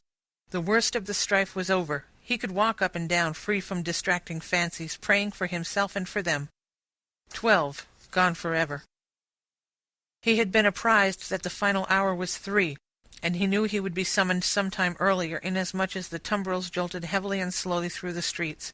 Therefore he resolved to keep 2 before his mind as the hour, and so to strengthen himself in the interval that he might be able after that time to strengthen others. Walking regularly to and fro with his arms folded to his breast, a very different man from the prisoner who had walked to and fro at La Force, he heard 1 strike away from him without surprise. The hour had measured like most other hours. Devoutly thankful to heaven for his recovered self-possession, he thought, "There is but another now," and turned to walk again. Footsteps in the stone passage outside the door. He stopped. The key was put in the lock and turned. Before the door was opened, or as it opened, a man said in a low voice in English, "He has never seen me here. I have kept out of his way. Go you in alone. I wait near. Lose no time." The door was quickly opened and closed, and there stood before him face to face, quiet, intent upon him, and with the light of a smile upon his features and a cautionary finger on his lip, Sydney Carton. There was something so bright and remarkable in his look that for the first moment the prisoner misdoubted him to be an apparition of his own imagining. But as he spoke, and it was his voice, he took the prisoner's hand, and it was his real grasp. "Of all the people upon earth you least expected to see me," he said. "I could not believe it to be you. I can scarcely believe it now. You are not," the apprehension came suddenly into his mind, "a prisoner?" "No. I am accidentally possessed of a power over one of the keepers here, and in virtue of it I stand before you. I come from her, your wife, dear Darnay." The prisoner wrung his hand. "I bring you a request from her." "What is it?" "A most earnest, pressing, and emphatic entreaty, addressed to you in the most pathetic tones of the voice so dear to you that you well remember." The prisoner turned his face partly aside. "You have no time to ask me why I bring it or what it means. I have no time to tell you. You must comply with it. Take off those boots you wear, and draw on these of mine." There was a chair against the wall of the cell behind the prisoner. Carton, pressed forward, had already, with the speed of lightning, got him down into it and stood over him barefoot. "Draw on these boots of mine. Put your hands to them. Put your will to them. Quick!" "Carton, there is no escaping from this place. It can never be done. You will only die with me. It is madness." "It would be madness if I asked you to escape, but do I? When I ask you to pass out at that door, tell me it is madness and remain here. Change that cravat for this of mine, that coat for this of mine. While you do it, let me take this ribbon from your hair and shake out your hair like this of mine." With wonderful quickness, and with a strength both of will and action that appeared quite supernatural, he forced all these changes upon him. The prisoner was like a young child in his hands. "Carton, dear Carton, it is madness. It cannot be accomplished. It never can be done. It has been attempted and has always failed. I implore you not to add your death to the bitterness of mine. Do I ask you, my dear Darnay, to pass the door? When I ask that, refuse. There are pen and ink and paper on this table. Is your hand steady enough to write? It was when you came in. Steady it again and write what I shall dictate. Quick, friend, quick." Pressing his hand to his bewildered head, Darnay sat down at the table. Carton, with his right hand in his breast, stood close beside him. "Write exactly as I speak." "To whom do I address it?" "To no one." Carton still had his hand in his breast. "Do I date it?" "No." The prisoner looked up at each question. Carton, standing over him with his hand in his breast, looked down. "If you remember," said Carton, dictating, "the words that passed between us long ago, you will readily comprehend this when you see it. You do remember them, I know. It is not in your nature to forget them." He was drawing his hand from his breast. The prisoner, chancing to look up in his hurried wonder as he wrote, the hand stopped, closing upon something. "Have you written 'forget them'?" Carton asked. "I have. Is that a weapon in your hand?" "No, I am not armed." "What is it in your hand?" "You shall know directly. Write on. There are but a few words more." He dictated again. "I am so thankful that the time has come when I can prove them. That I do so is no subject for regret or grief." As he said these words with his eyes fixed on the writer, his hand slowly and softly moved down close to the writer's face. The pen dropped from Darnay's fingers on the table, and he looked about him vacantly. "What vapour is that?" he asked. "Vapour? Something that crossed me? I am conscious of nothing. There can be nothing here. Take up the pen and finish. Hurry, hurry!" As if his memory were impaired or his faculties disordered, the prisoner made an effort to rally his attention. As he looked at Carton with clouded eyes and with an altered manner of breathing, Carton, his hand again in his breast, looked steadily at him. "Hurry, hurry!" The prisoner bent over the paper once more. "If it had been otherwise," Carton's hand was again watchfully and softly stealing down. "I never should have used the longer opportunity. If it had been otherwise," the hand was at the prisoner's face, "I should but have had so much the more to answer for. If it had been otherwise." Carton looked at the pen and saw that it was trailing off into unintelligible signs. Carton's hand moved back to his breast no more. The prisoner sprang up with a reproachful look, but Carton's hand was close and firm at his nostrils, and Carton's left arm caught him round the waist. For a few seconds he faintly struggled with the man who had come to lay down his life for him, but with a minute or so he was stretched insensibly on the ground. Quickly, but with hands as true to the purpose as his heart was, Carton dressed himself in the clothes the prisoner had laid aside, combed back his hair, and tied it with the ribbon the prisoner had worn. Then he softly called, "Enter there! Come in!" and the spy presented himself. "You see," said Carton, looking up as he kneeled on one knee beside the insensible figure, putting the paper in the breast. "Is your hazard very great?" "Mr. Carton," the spy answered, with a timid snap of his fingers, "my hazard is not that. In the thick of business here, if you are true to the whole of your bargain. Don't fear me, I will be true to the death. You must be, Mr. Carton, if the tale of 52 is to be right. Being made right by you in that dress, I shall have no fear. Have no fear, I shall soon be out of the way of harming you, and the rest will soon be far from here, please God. Now get assistance and take me to the coach." "You?" asked the spy nervously. "Him, man, with whom I have exchanged.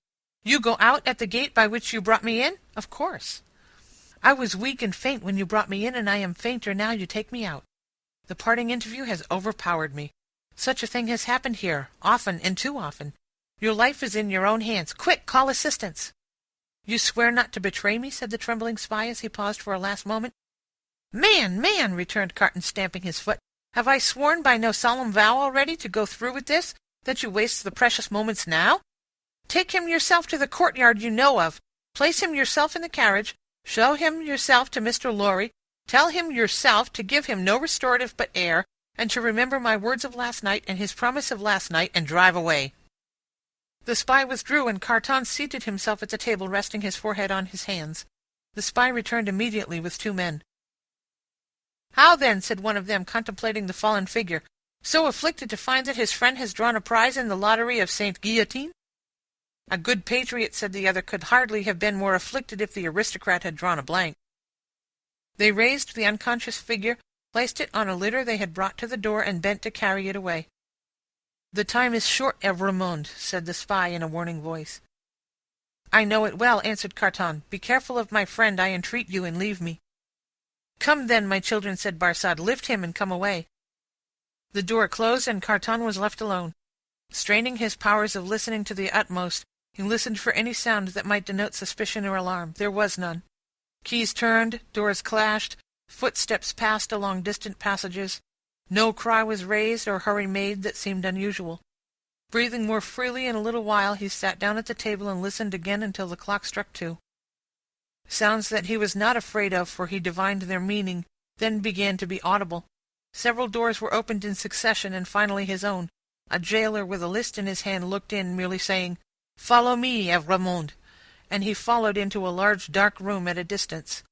It was a dark winter day, and what with the shadows within, and what with the shadows without, he could but dimly discern the others who were brought there to have their arms bound. Some were standing, some seated. Some were lamenting and in restless motion, but these were few. The great majority were silent and still, looking fixedly at the ground. As he stood by the wall in a dim corner, while some of the 52 were brought in after him, one man stopped in passing to embrace him, as having a knowledge of him. It thrilled him with a great dread of discovery, but the man went on. A very few moments after that, a young woman, with a slight girlish form, a sweet spare face in which there was no vestige of colour, and large widely opened patient eyes, rose from the seat where he had observed her sitting, and came to speak to him. "Citizen Evrémonde," she said, touching him with her cold hand, "I am a poor little seamstress who was with you in La Force." He murmured for answer, "True, I forget what you were accused of." "Plots. Though the just heaven knows that I am innocent of any. Is it likely? Who would think of plotting with a poor little weak creature like me?" The forlorn smile with which she said it so touched him that tears started from his eyes. "I am not afraid to die, citizen Evrémonde, but I have done nothing. I am not unwilling to die if the Republic which is to do so much good to us poor will profit by my death, but I do not know how that can be, citizen Evrémonde. Such a poor little weak creature." As the last thing on earth that his heart was to warm and soften to, it warmed and softened to this pitiable girl. "I heard you were released, citizen Evrémonde. I hoped it was true." "It was, but I was taken again and condemned." "If I may ride with you, citizen Evrémonde, will you let me hold your hand? I am not afraid, but I am little and weak, and it will give me more courage." As the patient eyes were lifted to his face, he saw a sudden doubt in them, and then astonishment. He pressed the work-worn, hunger-worn young fingers and touched his lips. "Are you dying for him?" she whispered. "And his wife and child? Hush! Yes." "Oh, you will let me hold your brave hand, stranger?" "Hush! Yes, my poor sister, to the last." The same shadows that are falling on the prison are falling, in that same hour of the early afternoon, on the barrier with the crowd about it, when a coach going out of Paris drives up to be examined. "Who goes here? Whom have we within? Papers!" The papers are handed out and read. "Alexander Manette, physician, French. Which is he?" "This is he," this helpless, inarticulately murmuring, wandering old man pointed out. Apparently the citizen doctor is not in his right mind. The revolution fever will have been too much for him. Greatly too much for him. Ha! Many suffer with it. Lucie, his daughter, French. Which is she? This is she. Apparently it must be Lucie, the wife of Evrémonde, is it not? It is. Ha! Evrémonde has an assignation elsewhere. Lucie, her child. English. This is she? She and no other. Kiss me, child of Evrémonde. Now thou hast kissed a good republican, something new in thy family, remember it. Sydney Carton. Advocate, English. Which is he? He lies here, in this corner of the carriage. He too is pointed out. Apparently the English advocate is in a swoon. It is hoped he will recover in the fresher air. It is represented that he is not in strong health, and has separated sadly from a friend who is under the displeasure of the Republic. Is that all? It is not a great deal, that. Many are under the displeasure of the Republic, and must look out at the little window. Jarvis Lorry, banker, English. Which is he? I am he, necessarily being the last. It is Jarvis Lorry who has replied to all the previous questions. It is Jarvis Lorry who has alighted and stands with his hand on the coach door, replying to a group of officials. They leisurely walk round the carriage and leisurely mount the box, to look at what little luggage it carries on the roof. The country people hanging about press nearer to the coach doors and greedily stare in. A little child, carried by its mother, has its short arm held out for it, that it may touch the wife of an aristocrat who has gone to the guillotine. Behold your papers, Jarvis Lorry, countersigned. One can depart, citizen? One can depart. Forward, my postilions. A good journey. I salute you, citizens. And the first danger past. These are again the words of Jarvis Lorry as he clasps his hands and looks upward. There is terror in the carriage, there is weeping, there is the heavy breathing of the insensible traveller. Are we not going too slowly? Can they not be induced to go faster? Asks Lucy, clinging to the old man. It would seem like flight, my darling. I must not urge them too much, it would rouse suspicion. Look back, and see if we are pursued. The road is clear, my dearest. So far we are not pursued. Houses in 2s and 3s pass by us, solitary farms, ruinous buildings, dye-works, tanneries, and the like, open countries, avenues of leafless trees. The hard, uneven pavement is under us, the soft, deep mud is on either side. Sometimes we strike into the skirting mud to avoid the stones that clatter and shake us. Sometimes we stick in ruts and sloughs there. The agony of our impatience is then so great that in our wild alarm and hurry we are for getting out and running, hiding, doing anything but stopping.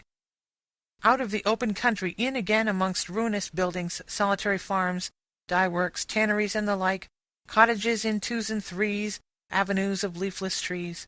Have these men deceived us and taken us back by another road? Is this not the same place twice over? Thank heaven, no, a village. Look back, and see if we are pursued. Hush, the posting-house. Leisurely our 4 horses are taken out. Leisurely the coach stands in the little street, bereft of horses, and with no likelihood upon it of ever moving again. Leisurely the new horses come into visible existence one by one. Leisurely the new postilions follow, sucking and plaiting the lashes of their whips. Leisurely the old postilions count their money, make wrong additions, and arrive at dissatisfied results. All the time our overfraught hearts are beating at a rate that would far outstrip the fastest gallop of the fastest horses ever foaled. At length the new postilions are in their saddles, and the old are left behind. We are through the village, up the hill and down the hill, and on the low watery grounds. Suddenly the postilions exchange speech with animated gesticulation, and the horses are pulled up almost on their haunches. We are pursued? Ho, within the carriage there, speak then. What is it? Asks Mr. Lorry, looking at the window. How many did they say? I do not understand you. At the last post, how many to the guillotine today? 52. I said so, a brave number. My fellow citizens here would have it 42. 10 more heads are worth having. The guillotine goes handsomely. I love it. High forward, whoop! The night comes on dark. He moves more. He is beginning to revive and to speak intelligibly. He thinks they are still together. He asks him by his name what he has in his hand. Oh, pity us, kind heaven, and help us. Look out, and see if we are pursued. The wind is rushing after us, and the clouds are flying after us, and the moon is plunging after us, and the whole wild night is in pursuit of us. So far we are pursued by nothing else. End of Book 3, Chapter 13. A Tale of Two Cities by Charles Dickens. Book 3, Chapter 14. The Knitting Done. In that same juncture of time when the 52 awaited their fate, Madame Defarge held darkly ominous counsel with the Vengeance and Jacques III of the Revolutionary Jury. Not in the wine-shop did Madame Defarge confer with these ministers, but in the shed of the Wood-Sawyer, erst a mender of roads. The Sawyer himself did not participate in the conference, but abided at a little distance, like an outer satellite who was not to speak until required, or to offer an opinion until invited. "But our Defarge," said Jacques III, "is undoubtedly a good Republican, eh?" "There's no better," the voluble Vengeance protested in her shrill notes, "in France." Peace, little Vengeance, said Madame Defarge, laying her hand with a slight frown on her lieutenant's lips. Hear me speak. My husband, fellow citizen, is a good republican and a bold man. He has deserved well of the Republic, and possesses its confidence. But my husband has his weaknesses, and he is so weak as to relent towards this doctor. It is a great pity, croaked Jacques Three, dubiously shaking his head, with his cruel fingers at his hungry mouth. It is not quite like a good citizen. It is a thing to regret. See you, said Madame, I care nothing for this doctor, I. He may wear his head or lose it for any interest I have in him. It is all one to me. But the Evrémonde people are to be exterminated, and the wife and child must follow the husband and father.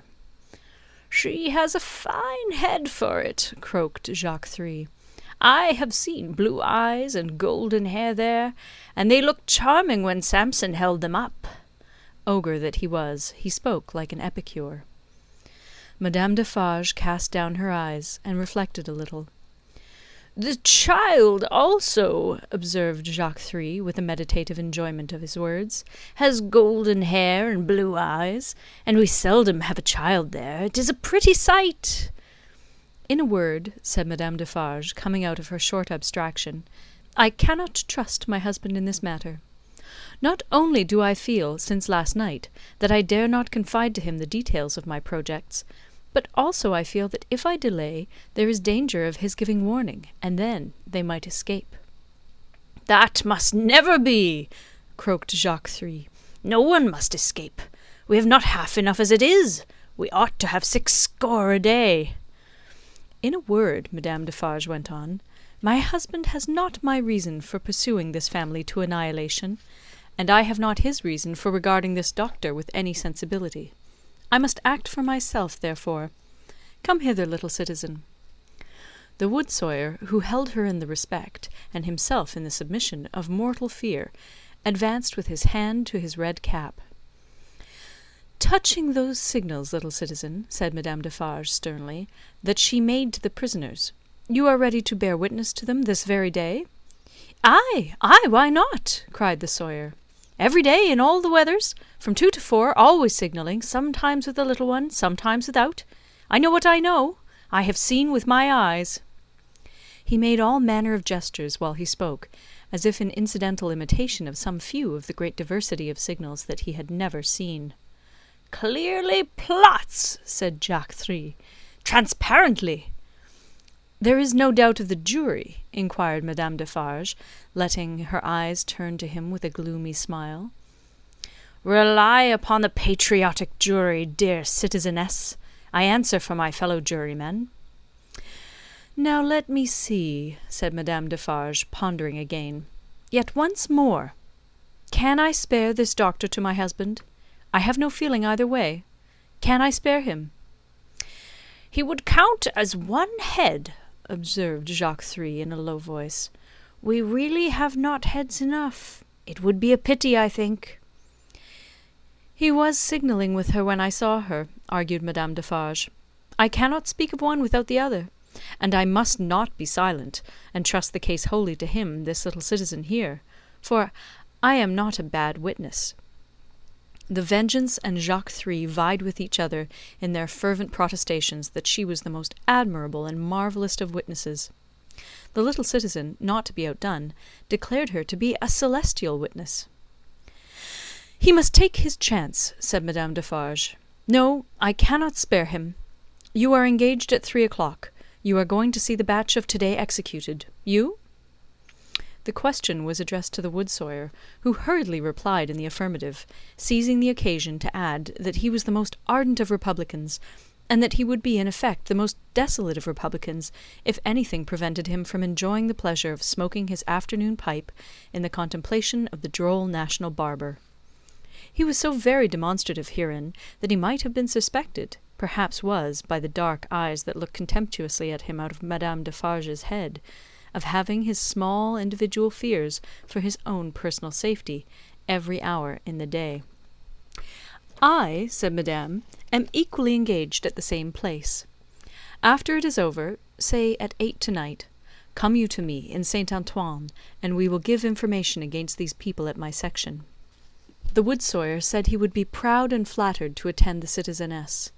The citizeness, looking at him, he became embarrassed, evaded her glance as a small dog would have done, retreated among his wood, and hid his confusion over the handle of his saw.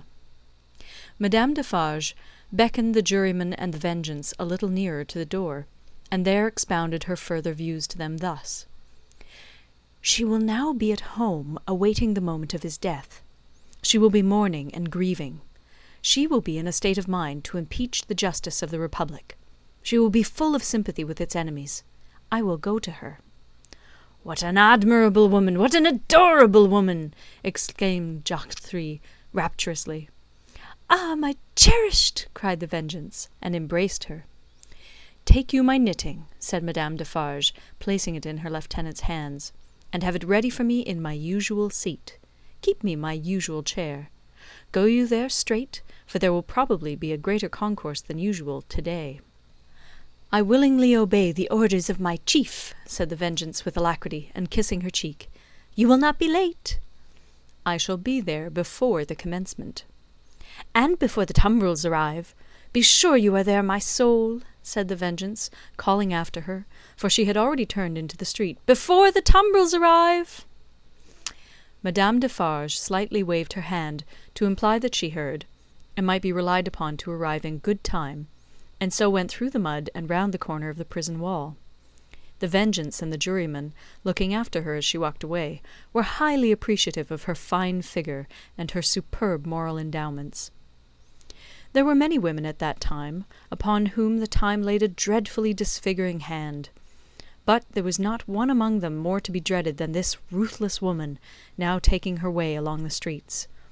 Of a strong and fearless character, of shrewd sense and readiness, of great determination, of that kind of beauty which not only seems to impart to its possessor firmness and animosity, but to strike into others an instinctive recognition of those qualities, the troubled time would have heaved her up under any circumstances.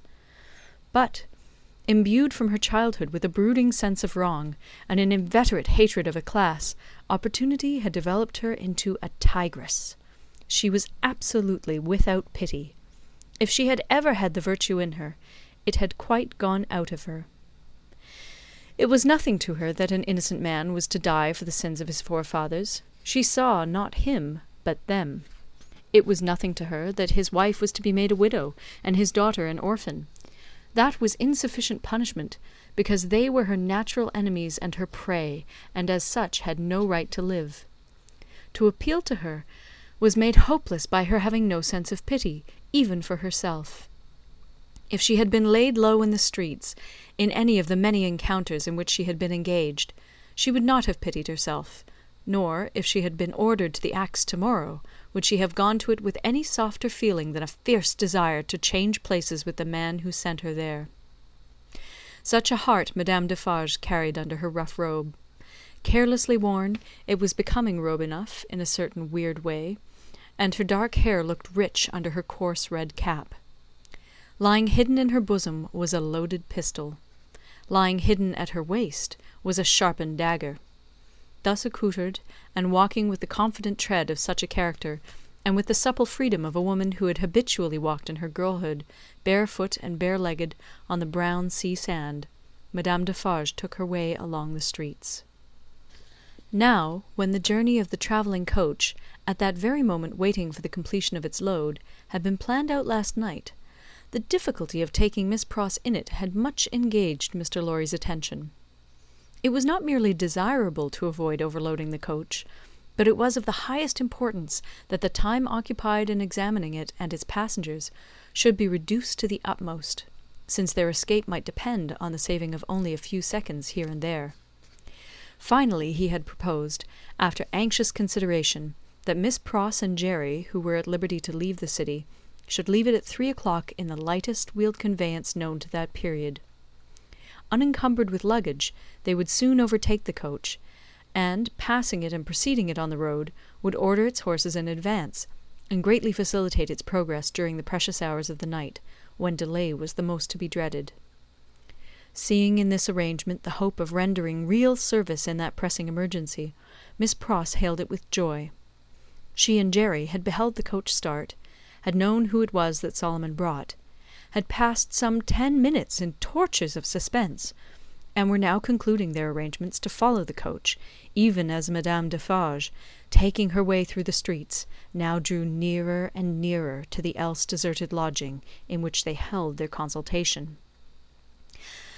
"Now, what do you think, Mr. Cruncher?"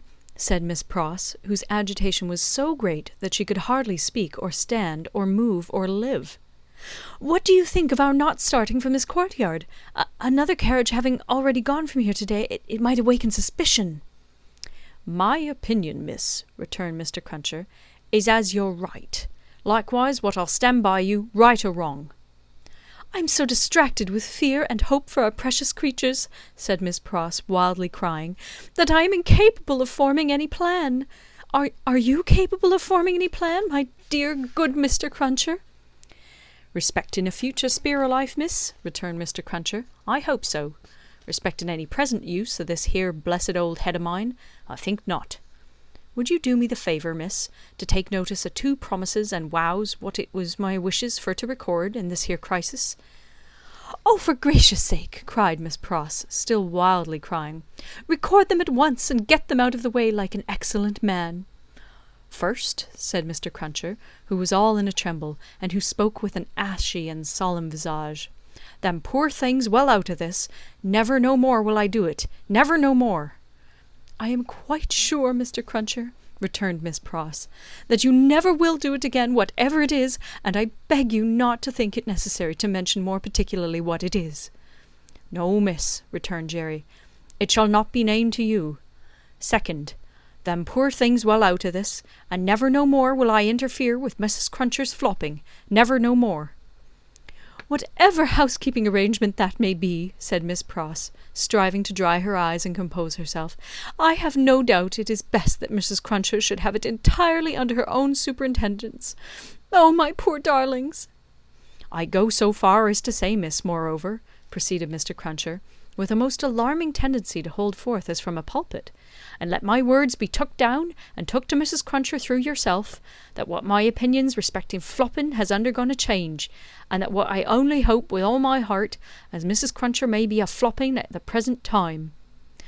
"There, there, there! I hope she is, my dear man," cried the distracted Miss Pross, "and I hope she finds it answering her expectations." "Forbid it," proceeded Mr. Cruncher, with additional solemnity, additional slowness, and additional tendency to hold forth and hold out, "as anything what I have ever said or done should be wisited on my earnest wishes for them poor creatures now. Forbid it as we shouldn't all flop, if it was anyways conwenient, to get 'em out of this here dismal risk. Forbid it, miss. What I say, forbid it." This was Mr. Cruncher's conclusion, after a protracted but vain endeavour to find a better one. And still Madame Defarge, pursuing her way along the streets, came nearer and nearer. "If we ever get back to our native land," said Miss Pross, "you may rely upon my telling Mrs. Cruncher as much as I may be able to remember and understand of what you have so impressively said, and at all events you may be sure that I shall bear witness to your being thoroughly in earnest at this dreadful time. Now, pray let us think. My esteemed Mr. Cruncher, let us think." Still Madame Defarge, pursuing her way along the streets, came nearer and nearer. "If you were to go before," said Miss Pross, "and stop the vehicle and horses from coming here, and were to wait somewhere for me, wouldn't that be best?" Mr. Cruncher thought it might be best. "Where could you wait for me?" asked Miss Pross. Mr. Cruncher was so bewildered that he could think of no locality but Temple Bar. Alas! Temple Bar was hundreds of miles away, and Madame Defarge was drawing very near indeed. "By the cathedral door," said Miss Pross. "Would it be much out of the way to take me in near the great cathedral door between the 2 towers?" "No, miss," answered Mr. Cruncher. "Then, like the best of men," said Miss Pross, "go to the posting-house straight and make that change." "I am doubtful," said Mr. Cruncher, hesitating and shaking his head, "about leaving of you, you see. We don't know what may happen." "Heaven knows we don't," returned Miss Pross. "But have no fear for me. Take me in at the cathedral at 3 o'clock, or as near it as you can, and I am sure it will be better than our going from here. I feel certain of it. There, bless you, Mr. Cruncher. Think not of me, but of the lives that may depend on both of us." This exordium, and Miss Pross's 2 hands in quite agonised entreaty clasping his, decided Mr. Cruncher. With an encouraging nod or two, he immediately went out to alter the arrangements, and left her by herself to follow as she had proposed. The having originated a precaution, which was already in course of execution, was a great relief to Miss Pross. The necessity of composing her appearance so that it should attract no special notice in the streets was another relief. She looked at her watch, and it was 20 minutes past 2. She had no time to lose, but must get ready at once. Afraid, in her extreme perturbation, of the loneliness of the deserted rooms, and of half-imagined faces peeping from behind every open door in them, Miss Pross got a basin of cold water, and began laving her eyes, which were swollen and red. Haunted by her feverish apprehensions, she could not bear to have her sight obscured for a minute at a time by the dripping water, but constantly paused and looked round to see that there was no one watching her. In one of those pauses she recoiled and cried out, for she saw a figure standing in the room. The basin fell to the ground broken, and the water flowed to the feet of Madame Defarge. By strange, stern ways, and through much staining blood, those feet had come to meet that water. Madame Defarge looked coldly at her, and said, "The wife of Evrémonde? Where is she?" It flashed upon Miss Pross's mind that the doors were all standing open, and would suggest the flight. Her first act was to shut them. There were 4 in the room, and she shut them all. She then placed herself before the door of the chamber which Lucy had occupied. Madame Defarge's dark eyes followed her through this rapid movement, and rested on her when it was finished. Miss Pross had nothing beautiful about her. Years had not tamed the wildness or softened the grimness of her appearance. But she too was a determined woman in her different way, and she measured Madame Defarge with her eyes every inch. "You might, from your appearance, be the wife of Lucifer," said Miss Pross in her breathing. "Nevertheless, you shall not get the better of me. I am an Englishwoman." Madame Defarge looked at her scornfully, but still with something of Miss Pross's own perception that they two were at bay. She saw a tight, hard, wiry woman before her, as Mr. Lorry had seen in the same figure a woman with a strong hand in the years gone by. She knew full well that Miss Pross was the family's devoted friend. Miss Pross knew full well that Madame Defarge was the family's malevolent enemy. "On my way yonder," said Madame Defarge, with a slight movement of her hand towards the fatal spot, "where they reserve my chair and my knitting for me, I am come to make my compliments to her in passing. I wish to see her." "I know that your intentions are evil," said Miss Pross, "and you may depend upon it, I'll hold my own against them." Each spoke in her own language. Neither understood the other's words.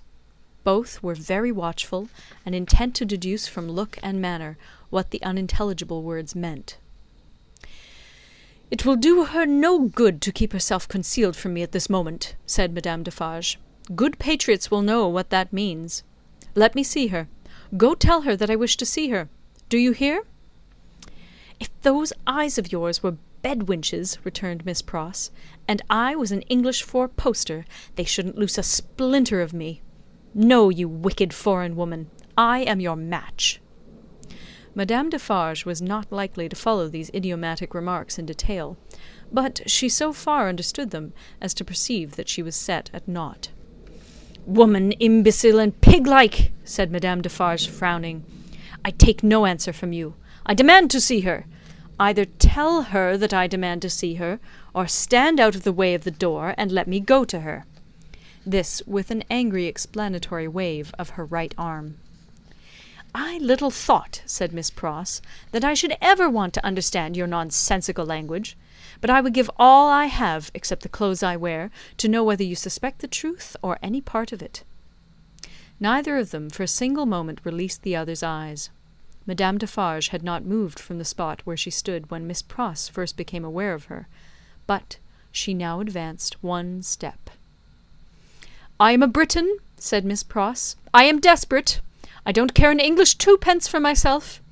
I know that the longer I keep you here, the greater hope there is for my ladybird. I'll not leave a handful of that dark hair upon your head if you lay a finger on me."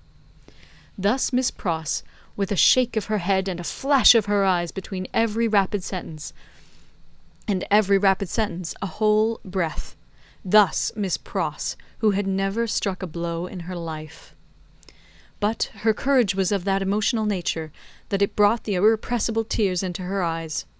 This was a courage that Madame Defarge so little comprehended as to mistake for weakness. "Ha, ha!" she laughed. "You poor wretch! What are you worth? I address myself to that doctor." She then raised her voice and called out, "Citizen Doctor! Wife of Evrémonde! Child of Evrémonde! Any person but this miserable fool! Answer the Citizeness Defarge!" Perhaps the following silence, perhaps some latent disclosure in the expression of Miss Pross's face, perhaps a sudden misgiving apart from either suggestion, whispered to Madame Defarge that they were gone. 3 of the doors she opened swiftly, and looked in. "Those rooms are all in disorder. There has been hurried packing. There are odds and ends upon the ground. There is no one in that room behind you. Let me look." "Never," said Miss Pross, who understood the request as perfectly as Madame Defarge understood the answer. "If they are not in that room, they are gone, and can be pursued and brought back," said Madame Defarge to herself. "As long as you don't know whether they are in that room or not, you are uncertain what to do," said Miss Pross to herself, "and you shall not know that, if I can prevent your knowing it. And know that or not know that, you shall not leave here while I can hold you." "I have been in the streets from the first. Nothing has stopped me. I will tear you to pieces, but I will have you from that door," said Madame Defarge. "We are alone at the top of a high house in a solitary courtyard.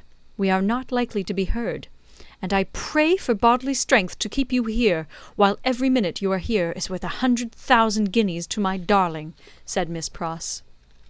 Madame Defarge made at the door. Miss Pross, on the instinct of the moment, seized her round the waist in both her arms, and held her tight. It was in vain for Madame Defarge to struggle and to strike. Miss Pross, with the vigorous tenacity of love, always so much stronger than hate, clasped her tight, and even lifted her from the floor in the struggle that they had. The 2 hands of Madame Defarge buffeted and tore her face, but Miss Pross, with her head down, held her round the waist, and clung to her with more than the hold of a drowning woman. Soon Madame Defarge's hands ceased to strike, and felt at her encircled waist. "It is under my arm," said Miss Pross, in smothered tones. "You shall not draw it. I am stronger than you. I bless Heaven for it. I hold you till one or other of us faints or dies." Madame Defarge's hands were at her bosom. Miss Pross looked up, saw what it was, struck at it, struck out a flash and a crash, and stood alone, blinded with smoke. All this was in a second.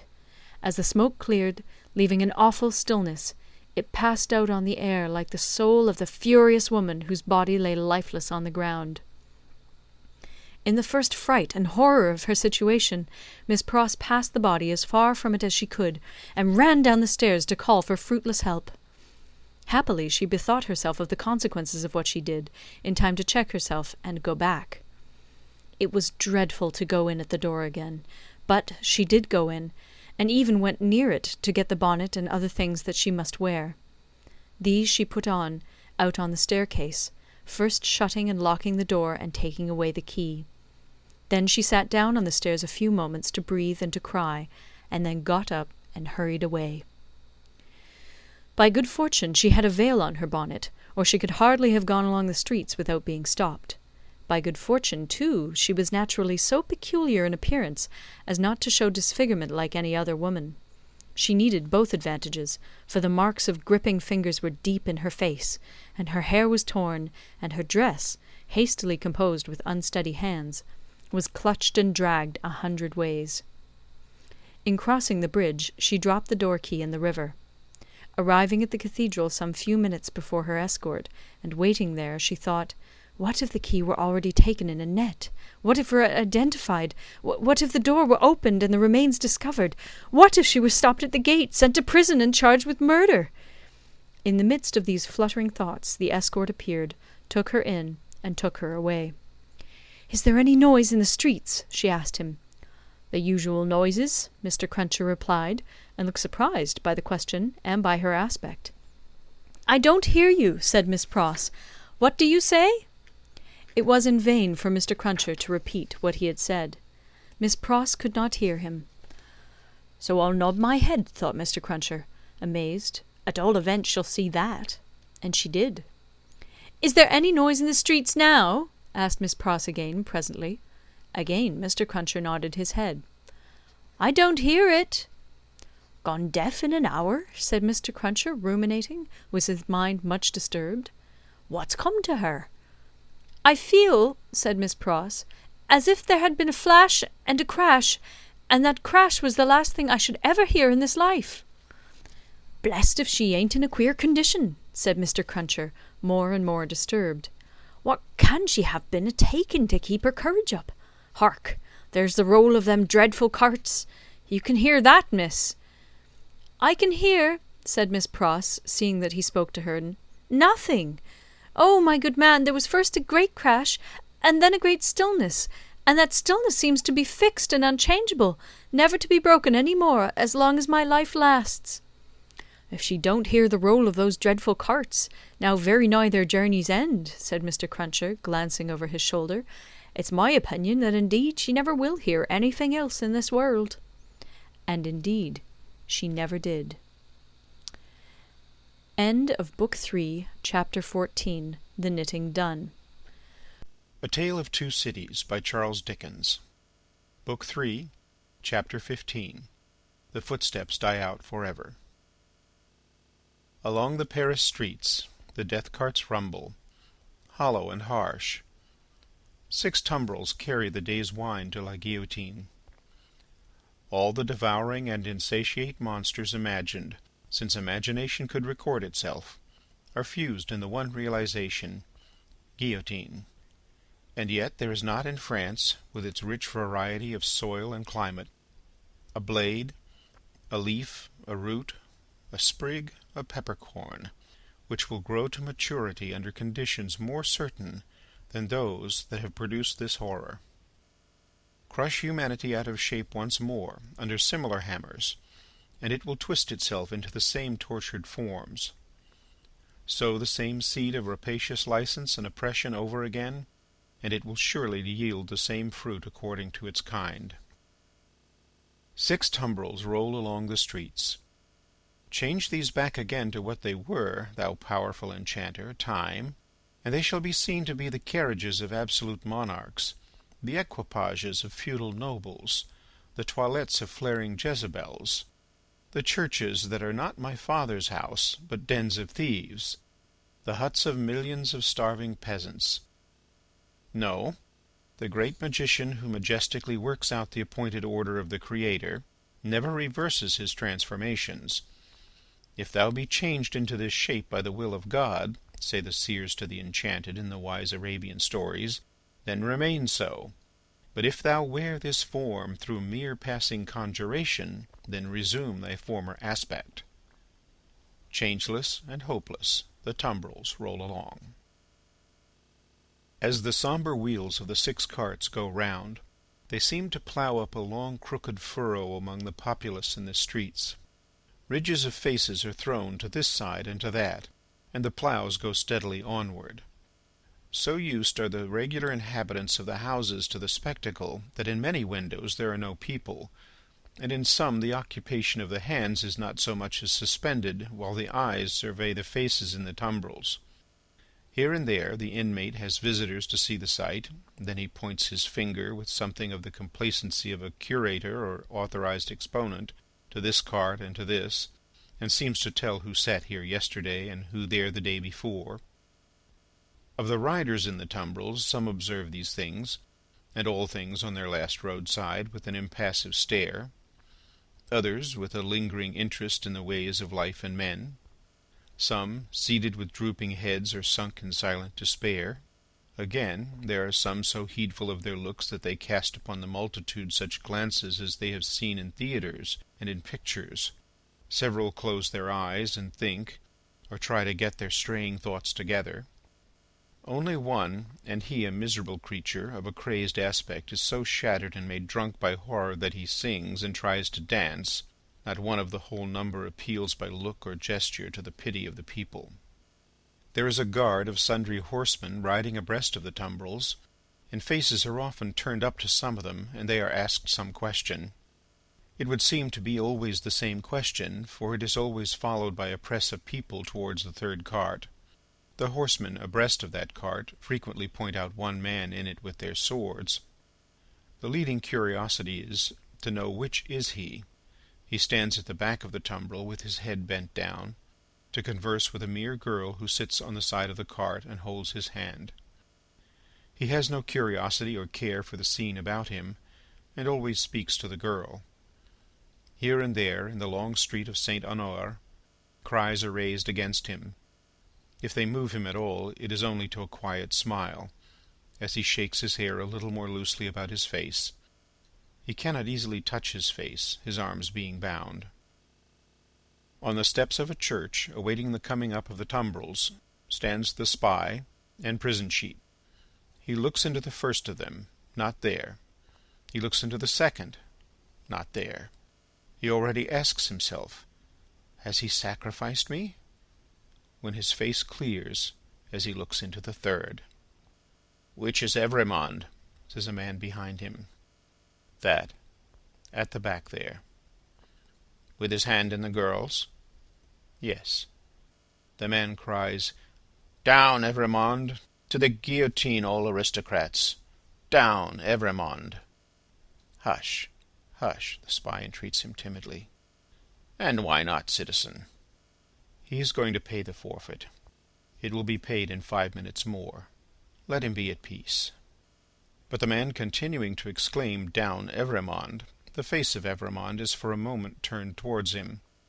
Evrémonde then sees the spy and looks attentively at him, and goes his way. The clocks are on the stroke of 3, and the furrow ploughed among the populace is turning round, to come on into the place of execution and end.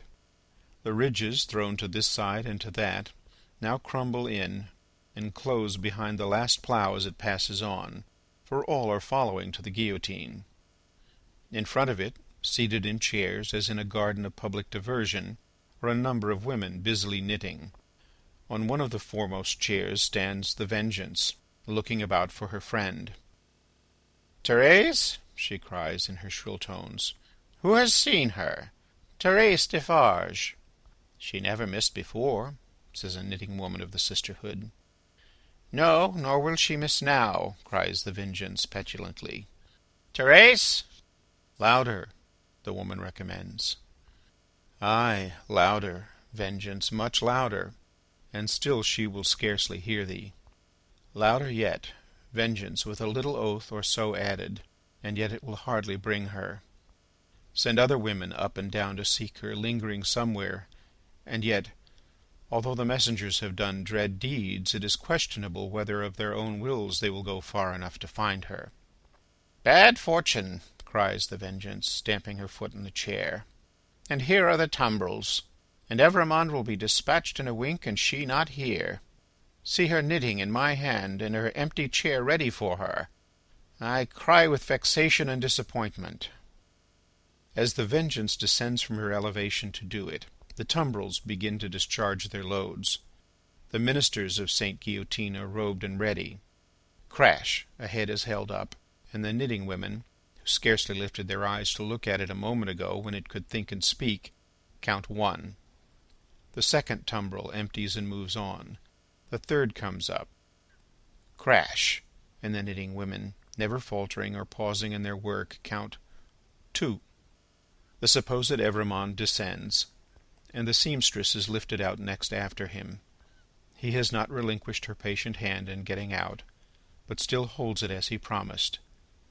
He gently places her with her back to the crashing engine that constantly whirs up and falls, and she looks into his face and thanks him. But for you, dear stranger, I should not be so composed, for I am naturally a poor little thing, faint of heart, nor should I have been able to raise my thoughts to him who was put to death, that we might have hope and comfort here to-day. I think you were sent to me by heaven." "Or you to me," says Sydney Carton. "Keep your eyes on me, dear child, and mind no other object." "I mind nothing while I hold your hand. I shall mind nothing when I let it go, if they are rapid." "They will be rapid, fear not." The two stand in the fast-thinning throng of victims, but they speak as if they were alone, eye to eye, voice to voice, hand to hand, heart to heart. These two children of the universal mother, else so wide apart and differing, have come together on the dark highway, to repair home together, and to rest in her bosom. "Brave and generous friend, will you let me ask you one last question? I am very ignorant, and it troubles me just a little." "Tell me what it is." "I have a cousin, an only relative, and an orphan like myself, whom I love very dearly. She is 5 years younger than I, and she lives in a farmer's house in the south country. Poverty parted us, and she knows nothing of my fate, for I cannot write. And if I could, how should I tell her? It is better as it is. What I have been thinking as we came along, and what I am still thinking now as I look into your kind strong face, which gives me so much support, is this: if the Republic really does good to the poor, and they come to be less hungry, and in all ways to suffer less, she may live a long time, she may even live to be old." "What then, my gentle sister?" "Do you think," the uncomplaining eyes, in which there is so much endurance, fill with tears, and the lips part a little more and tremble, "that it will seem long to me, while I wait for her in the better land, where I trust both you and I will be mercifully sheltered?"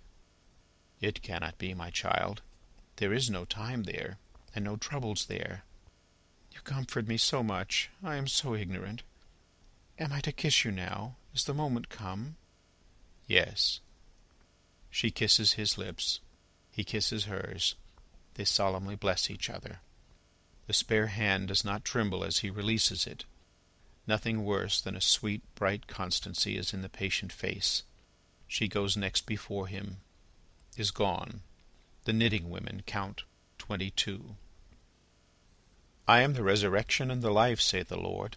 He that believeth in me, though he were dead, yet shall he live. And whosoever liveth and believeth in me shall never die." The murmuring of many voices, the upturning of many faces, the pressing on of many footsteps in the outskirts of the crowd, so that it swells forward in a mass, like one great heave of water, all flashes away. 23. They said of him, about the city that night, that it was the peacefullest man's face ever beheld there.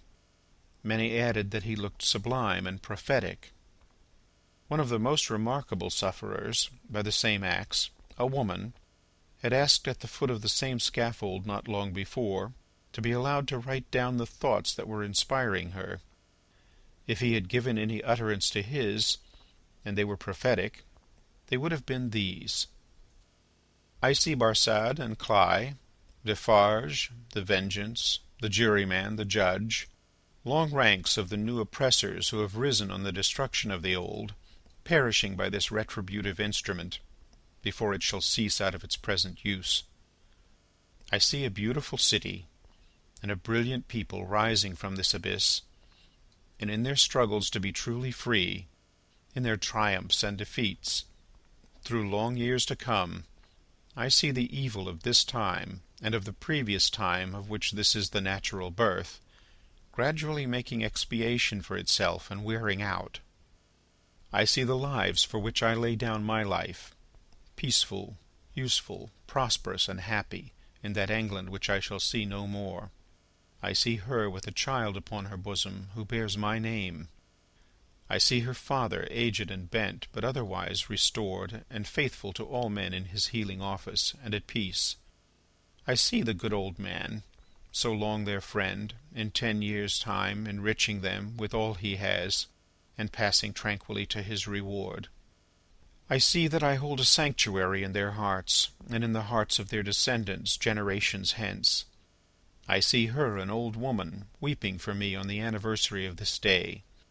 I see her and her husband, their course done, lying side by side in their last earthly bed, and I know that each was not more honoured and held sacred in the other's soul than I was in the souls of both. I see that child who lay upon her bosom and who bore my name, a man, winning his way up in that path of life which once was mine. I see him winning it so well that my name is made illustrious there by the light of his. I see the blots I threw upon it faded away. I see him, foremost of just judges and honoured men, bringing a boy of my name, with a forehead that I know and golden hair, to this place, then fair to look upon, with not a trace of this day's disfigurement. And I hear him tell the child my story with a tender and a faltering voice. It is a far, far better thing that I do than I have ever done. It is a far, far better rest that I go to than I have ever known.